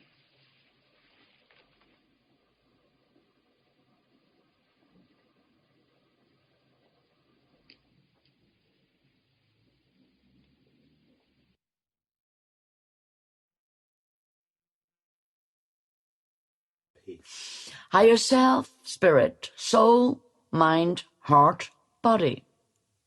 Blessings and peace. I'm just going to talk about alignment to the divine source.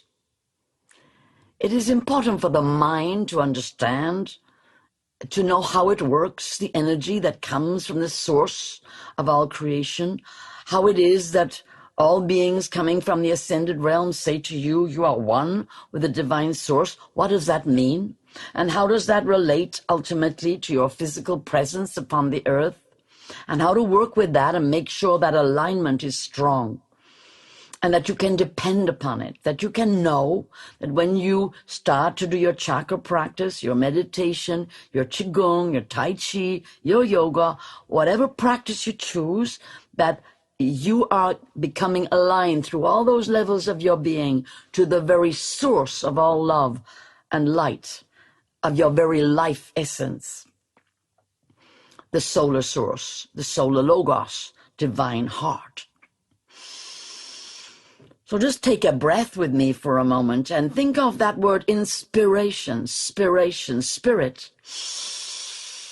You're breathing your spirit into your body. So what's the difference? Why do we say inspiration? What are the root words here of language? Is there a difference between the spirit and the soul? That's so interesting, isn't it? The language.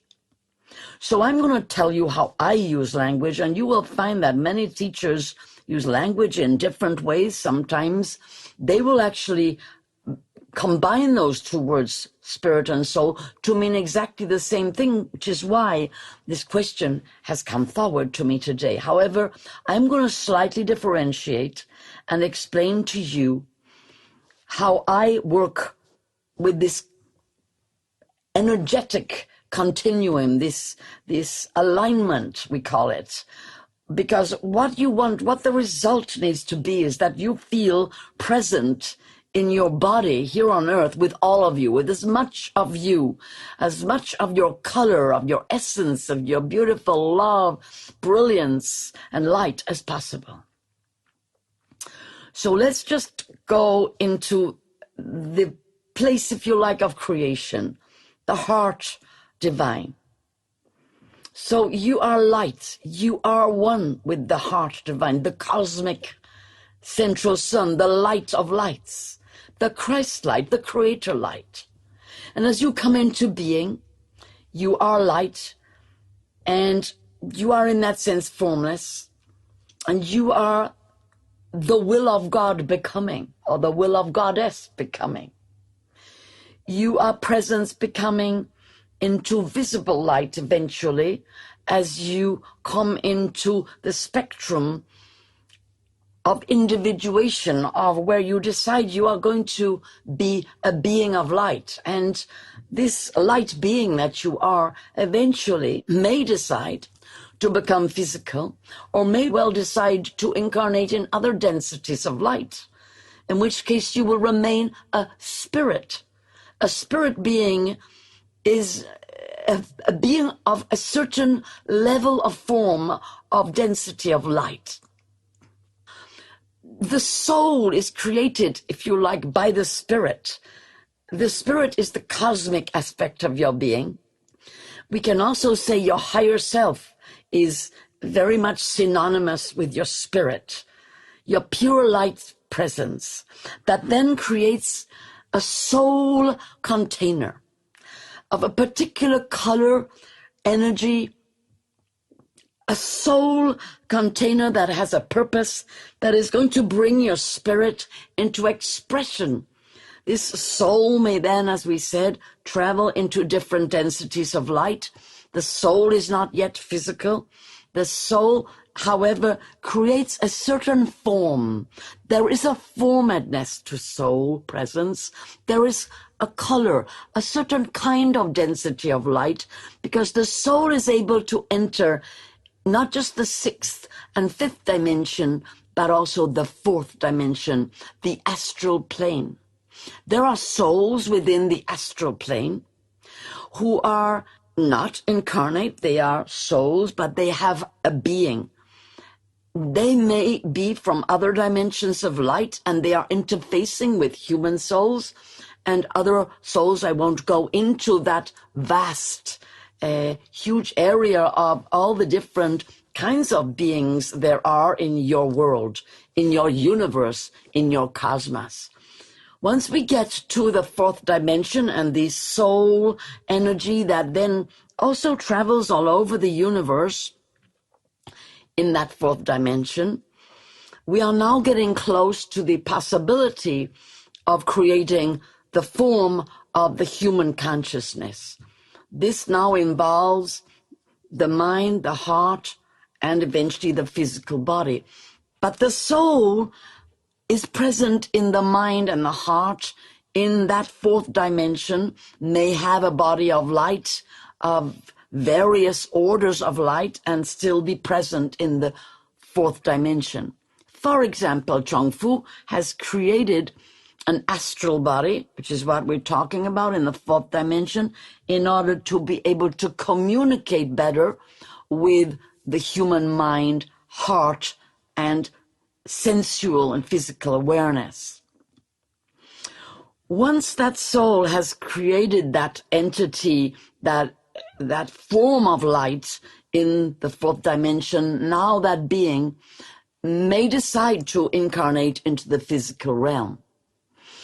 Now, obviously, we can be talking about new souls coming forward for the first incarnation upon the earth, or that soul might also decide to go into all kinds of forms of life within the earth and still have a soul, intelligence, and presence divine in the astral realm. So you have crystalline beings. Their soul is in that sense not formed into a human form, and yet their intelligence can communicate with human consciousness. I am, of course, not covering this entire vast subject, mainly answering to the question of what is the difference between spirit and soul. Do you notice that I have come into the astral realm with the word soul? It is a container, it is a body of light with distinct colors and qualities, skills and consciousness. Spirit is a much, if you like, higher dimensionality of the being that is higher self, that is one with the divine. Soul is created to carry the divine presence into the more dense light worlds, such as the astral plane, and eventually the soul will perhaps decide to take a life in the physical plane. That is not just earth, that is many possibilities of physical forms. Some of you may have seen physical forms of less density that clearly have light coming through the eyes that are soulful. They've got the light because the soul carries the spirit light, carries the higher self light from the divine source. The soul is the living divine presence coming into form. Now, as that soul energy wants to incarnate, it is going to combine, first of all, it's going to come into the intelligence of chosen parents. It's going to have, it's going to connect with teachers and guides and helpers who are going to assist that soul to form a body. That would be a new soul, if you like, upon the physical plane. If this is an old soul, if it is somebody who has already had incarnations, they could have gone all the way back up to source, to the spirit level, and come back to create another entirely different soul. Or they could bring an enhancement of this soul presence that they have had in another life. That is a lot to discuss, but I'm just giving you the flavor of that astral connotation of soul presence that then is possible to translate into the mental, emotional, and physical manifestation of your being, your soulful being here upon the earth.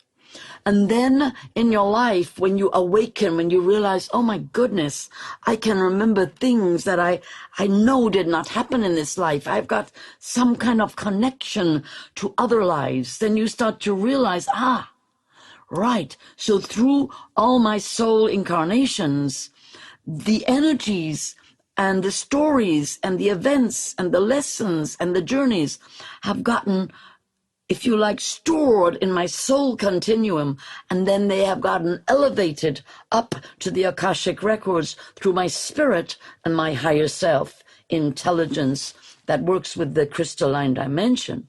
So you realize, yes, soul is an energy that is to do with carrying the power of spirit into incarnation, into appearance. You have to have a sturdy soul energy. Soul is powerful. Soul is strong. Soul brings you a container. Spirit is the light that pours into and becomes color, becomes qualities.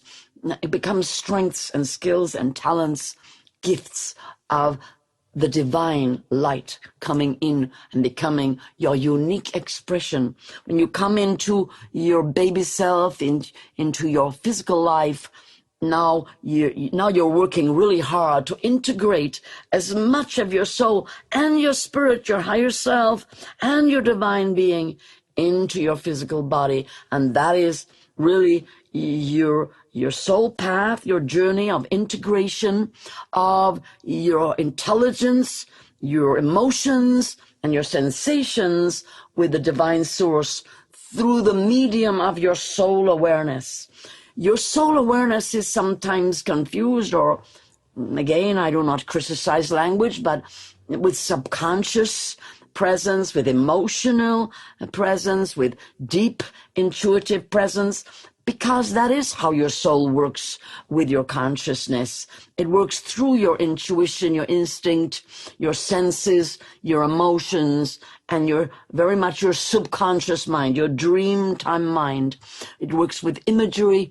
It brings intelligence through light and color into your being. So then if we look conversely, when you're working with your body, you're opening your chakras, you're doing qigong, whatever practices you're doing, yoga, you're training your body to open up and connect with its body of light, and thus enabling your soul to have full presence here on earth. Because your soul is what energizes your light body and brings you personal power from the very source of your being. And so obviously there's a lot more to talk about, and I do talk about this a lot when we get together. Please do come and ask me more questions if you wish to in your personal sessions, or also have a look. I have done an entire transmission about the soul, the voices of the soul, and how the soul works through body, heart, and mind, and also the relationship with soul to higher self, and how higher self is always creating more ways for you to bring your brilliant light, your divine essence into manifestation upon the earth, and how you are becoming a co-creator with the divine as your soul evolves. That is indeed the purpose of your life here upon the earth and throughout the cosmos. You are divine creators in the making. Blessings and peace to you all.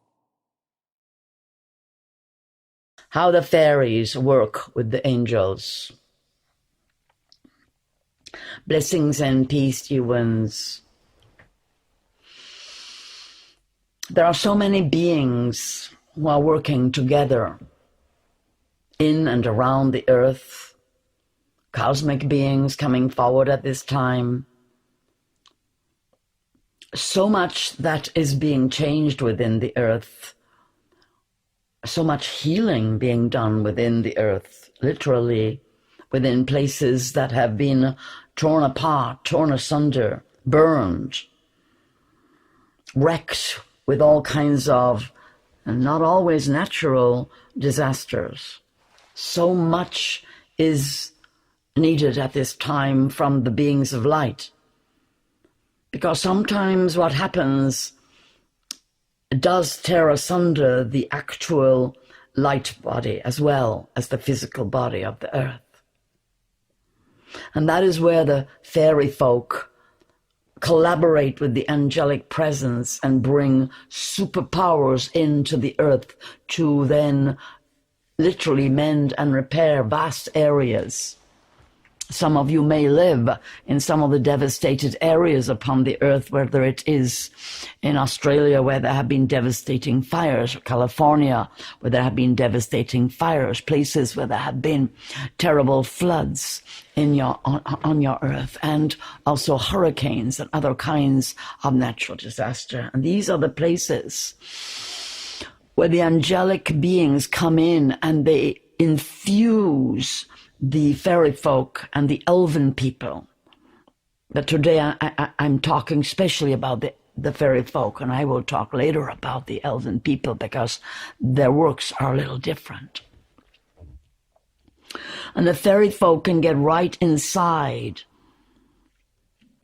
inside the actual earth. They dwell deep within the earth in many different layers and frequencies of the earth's light body, and are able to rectify the crystalline structure deep inside the earth. This is a big work.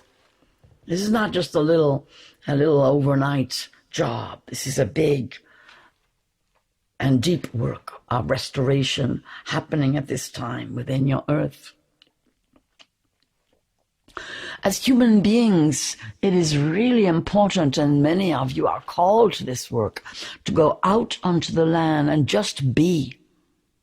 Just be with your vibration of connection, of your physical body that becomes a resource for the fairy folk and the angelic beings. They are able to weave their energies through your body of light. Because as you can perhaps understand, they are working in different dimensions, the fairy folk and the angelic beings. And you as human beings are very necessary to provide a link of connection between those realms of light within the earth, specifically the area of fairy presence, and the realms of light that are the ascended realms, and the resources that are being brought from those realms but need to be grounded through your bodies. You literally can lie upon the earth. You actually don't have to do anything, though if you are a being who can create ceremony, then that, of course, can be very much amplifying the work. But you don't have to. You are required to know about it, though, and to understand what's happening, and to allow these energies to transmute through you and become available. It's as though you could say you're stepping down the angelic energies through your body into the earth and into the availability of the fairy folk to then literally use that energy in like a fuel. So they thread light. So you can imagine this light that's coming from the angelic realms, and it comes in beautiful ray form. So it's like streaming. It's streaming through. And what the fairy folk do is they take it, a bit like when you take a thread on a cotton reel and you thread it through a needle, and you put that needle somewhere where you are mending something, and they will take the light like that. And they will take it not as one of them. They will take it in bands of 100 of them. And they will take that light and they will start to weave it into the substance of the earth, into and around places where, for example, the nature has been destroyed, and they will start to bring that light in and weave it amongst the roots. A lot of the roots will remain, only the top will often be damaged, and they will start to, and you've probably seen how the recovery happens in forests, how those energies start to rise again from the roots. And so that is a very powerful work they do. They take those streamers of light and they move them down around inside the earth, around the rocks, crystals, and they bring the light energy as a force, a power of growth for the living plants. In terms of physical structural damage inside the rock, and when there is explosion, when there have been bombs or other kinds of physical attack upon the earth, they are then working with very powerful energy. They use the how can I translate that for you? It is is a divine power that comes through the angelic realms, but is also available inside the earth. So it's like an earth power. And they bring these for the mending of the actual body of the earth, the rock, when there's been explosions and the crystalline formations have been damaged. They will get the energy from the dragon beings down inside the earth. So there's the angelic powers coming in from the high dimensions, and there are the primal forces of all the elements. And the fairy folk, they are like alchemists. They will take that often quite red and deep energy and the golden energy, and they create from that a life force that they literally they pump it into the rock and stone. It's like a life force is the best description of it. And as you know, it takes a long time for rock and stone to form. But after there has been a splintering, a damaging, there is an energy that is going on inside the earth which you perhaps can't see, and it is that wounded energy that is being mended. And once that's mended, the whole of the area starts to relax. The earth itself feels healed. So with this dragon, if you like, dragon, fairy, angelic alchemy that is being done particularly in the rock, stone, and crystal structure of the earth's body, that is very important, so that the vibration of the earth can calm down again. And because all the people who live in those places are very disturbed also, and the crystalline structure, it vibrates right through all the human bodies and causes terrible grief and trauma. So in that way, the fairy folk are the weavers of healing power and magic between the realms. And you, as you go out, those of you who are called to bring healing to places and to thread together, to bring the streams, the dragon lines, the powers to unite again, they're working with you very strongly. There are those of you who understand and who walk the dragon lines, which is really what they are, but they are called often the ley lines. And they are the earth dragon energies that have been created over millennia, because they are structural to the Earth's life force. The way that the Earth's life force is regenerated is along those lines. So again, you would understand that when these energies are coming from the angelic realms and through your presence being stepped down into the earth and made available as a magical light streaming substance, and the dragon energies are, if you like, you are there also invoking the life force of the earth through the ley lines, through the dragon lines. What happens then is that you start to understand the earth herself.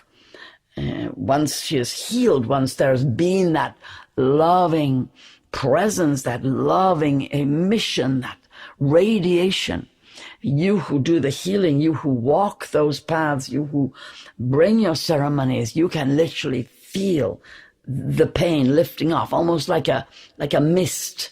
It comes out of the earth like an actual substance, and then the earth starts to regenerate in so many different ways, in so many different places. So these works that the fairy folk do, we give great thanks. We give great thanks to these beautiful beings. And there are so many different kinds of fairy folk working in all the different elements and working with beings deep within the earth. And we will continue to bring you more about them as we come forward to you in the times ahead. Blessings and peace, dear ones.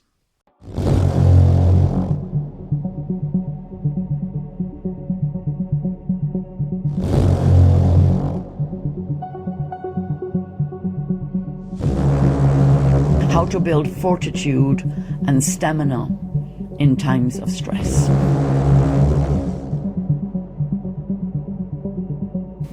Greetings, blessings and peace, dear ones.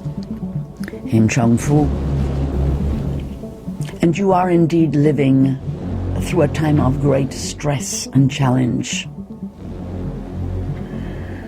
Whether you have received an impact to your spiritual life, your mental life, your emotional life, your physical life, your financial life, or all of them, your society life, you are receiving an impact. It is best not to deny this, but to really understand, yes, I need to shape up inside. Because the attack, if you like, is coming from inside. It's not that obvious. Yes, it has outer signs, and we could talk all about all kinds of things, diseases, laws, regulations, all kinds of different regimes being brought in, seemingly for reasons, well, that still don't make any sense.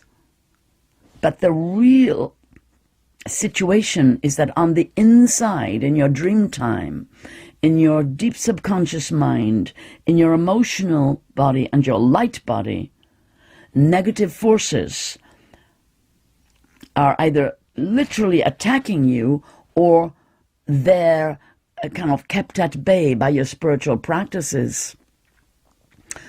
And that's what I really want to talk to you about, how to not just keep them at bay, but make it absolutely impossible for those forces to have impact upon you. If they have had impact and you are feeling diminished, fatigued, exhausted, a bit negative, a bit down, a bit depressed, understand that these are the desired effects, intentional effects of those negative forces. And try to recognize if you're in fear as well. Obviously, if your life's been impacted, then you're feeling constricted. Again, that's also an effect of negative energy. Try to really figure out within yourself and think clearly, right, I'm feeling a negative effect, therefore that is not coming from the divine source within me. I am somehow vulnerable at this moment because negative forces are having an impact on me. And try to sort of realize that and come and start breathing and start slowing your breath. Taking control of your breath is the first thing. Get yourself into a comfortable position. If you're at home near your altar, light a candle. If you work with crystals, get all your crystals that you love and put them around you in a beautiful grid. Or if you're on your, if you can lay down, put them on your body and make a grid somewhere in your space.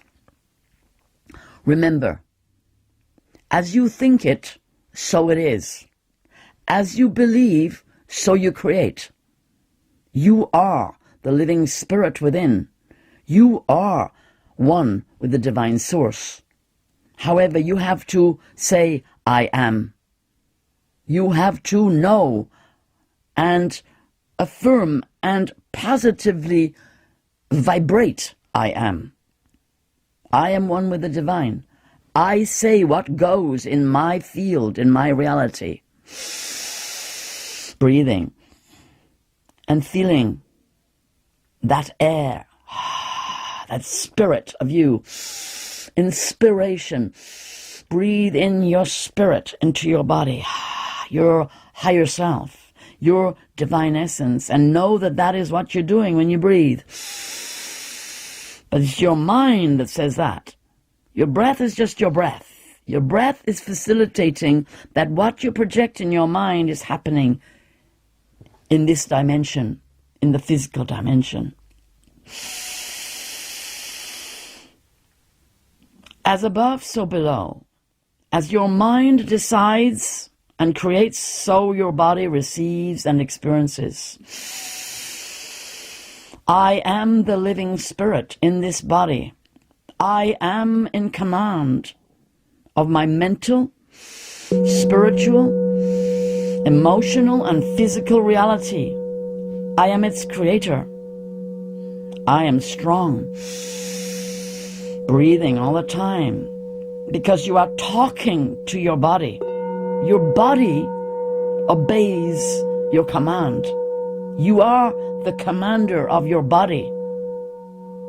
No one else actually is unless you absent yourself. That is when you lose energy. That is when you lose fortitude. That is when you lose stamina.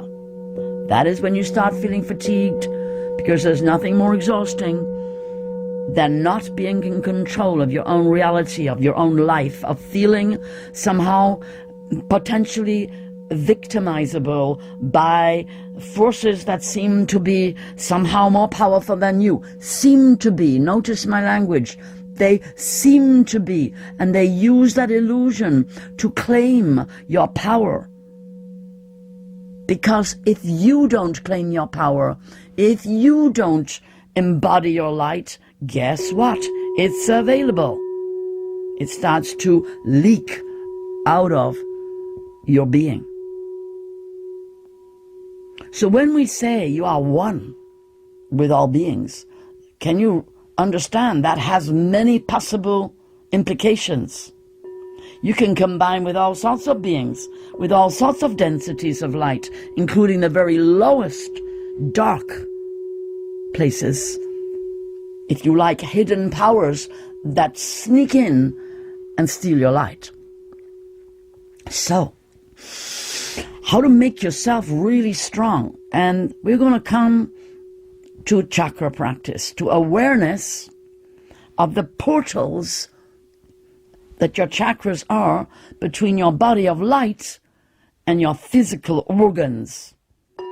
So the health of your body of light and the health of your physical body are deeply connected. So that's the fortitude and the stamina that you're building. You build it with your mental awareness and intention, which is commanded into your cells through your chakras. As you breathe and open your auric field to receive the light from the source of your own being. Because you are an integrated circuit. Nothing can get in so long as you, if you like, close the circuit between you and the divine and your body. You being the spirit of you, recognizing and affirming your divine essence and bringing it and commanding it to light up the cells in your body.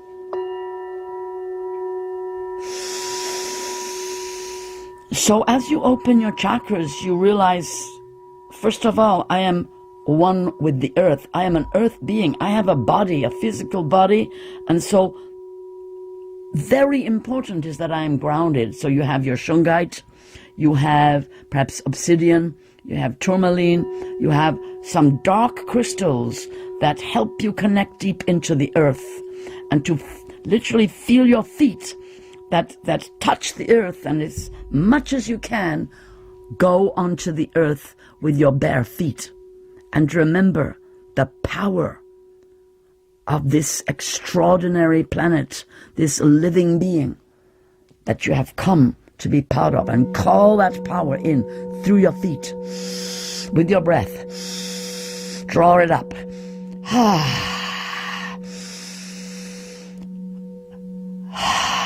I am one with the earth.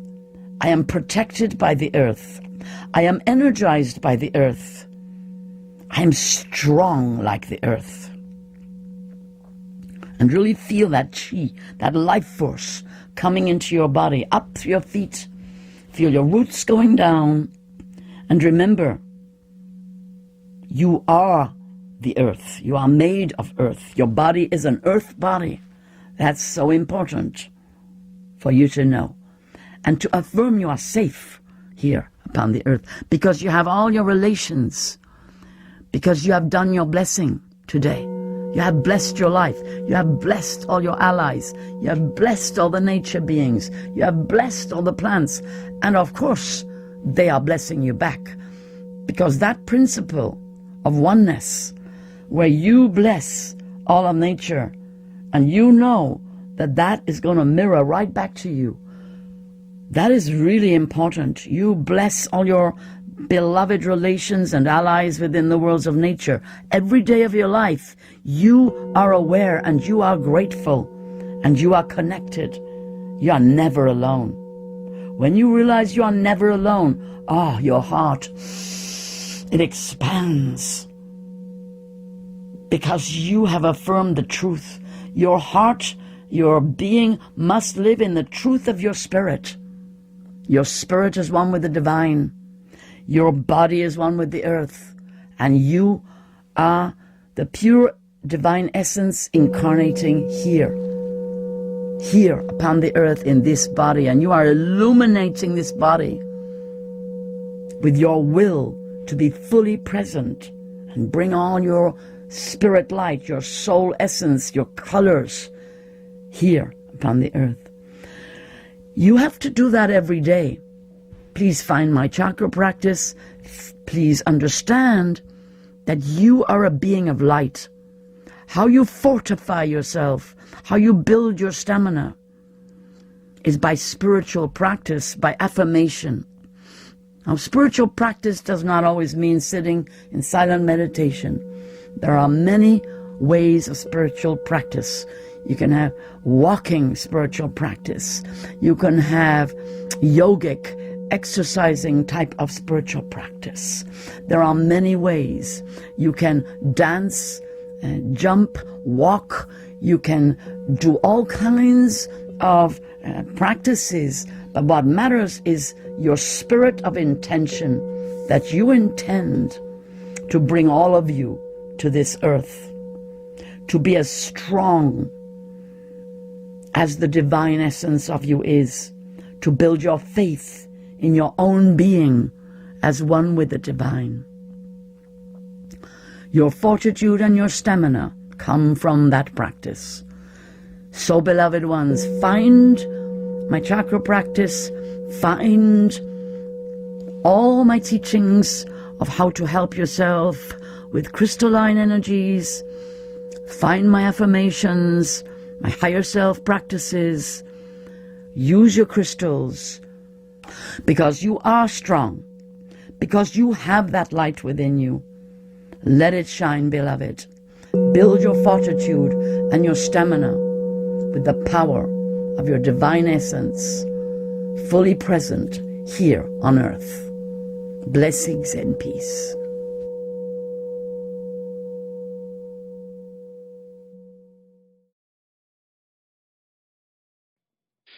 How to get together when you are being asked to stay apart.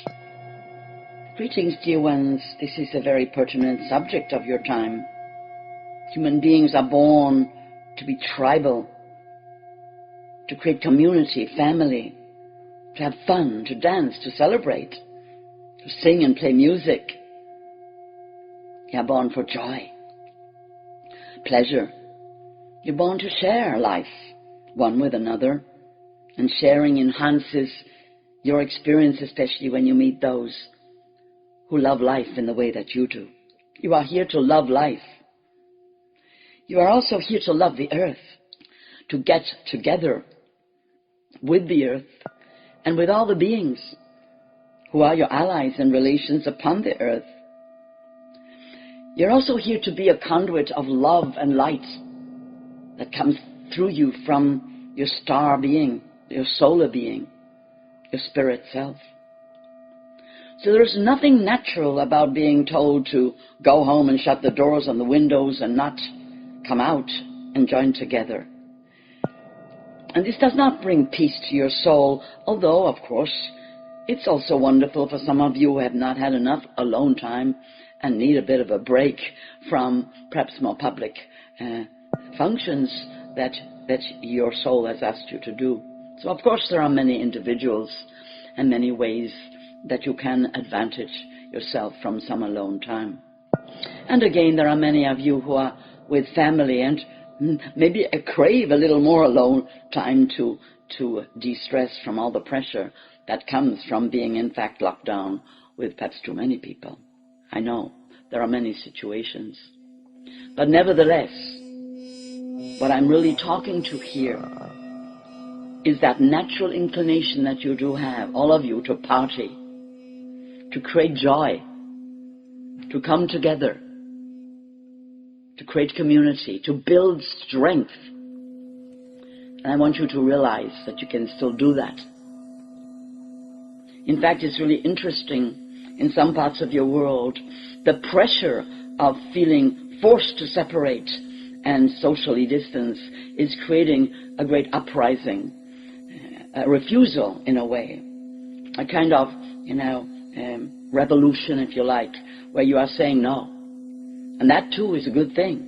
so long as it does not come, of course, to violence or harm. That standing up in your voice together, peacefully, saying, no, we don't want to be locked down for no reason. We can see that this disease is not as serious as you are all saying, and we realize there are some lies that are being told, and we don't want to be lied to. We want to trust that we are cared for by those we have delegated power to, and we wish to take back our power if those we have empowered are abusing us in any way. We stand up because we realize that it is very important and that we choose to speak the truth. And so this is the time for you all to realize your personal power in whatever way that means, and everyone is, of course, in a very special and particular place with that. And that is really why we are speaking to you today, to encourage you, if you like, to come and work with us, to come. We have a course that's going to be alive soon, very soon, a few days, which is inviting you to strengthen your rainbow body of light, to become that powerful rainbow warrior in service to the light, to the divine plan, to creating a new earth, a place where there is not any imprisonment, any need for fear. An earth that is built on love and connection one with another, where you create community and strength together, where there is not any war or conflict, because you have all you need, because there is plenty, if it is shared. And that principle, which you see animals in herds sharing pieces of land, and you realize that you are a species and you can share the earth and bring goodness to other species, that is your purpose here upon the earth, and you are here to work with the earth, not to take overly much from the earth, but also to give back to the earth. And these are the principles that are natural, that are your instincts, to cooperate, to share, to make sure your family, which is very large, your community, your global family, is all surviving, all have what they need. This coming together is so important. And so we do it on the inside, because when you have community on the inside in the worlds of light, and you get to know each other, and that is a great opportunity you have right now with your extraordinarily advanced methods of communication, that you are all reaching out one to another and you are creating community.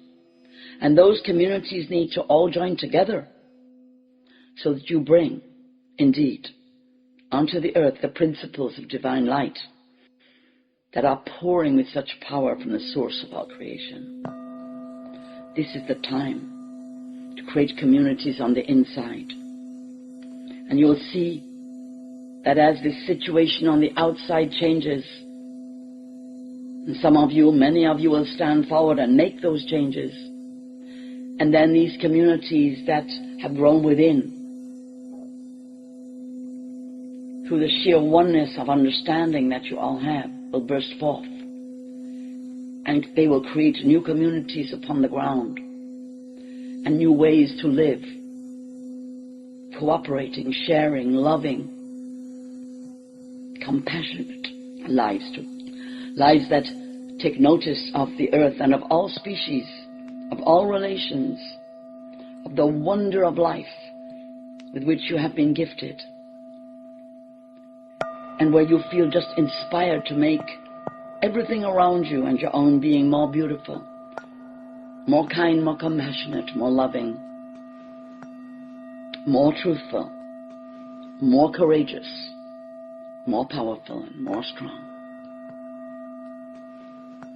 And that you discover that you are able to have everything you need in great abundance, with love, in the beauty way, with the greatest of ease.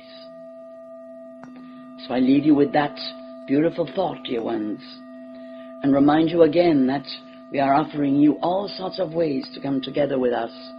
Please do explore the website and all our offerings to you, because this is our purpose, to call you to create community at the moment on the inside, in the worlds of light, online, ultimately leading to the creation of a wondrous network of communities all conjoined up together, coming forward in your time, in your life, upon your earth, to create a new earth. Blessings and peace, dear ones.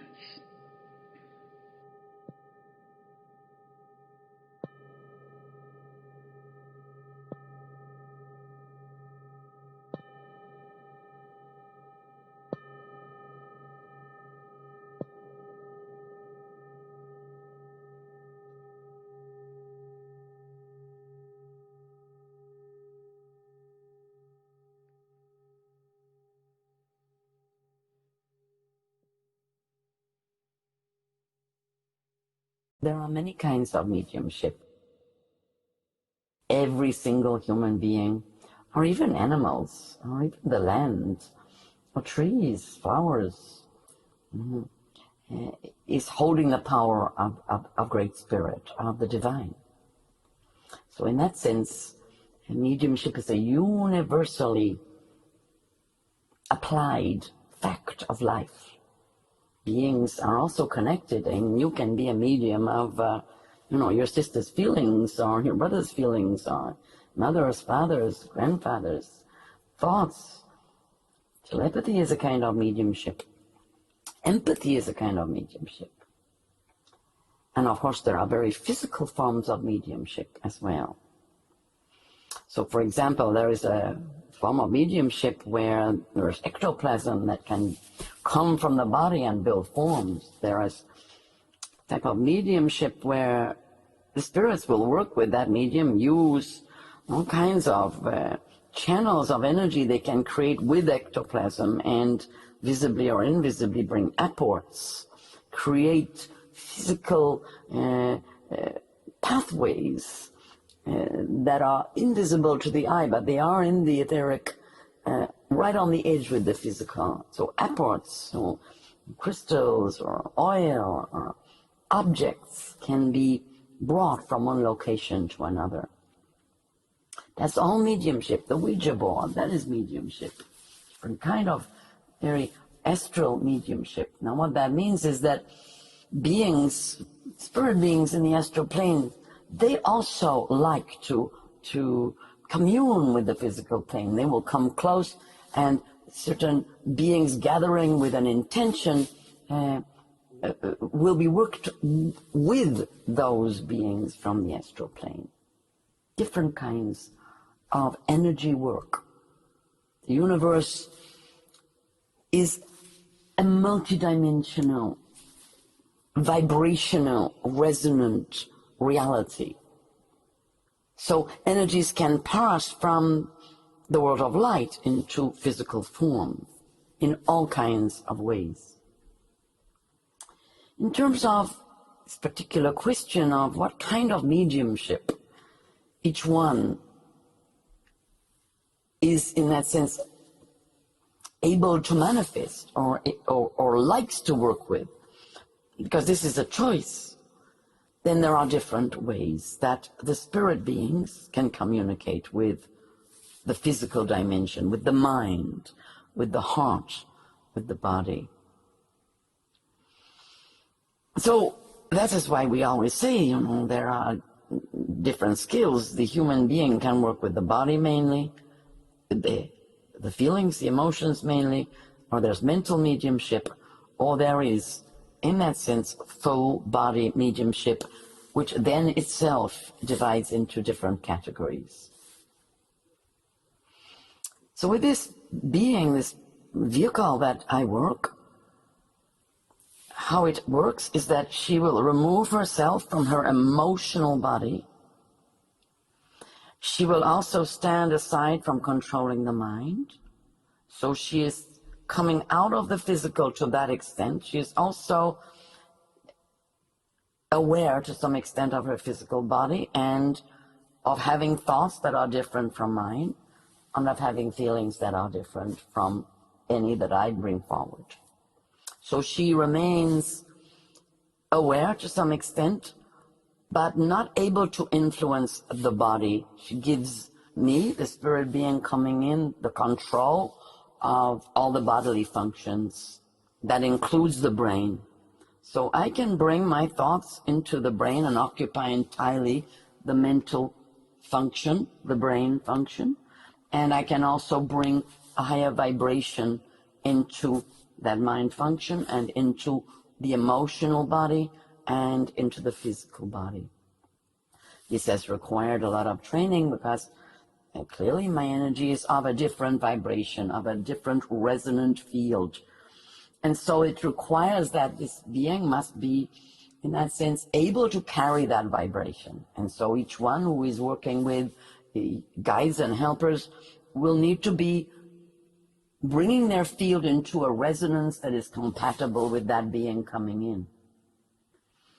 In this case, I am an ascended being, so that requires that the vehicle has had to do a lot of work on herself in order to be able to carry my energy. Mediumship happens, however, transmediumship can happen in also not so very wonderful ways, as in possession, when somebody is very run down and therefore not in control of their body, maybe on drugs as well. They can be legal or illegal drugs, but on, in that sense, substances that deter them from being able to be in control of their body. And then lower astral entities can come in, hungry souls, who can also be very much disrupting the life. So that is another form, in fact, of transmediumship. It's not such a great form, but it happens a lot in your world. So do not think that transmediumship is rare. It's more common than you think. However, of course, and that's another reason why transmediumship of the kind that this vehicle is gifting to the world is unusual, because it takes a lot of training, a lot of emotional, mental, physical healing work on every level in order to be, in that sense, able to comprehend what is happening, not be afraid, and also to continually work on the being to clear anything that comes, in that sense, in the way. That is a very big life path and does require all kinds of shifts and changes and constant work. That is why in your busy time, many beings who are aware of the presence of ascended beings, angelic beings, even deities, they maintain their presence in the physical and astral realms in order to be safe, in order to make sure they are safe. They do not want to leave anything to chance. They do not want to leave their bodies or just allow any beings to come in, because maybe for them, that is why the decision is to keep themselves safe. They can still do wonderful work, very wonderful work. Beings can come through, but they are remaining as guardians of the physical and astral realms. Yeah. When I first started working with this medium, there was always a male energy, the partner of this vehicle, that would remain, in that sense, as that guardian of the physical and astral realms. And as you know, I keep very close with your family, and your family, in that sense, is always watching out for the vehicle. She's never completely on her own.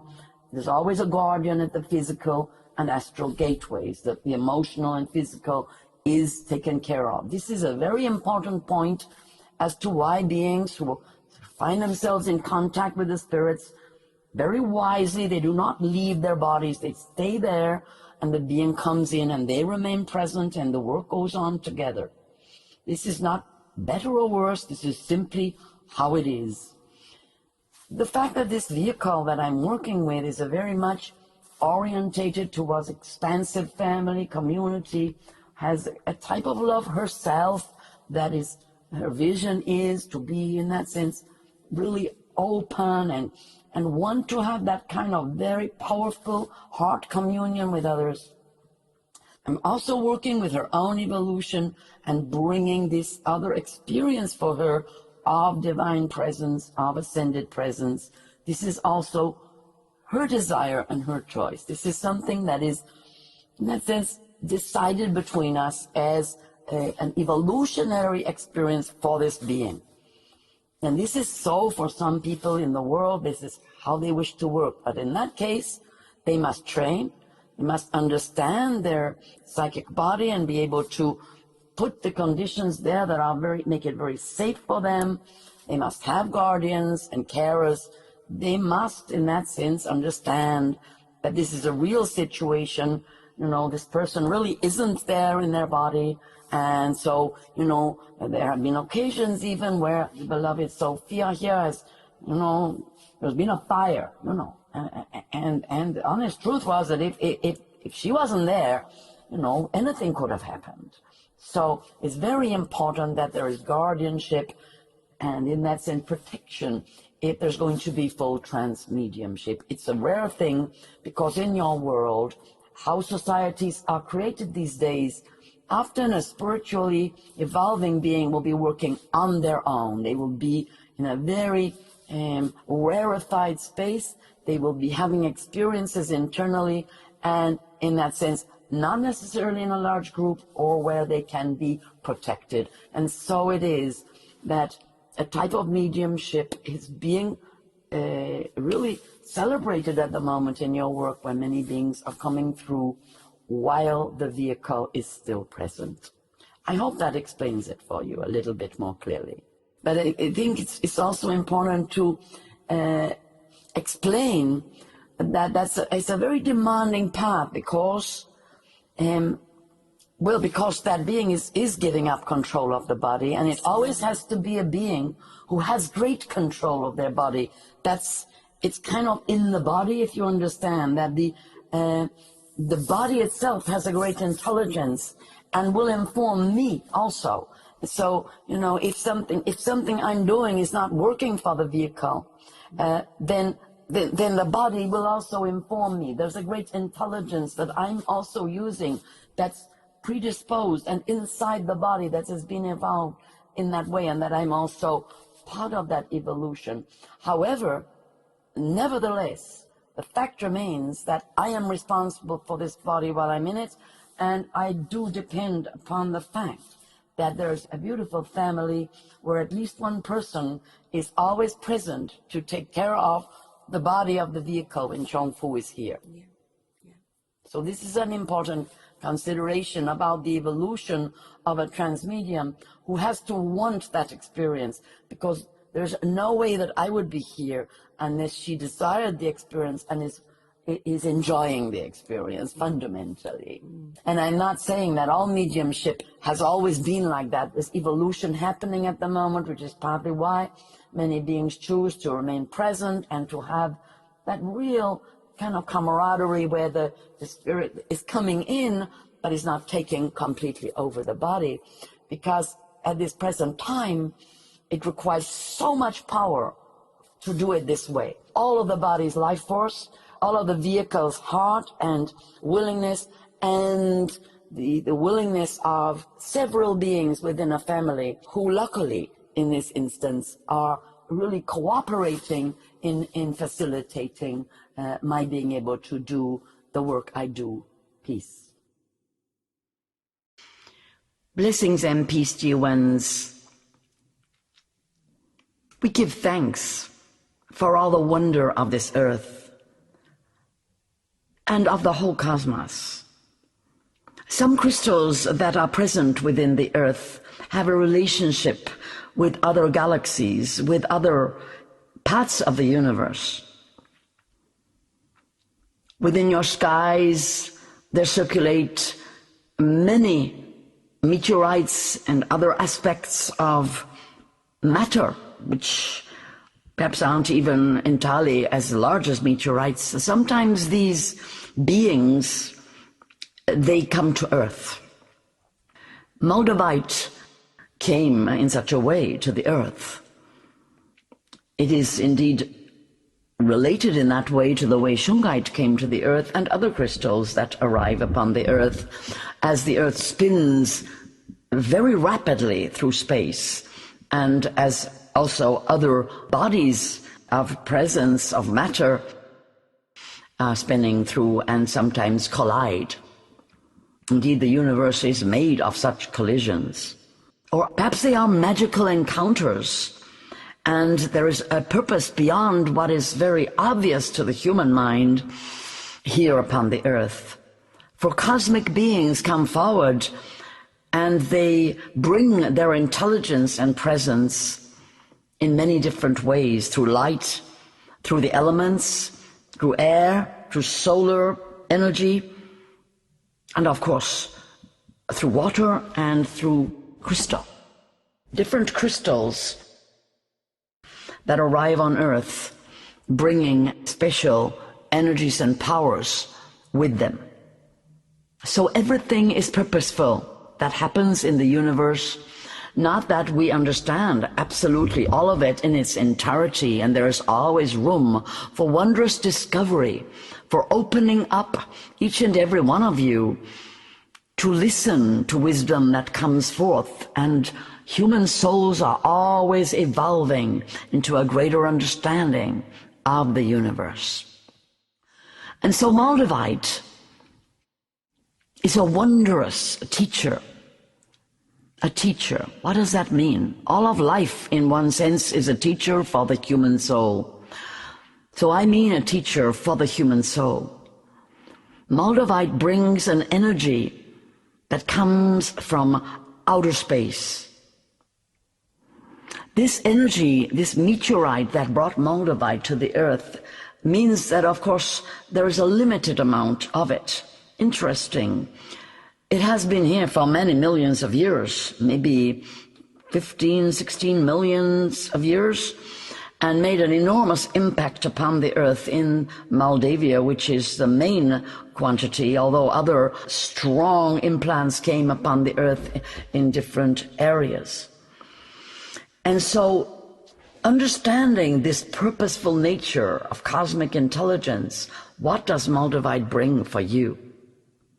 Well, it's a lot about the development of psychic awareness, and there is a lineage of shamans, of indigenous beings, chiefs and leaders of their tribes and nations who understand very much the magical power of Moldavite to open up the chakras, to enable the higher self to fully incarnate into the being, to basically give a strength to the light body. And in that sense, it's interesting that one of you came forward to ask about Moldavite when I was talking about shungite. Because shungite, of course, also came from the cosmos to the earth. Almost you could say, you need me now. And Moldavite came and was evolutionary at that time for the human race, for a great advancement, and was shortly followed by presence coming forward of consciousness from higher realms upon the earth. What happens when a crystal nestles into the earth and combines with elements within the earth is this incredible beauty, the color, the green, the deep energy of Moldavite that has come into nature, come into the earth, become part of the structure of the earth. Almost like saying, I'm like a genetic modification of the earth. I'm coming in to change something very deeply. So this aspect of transformation and change, very pertinent to your time. Working with Moldavite helps you to loosen thought forms that might be very stuck, ancestral, old woundings, that cause you to be limited in the way you think. So it has a really strong effect within the higher mental body, within your ability to think in a new and different way, to go forward, to allow your higher self to influence your mind and bring in your higher consciousness. So where shungite is working with clearing and really helping you to open up in a very emotional, healing way. Moldavite is bringing you into an intelligence, into an understanding that is bringing your higher self into your light body. We can also say shungite enables this process.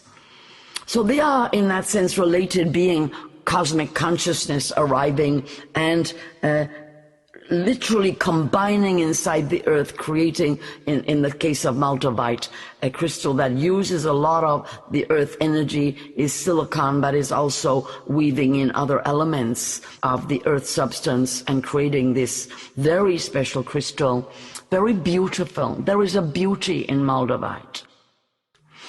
So this is something that perhaps is not so much understood by those working with crystals, that some crystals have a balance one way or the other and are bringing balance, or I say balance in the sense of higher and lower, of yin and yang. And here Moldavite is making sure that the yin intelligence, the connection inside the earth as a very creative being, a being with a womb of creation, providing vast amounts for all the beings who come to live upon the earth. This divine feminine presence. So Moldavite has had a lot to do with the planet Venus, with the star, I should say, the star Venus, and is a very important crystal to connect to the divine feminine and to an intelligence that is beyond the mind. So the spirit intelligence, the higher mind intelligence, and the divine feminine intelligence, because that is love. And love is the great propeller of consciousness. Only love can cause your mind to let go of anxiety, fear, and open up to divine presence. Divine presence is love. But divine presence is also so vast that love has to come first to soften the way. Moldavite is a softener of the heart. It is an opener of divine intelligence coming into the body. It makes it easier. It helps you to accept the fact that there is total power of the cosmic creator throughout all of creation. And the little you is able to expand into the heart of the divine presence of the great mother of creation and accept this power as beauty, love, gentleness, compassion, truth. For that is really how the human soul can accept divine presence. Although throughout a very long patriarchal period there has been the assumption of a male divinity, a male creator, that this is a polarization that has to be balanced, and the Moldavite is now coming back in another great cycle of awareness as bringing forward the divine feminine intelligence into human consciousness. So it's very much green as the green of the earth, green as the need for the earth to proliferate life, for human beings to understand their oneness with the plant realms. Moldavite brings in an appreciation of the wonder and the beauty of the earth. As a teacher, the Moldavite has literally incarnated into the earth. You as human beings are also incarnating. You are in bodies of earth. And now the Moldavite too is embodied in the earth and brings you the beauty, the resonance, the at-one-ment with the stars, with the cosmos, with your higher self, with divine presence, and a oneness that brings you into connection with the earth as a conduit of your star self, as indeed Moldavite is, a conduit of divine presence, of star energy in the earth. There's a lot more that can be said. You can journey with Moldavite to the source of creation. We could say that it is like a chariot drawn by stars that can take you to the Akashic records, to the divine realms, to the angelic kingdoms, queendoms. You can literally go anywhere in the universe once you have understood how to use Moldavite spiritually as a vessel, as a conduit, as a chariot for your spirit. So enjoy when you find a piece of Moldavite, sit with it, breathe, and just let yourself be lifted up. But have Shungite with you as well, because remember, you need to be very grounded when you use Moldavite. You can also use all kinds of, like Bodhi stone. You can use,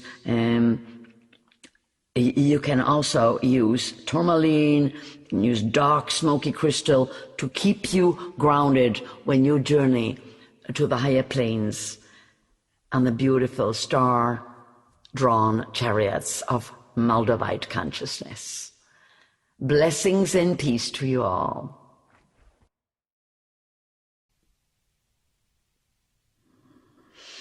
Accessing joy that is beyond reason. Blessings and peace to you.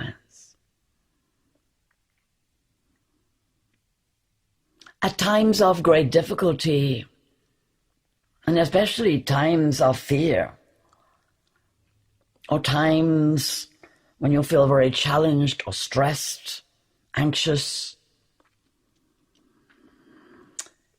it is very important to understand how the mind and heart and body work together, and that you are free to create mind, heart, body states beyond, you could say, the logic of the moment, that you can bring peace in times of panic, that you can bring love in times of great fear, and that you can bring joy in times of deep sadness in your world. This does not mean that you are avoiding the truth of situations, but rather that you are becoming an emotional alchemist. And you are becoming a resource, both for yourself and for many people. Because above all, in those times that I have named, you need those opposite qualities.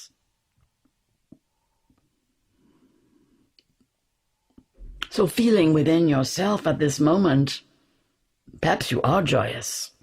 That is wonderful. Then you can just listen and relax. Perhaps, however, you are feeling stressed, or you have some issues that you find difficult to resolve, and they are making you a little worried or anxious. Or perhaps you are sad. Perhaps you find yourself in a place of grief.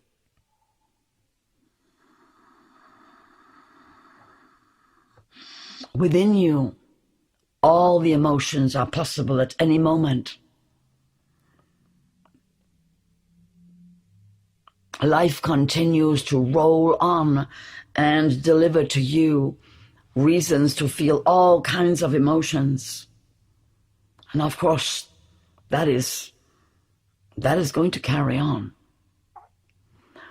What I'm suggesting to you today and what I'm bringing forward is that there are ways that once you have understood, this is the physical situation, this is the emotional situation, there are a lot of beings here being hurt, this is a sad situation, this is a difficult situation. I'm going to bring an extra energy to this because there's so much stress upon the emotional bodies of all beings here.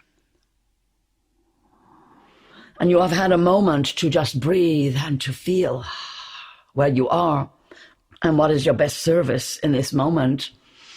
And of course, sometimes it will be physical and you must do something very urgent and immediate to assist people.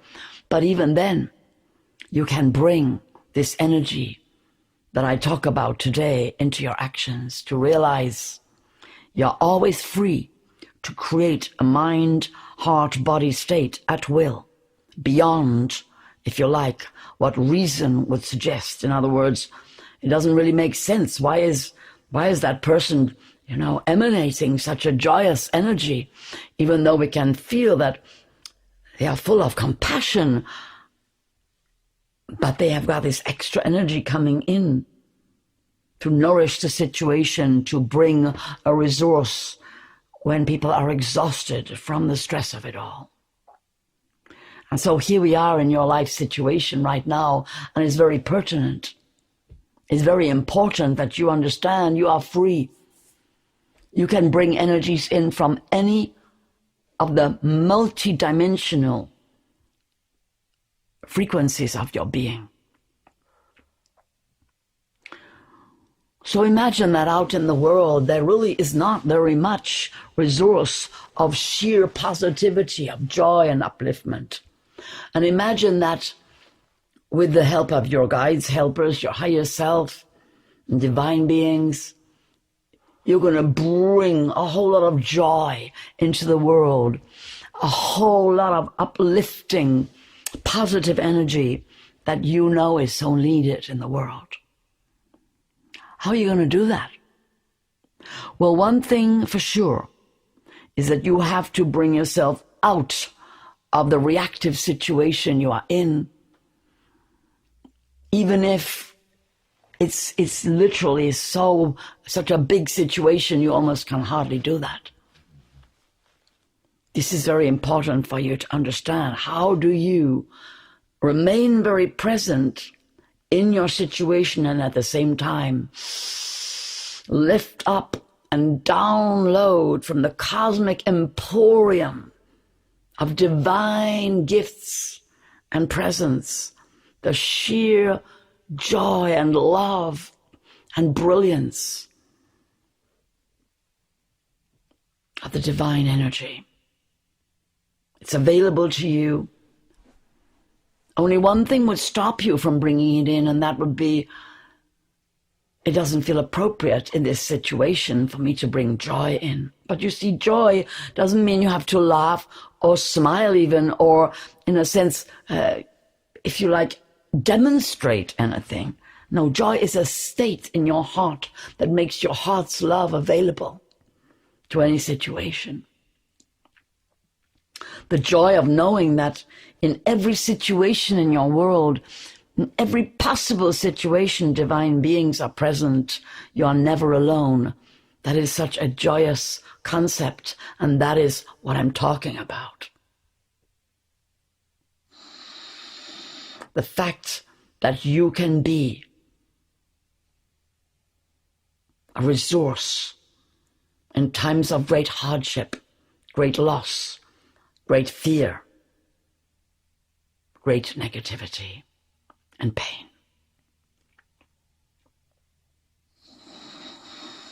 So this is an inner exercise. Feeling the situation, and you can imagine it perhaps. Perhaps you have recently been in a difficult situation. There are so many on your earth right now. Imagine one of them. You have been called in. That could be physical. Please come physically. Or that could be emotionally, a phone call. Or that could be just a spiritual call on the inside to give your energy of healing, of love, upliftment, and joy to some people in the world that you don't even know who are having a very difficult time.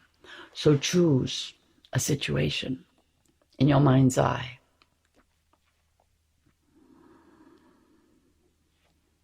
And as you look and feel what is happening there, and even if you are in that situation yourself,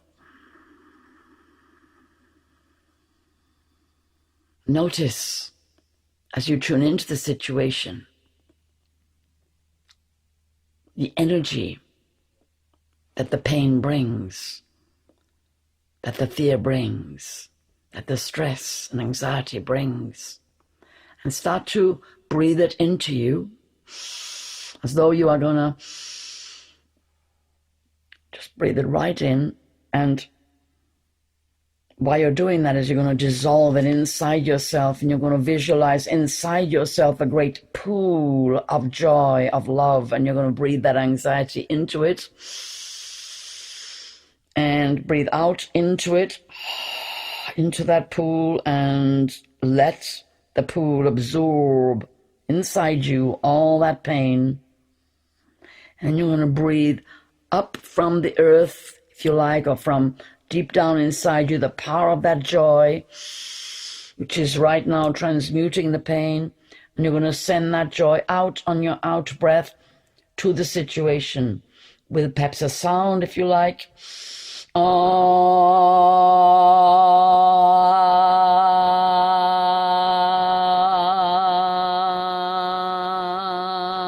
When you do that, you have to smile. Let your face, let your cheeks make a smile as you send that energy of joy out. And then just relax for a moment and take a breath quietly. A kind of recovery breath, because it's a big work. Breath for you. And then bring your attention, after that out breath, bring your attention again into a situation you want to change. You want to bring joy into it. You want to bring resource. Whatever you call joy, it's a positive power that you want to bring to the people you love or to yourself in your own life. So you visualize the situation that you want to change because you want to bring it resource.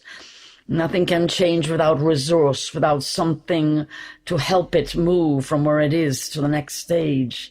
So you're bringing energy, power of joy to difficult, challenging situation. So opening your heart and once again visualize what you want to change, what you want to energize and bring your love to and your joy. And take a big breath, and you're breathing that situation in. You're pulling it towards you into your belly and your heart that are full of joy, and breathing it in. Breathing it right inside you, drawing that whole situation into your heart, into your belly, seeing it dissolve in a lake of beautiful, joyous energy, bright sunshine in your heart. That takes it, holds it, and dissolves it. And as you breathe out, you're seeing that old energy, that painful energy, dispersing down on your out breath, out into the earth, out through your legs. And then just relax, take a breath, relax into your own energy.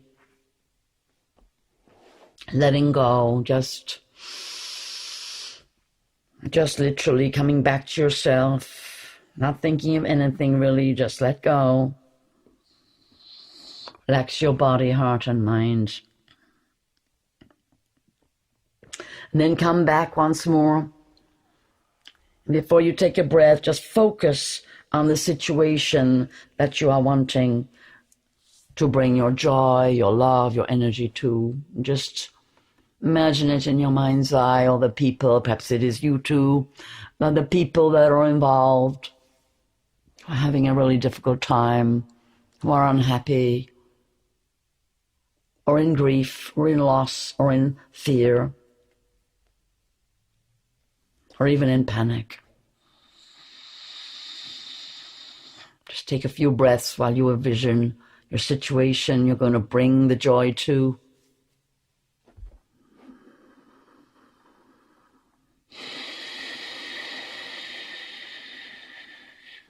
This time you're also going to send the energy out as well as dissolving it. So you're going to do this 6 times, this breath. 3 of the times you're going to just breathe it in and dissolve the energy in your pool of joy. And 3 times, each other time, you're going to send power out back into the situation. Your power of joy.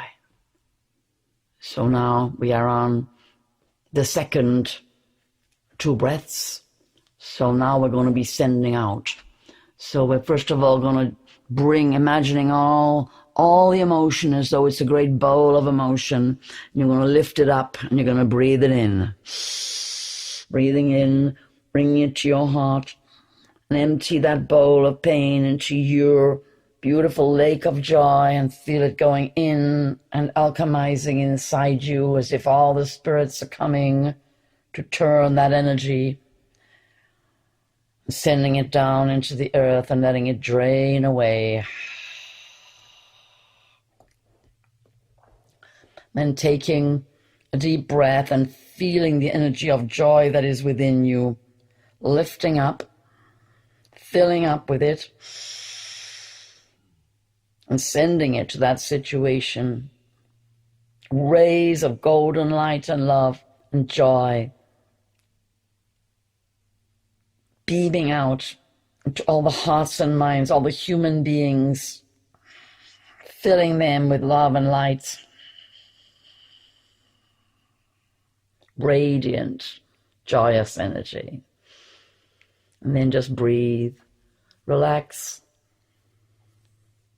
Next one, we're going to be breathing in and just dissolving once again whatever is left in this second couple of breaths. Again, breathing in whatever you are seeing there, breathing it in, bringing it into you, right inside this beautiful lake, this pool of joy in you, so beautiful. And you're letting all that pain dissolve inside you into that pool of joy and let it just run out into the earth where it is filtered down through the rocks and crystals, all that old energy. And then just breathe and appreciate all that work that's being done by the spirit beings working with you. Energy follows thought. Everything that you intend comes into being.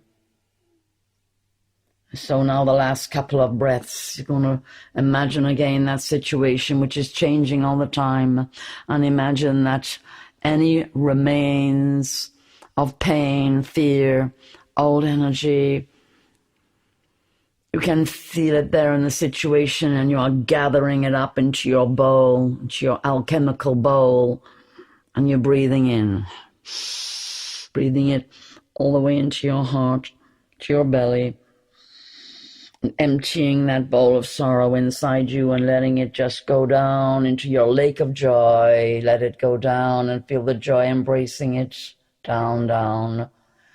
And it is alchemizing as you let go of all of it to drain down into the earth, to filter through all the rocks and crystals deep inside the earth. And feel yourself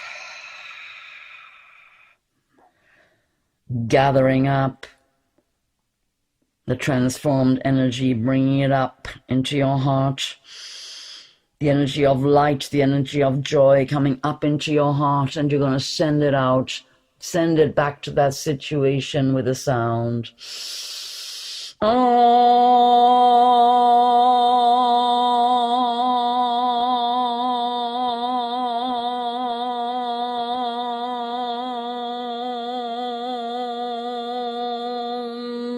And as though that sound would just gather the remains of anything left.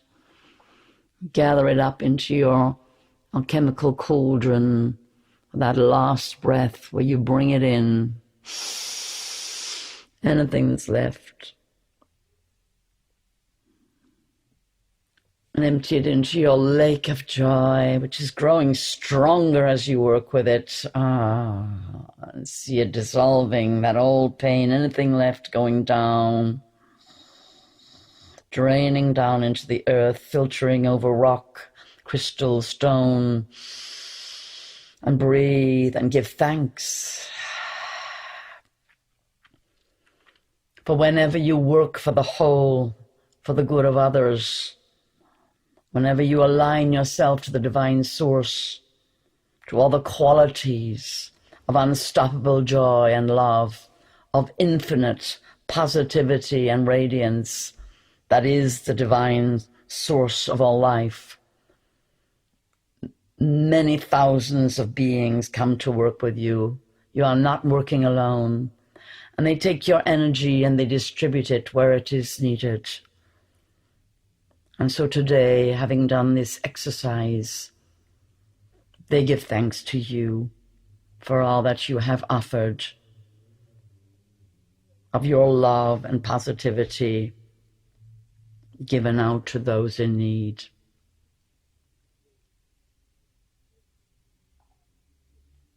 And within you, more and more joy that is beyond reason pours forth into you from the divine source.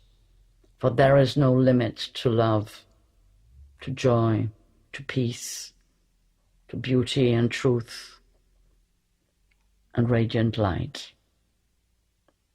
For they are the very essence of your being, and they grow and grow and grow the more you flow their presence into your life. Blessings and peace. Everything you need is right there inside you. Blessings and peace to you. And I'm sure you have heard this said so many times and maybe found it quite annoying at times even. That it seems so obvious that you need things that are outside you. You need money, you need this, you need that. You need to manifest things. You're in a physical body, so of course you need things that are outside you. And I'm not contradicting that fact. That you are living in a very advanced time. It might seem you need a lot that's outside you because you have been, in a way, programmed to live at a certain level of luxury or where all your needs are constantly met without question. And in many senses, and I don't mean to be rude to anyone, but you've become perhaps a little soft in a certain way. Because when you need something, you just simply can get it. Perhaps you need to find the money first, and that's why I'm talking about what you really need, which is inside you, which is, of course, the power to change. What you really need is to be willing to change. Not when you're just forced to, but that in every moment you're willing to change your mind, you're willing to change your emotions, you're willing to change how you do something, when greater wisdom comes into your being from your higher self. So there's the clue. When greater wisdom comes in from your higher self, well, that means when you become available to your higher self, that means exactly when you become available to what is within you. Change always happens exactly when you decide it to. I am sure many of you feel that you really don't want to change hugely. You just want to change conveniently so that you get more of what you need in your life, and I really understand that desire. But what I'm really focusing on today is how do you change what is inside you? Because if you can do that, you become really powerful. Because for sure then, according to the spiritual law, you will more easily change what is outside you. The more you can come to that place of being, well, not necessarily brutal, but very truthful with yourself. All right, I'm not getting exactly what I want, so what can I change inside myself so that I do get what I want? Because after all, every single person here wants to get what they want. You've come into a body on the earth and you want to know how to manifest your life in the beauty way and receive everything that you desire and create everything that you desire. Whether you are a visionary or whether you are a really practical person and a visionary, for sure, there is a great deal that you want to do while you're upon the earth. You want to manifest. And when you think about it, that is change. If you haven't got something and you want to manifest it, well, you've got to change. That's a change from not manifesting to manifesting. So obviously, you've got to be willing to change. What does it mean? Do you even know the way you are right now so that you could change? Let's just have a little moment here and imagine something that you would like to manifest in your life.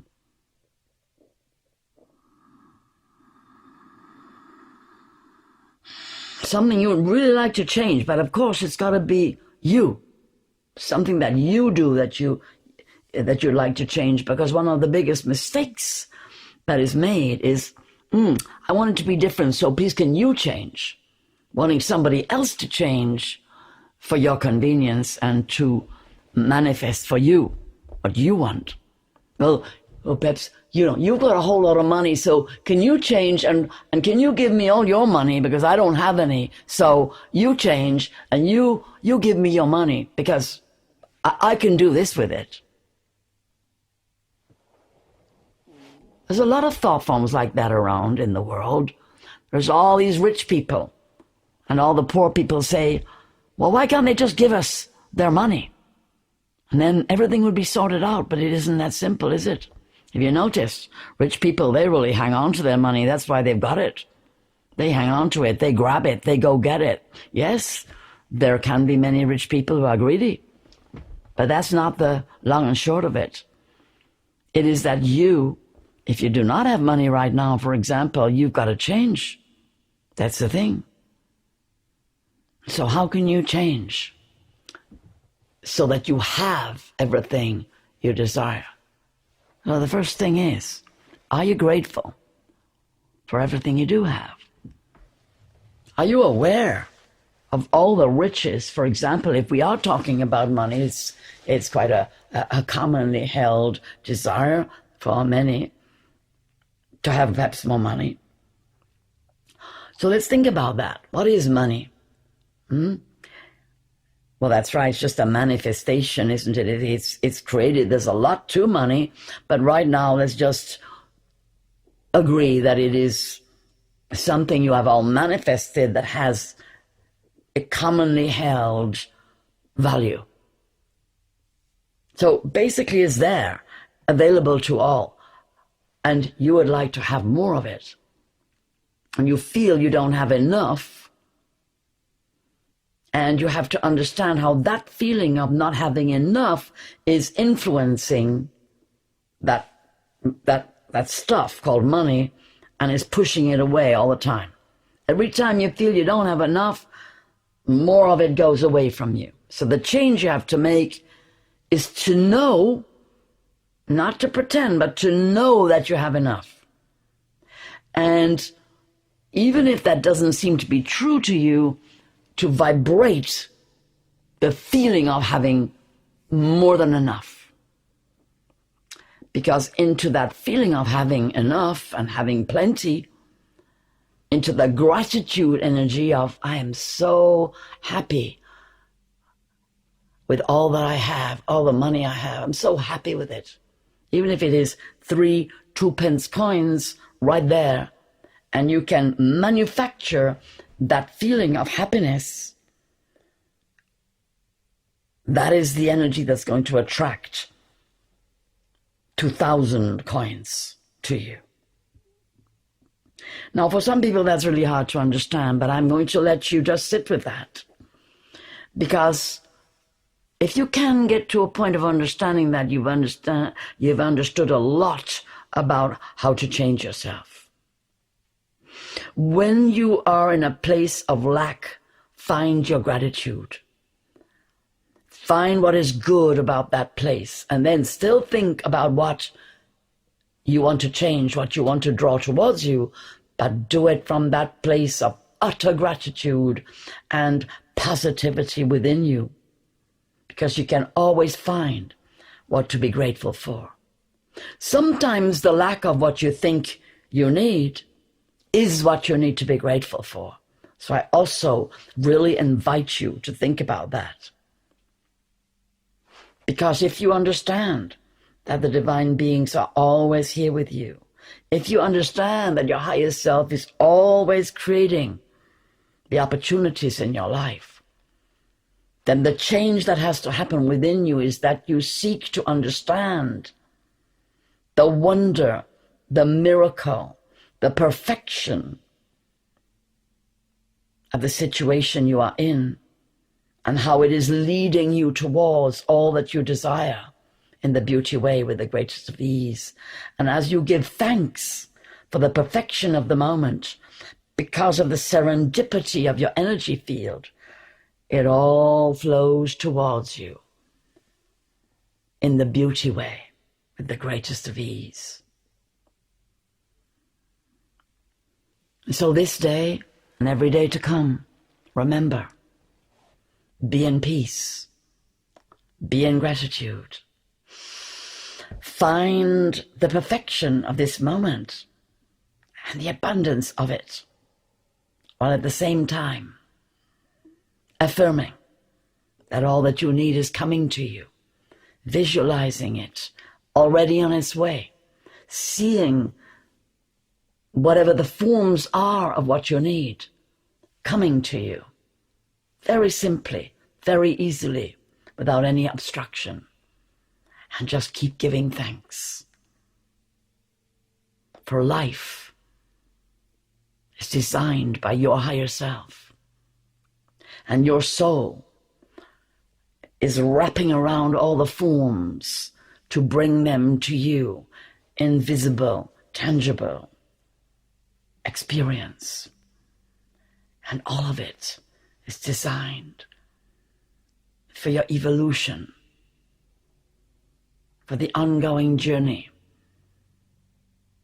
of the raising of your frequency. Ultimately, become that ascended being who is one, entirely one with the divine. Blessings and peace to you. The spiritual power of certainty. Blessings and peace, dear ones. I'm Chung Fu. I would like you to understand that at this time, great uncertainty is being pumped into your world every day, almost every hour. That you are receiving messages that disturb your safety, your feeling of stability.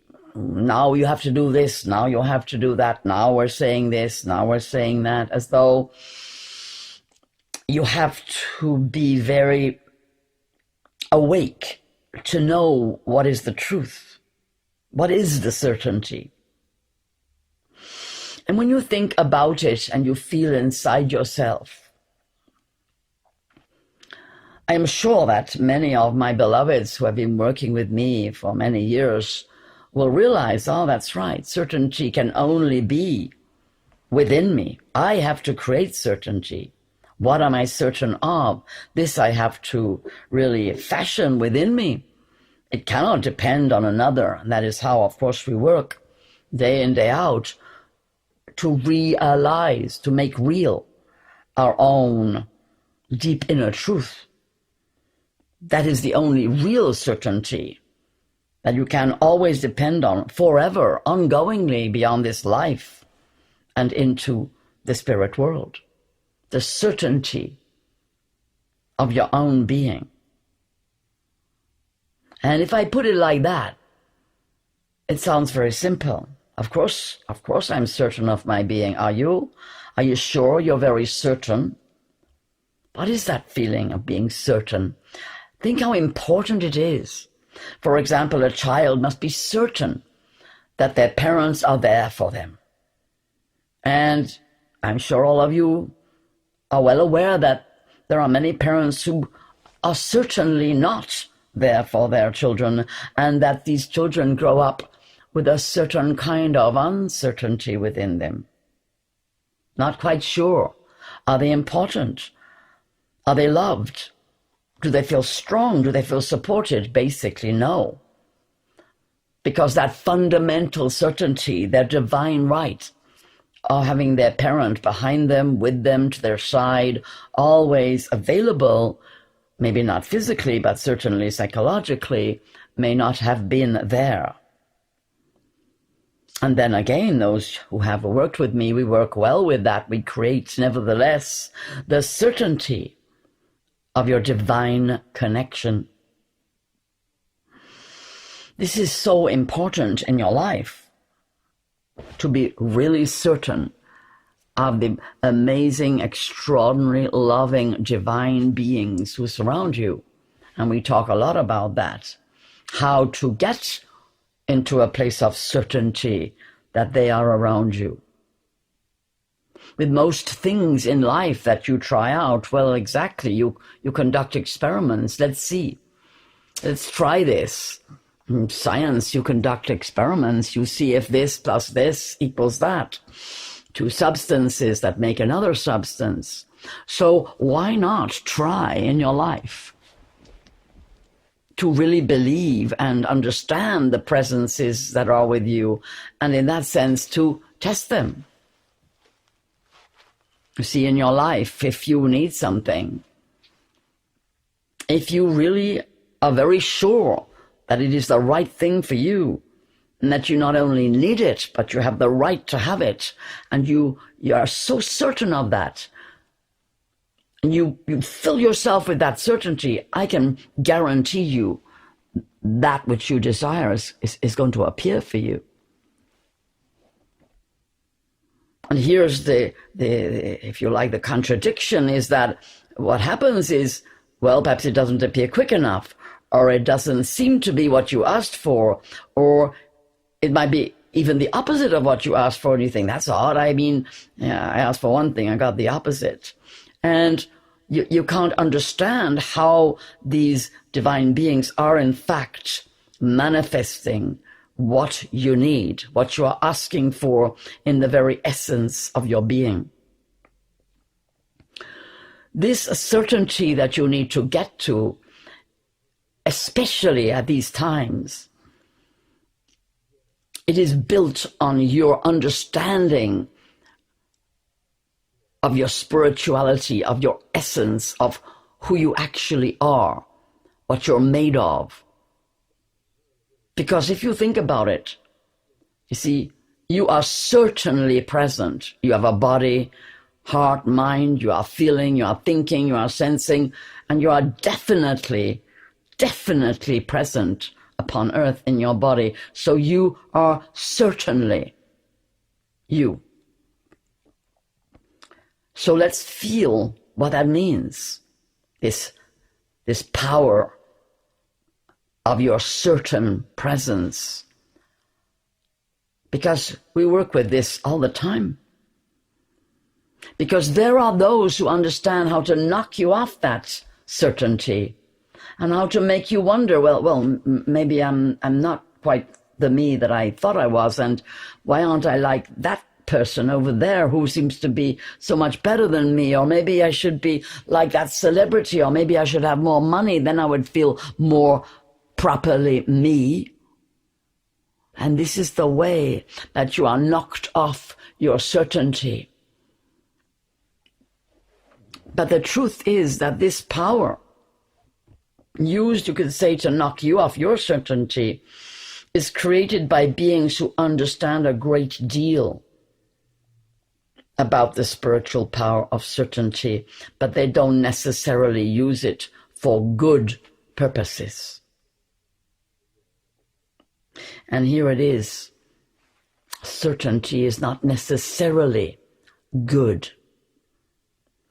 And indeed, a whole attempt has been made in your philosophical and psychological circles to bring about the idea that, if you like, being surrendered, allowing yourself to be, in that sense, soft and malleable, to surrender to God, Goddess, to be absolutely, in that sense, subservient to the divine will, is a good thing. But I say to you that the divine will wants the very best for you. And so you need to check that you really are surrendered to the divine will that's inside you and brings you a certainty of your being. Because there are beings who push you off your certainty with theirs, which attempts, in fact, to put you down, to bring you low, to take away your power. And you must understand that. This is a truth in your world. That you are in a world of dualism. That all you who come forward to listen to Chung Fu are no doubt evolving towards the radiant light of your divine, true being. And you understand when I say the spiritual power of certainty, what I'm talking about. I'm talking about the certainty that you are one with the divine beings. The certainty that if you open your heart to love, you'll be lifted up and feel that divine presence even more strongly. And perhaps it would not even enter your mind that there could be beings who use the spiritual power of certainty in its negative aspect, who persuade you against your will with their certainty, because deep inside you, you know that there is that spiritual power, and you are, in that sense, hoodwinked by their certainty. And so it's to understand that until you are in the complete certainty of your divine connection, you can be pushed around by other people whose intentions are not aligned to the divine plan. And that is exactly where you are in the world today.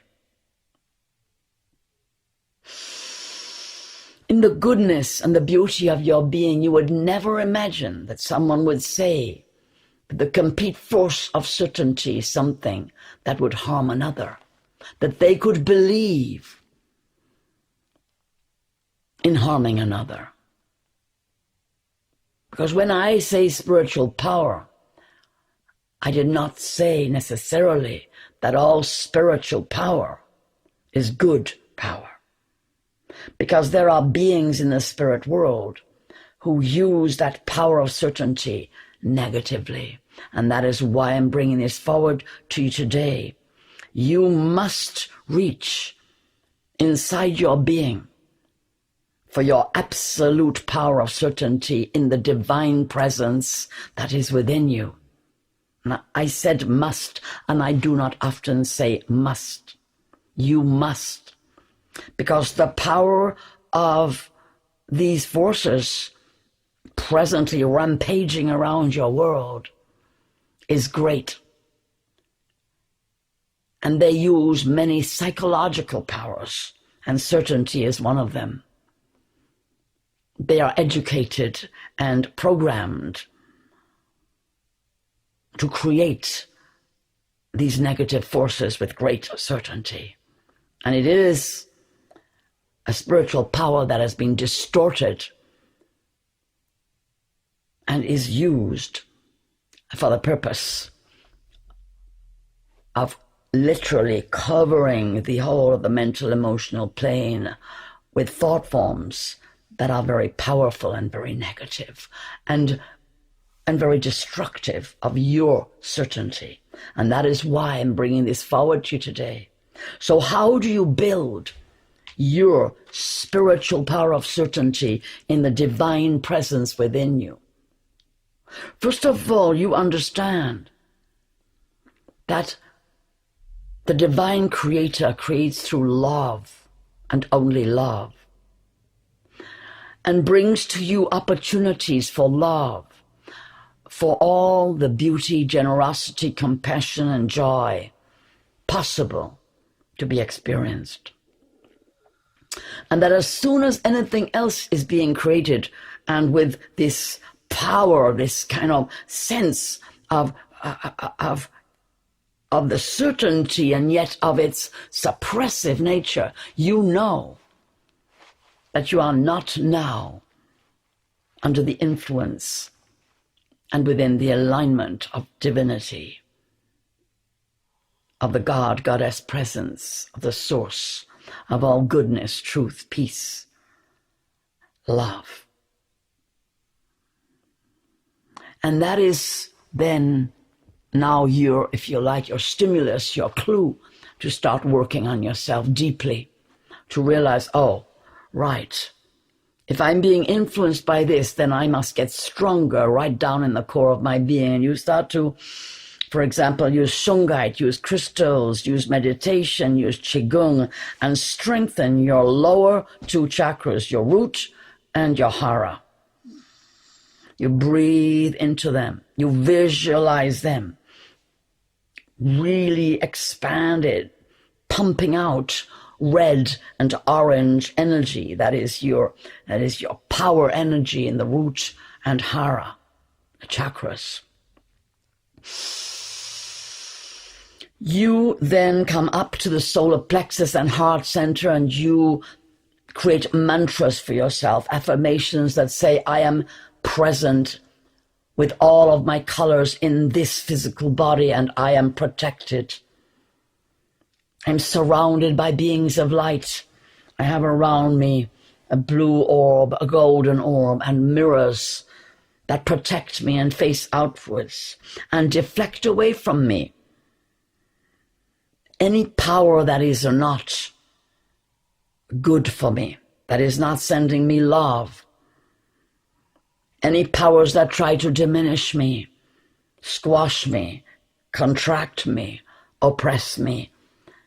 I radiate this light and I push those powers away, feeling the certainty of the divine presence pouring into my being, the earth power coming up and the divine power coming down through my crown center, and I breathe. I expand my heart. I expand my solar plexus, and I say, I am present. I am powerful. I am strong. I am 100% connected to my divine source within. I am made of love. Love dissolves all fear, all negativity. Love creates love out of all energies it encounters. I am love. Feel your throat center opening up. Feel your third eye opening up. Feel your crown center opening up. Breathing and unifying all your chakras. Feel how you are made of light, of radiant, sparkling light. And start to give thanks for the divine love that pours into you every moment of your life. The divine love that is your breath, that is the very life force within you.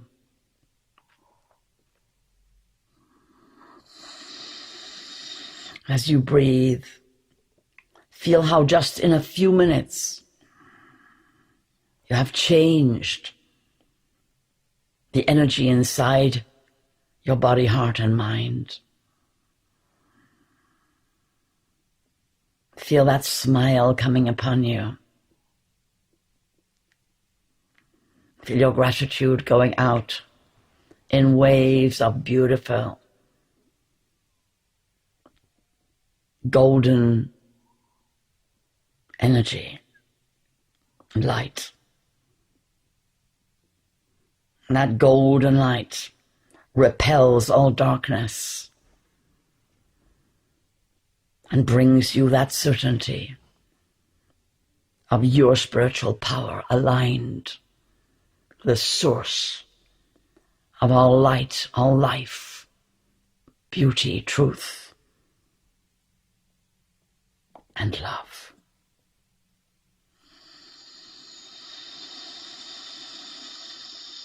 I grow within me the certainty that I am one with all beings of light in alignment with the divine source. I grow within me certainty of body, certainty of heart, and certainty of mind that can carry the fullness of my spiritual essence to radiate in the world. I radiate my light, knowing that as I open all my chakras, the divine presence pours through in the beauty way. And my love goes deeply into all hearts and minds that I encounter.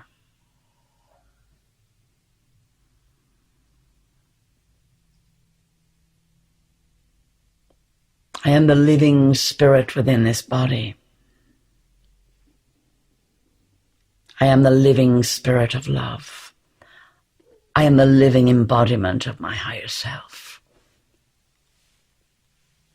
And I go forward with certainty into my life, embracing all of life with open arms, knowing I am strong, invincible, invulnerable, at one with divine source. Blessings and peace.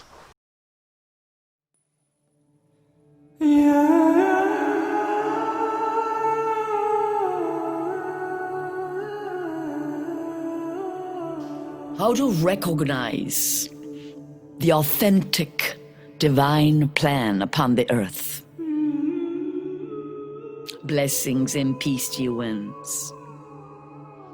May the living spirit that is within all things come forward in this moment and flood your mind with the deep knowing of your higher self, with the power that pours through from the divine source, illuminating your being as you open your heart to be fully present in this moment. And breathing deep, Diwan, just stop for a moment and take the time to come back deep inside yourself. For only truly from the very center of your being can you recognize divine love, divine presence as it floods into your body, heart, and mind. And only from that place in the center of your being can you recognize the divine energy that I am calling the divine plan. As a human being here upon the earth, oftentimes you do need to know that there is a divine plan.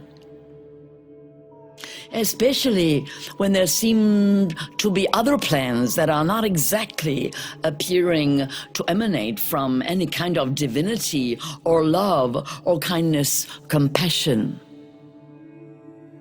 And certainly at this time, beloved ones, in your lives here upon the earth, something that is very sinister, that is not at all of the divine, is operating in your world here upon the earth, and you can feel it. Do not doubt the truth that you can feel it.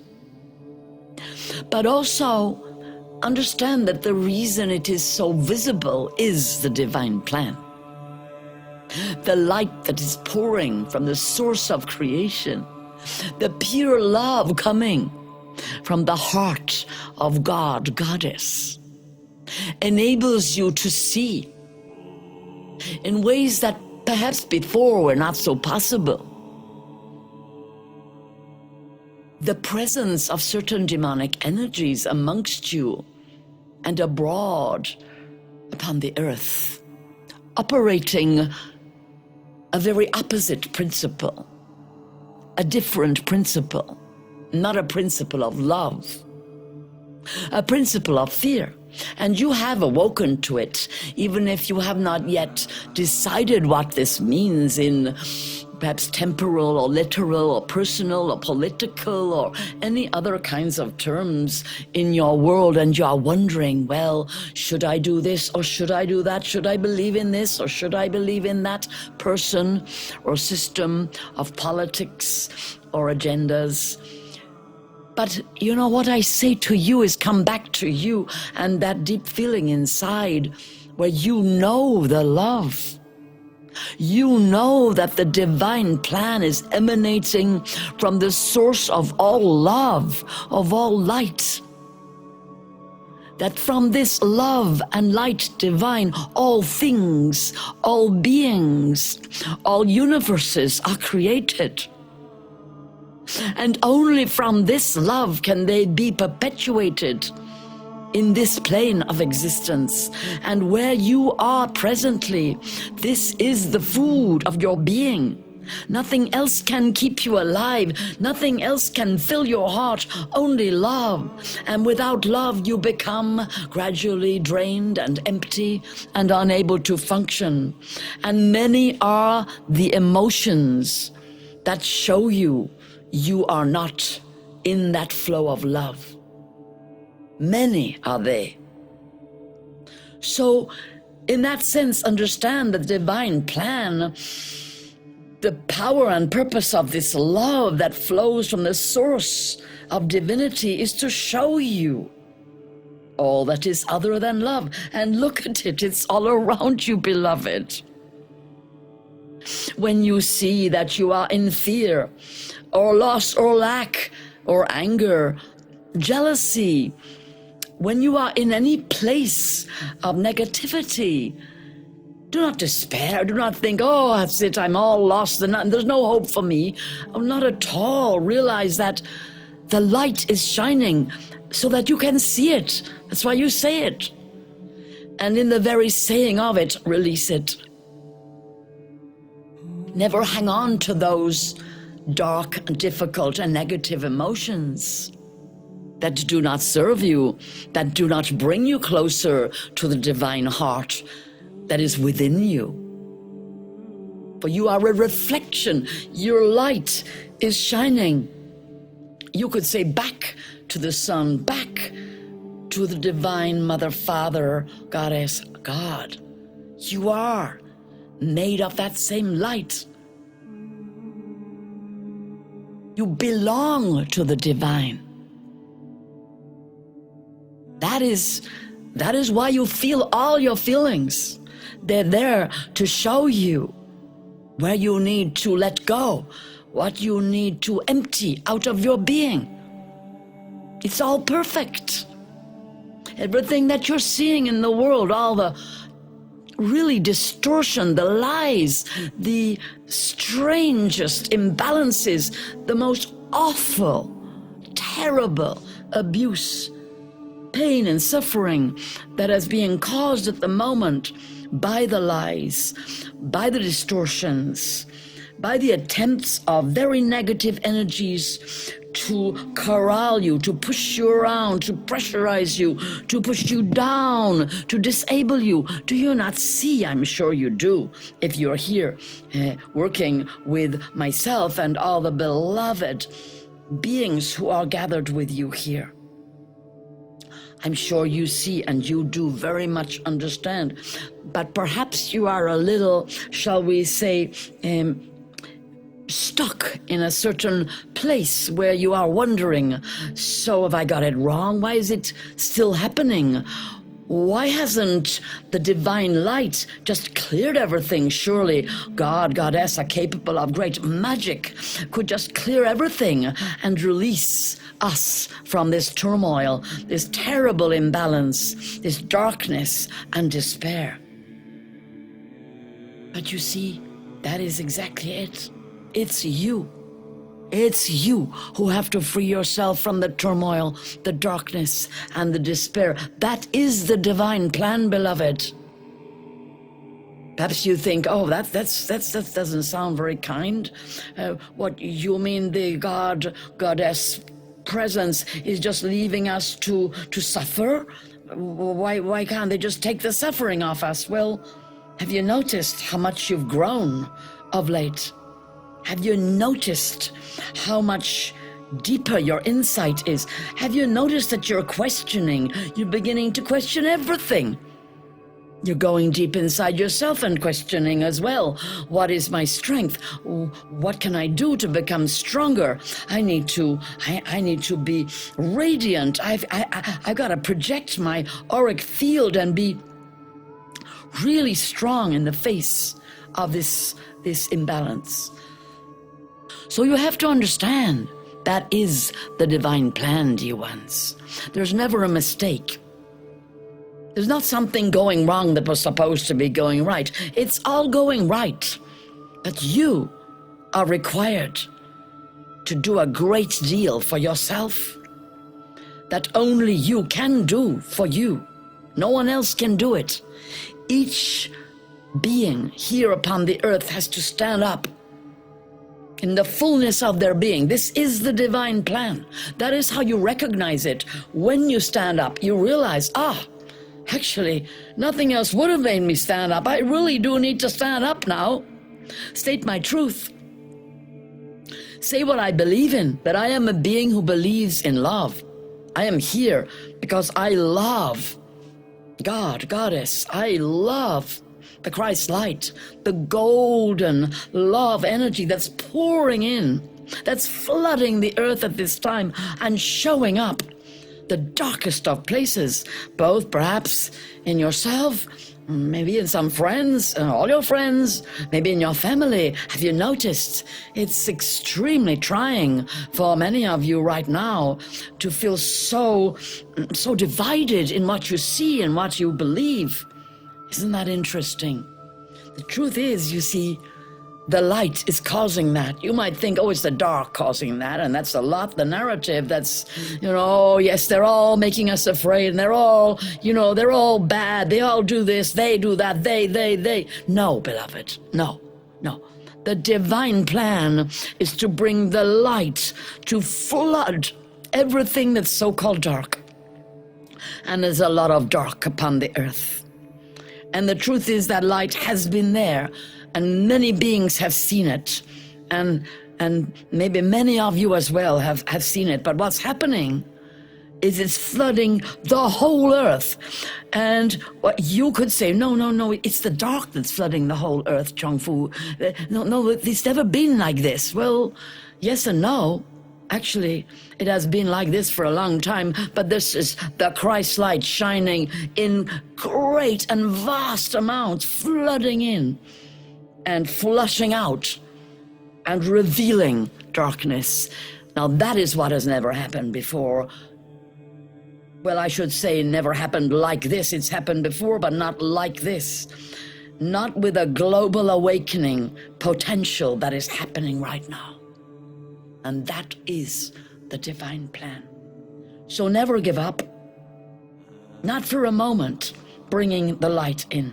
Remember, that's who you are. That's who we all are, who are coming in to be with you.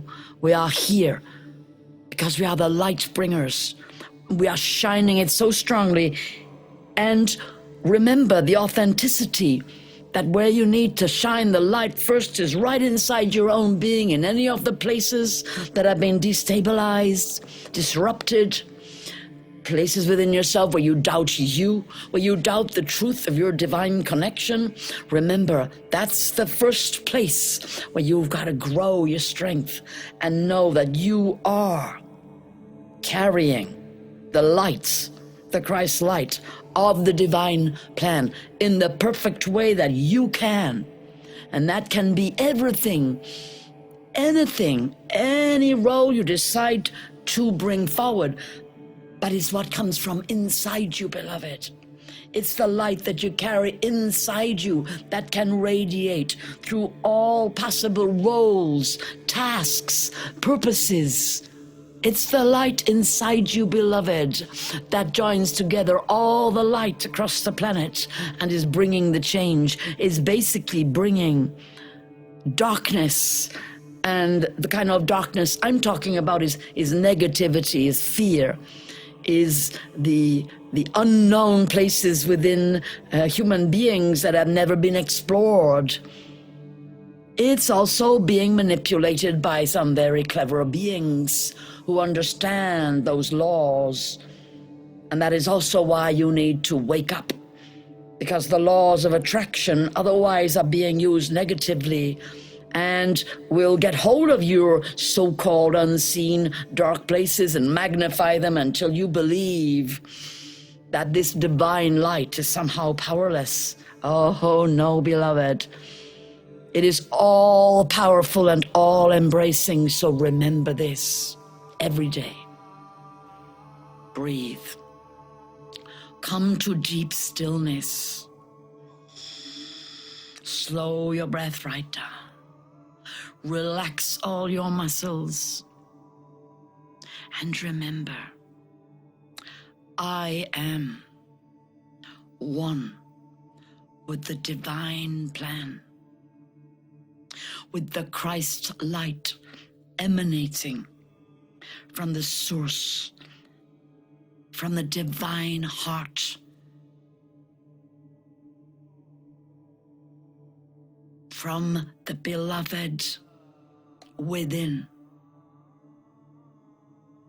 from the cosmic central sun, creator being, who holds all creation, from the great mother, father, divine. I am.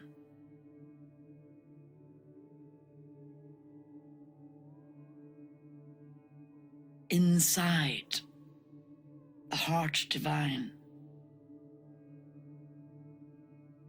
Through me, the divine plan comes into being in this physical world.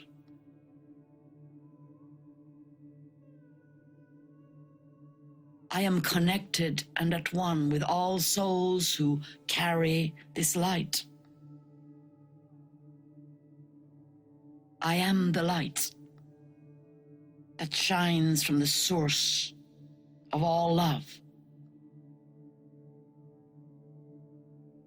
The divine plan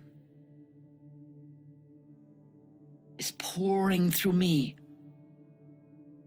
as the golden love from the heart of God, Goddess. I am love. I am light. I am strong in the divine love and light.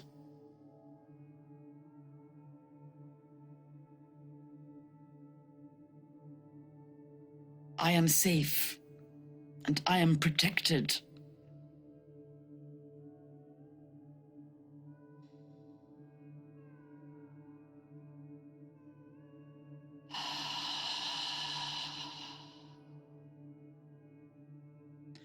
Within me, God, Goddess, shines. Light from the source of creation and brings the divine plan into being. And so it is.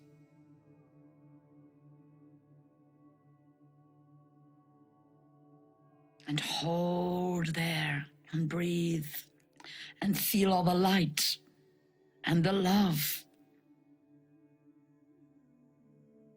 pouring in, filling you, filling every cell of your body. Feel the smile in your heart, in your face, in your eyes.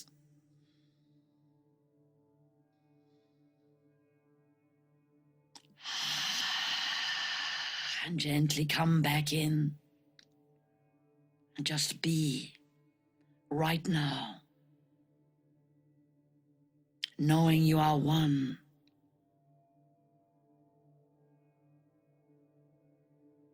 With countless beings are carrying the divine light to manifest the divine plan here upon the earth. And that all around you, as the darkness and the negativity disperses, is dismantled, dissolved,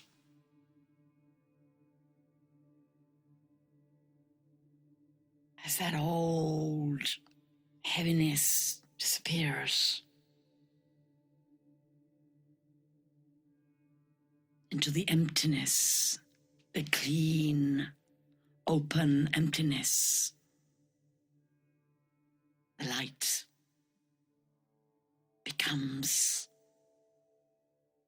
brighter and brighter. The love deeper and deeper.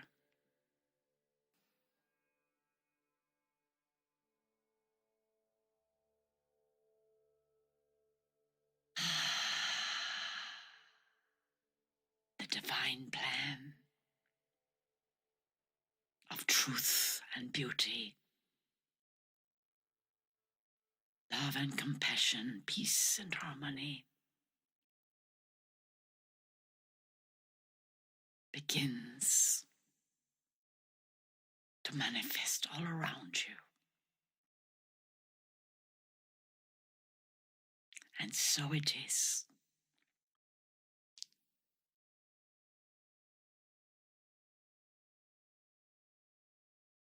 Blessings and peace, beloved.